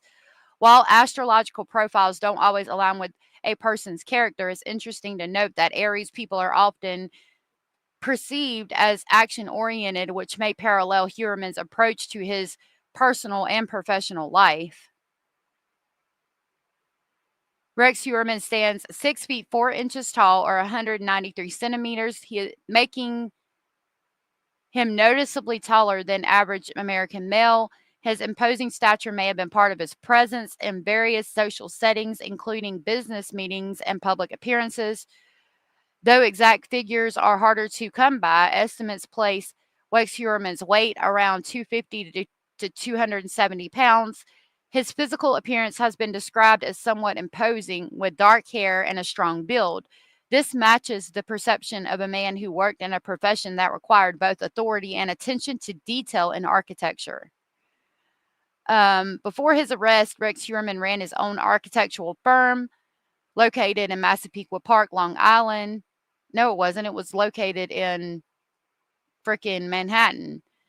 It's likely to be in the range of $1 to $3 million prior to his arrest. That was his net worth. He is an Aries. It does, doesn't it? What? You're a cute 5'2". You would have been his type, Wolfie. So you better watch out. My mama is only 5 feet tall. She's adorable. All right, guys. So I'm going to go for the day. I'm going to get this video out talking about the interview with Daniel. I appreciate y'all hanging out with me for 4 hours today. Boy, we really went on, didn't we? We will continue this deep dive tomorrow. If nobody has told you, you are important, you are always enough, you are special, and you are very much loved. Thank you all so much for the support and for the kindness and for making my day today just like every day. I love you all, and I will see y'all tomorrow. Have a good night. Bye.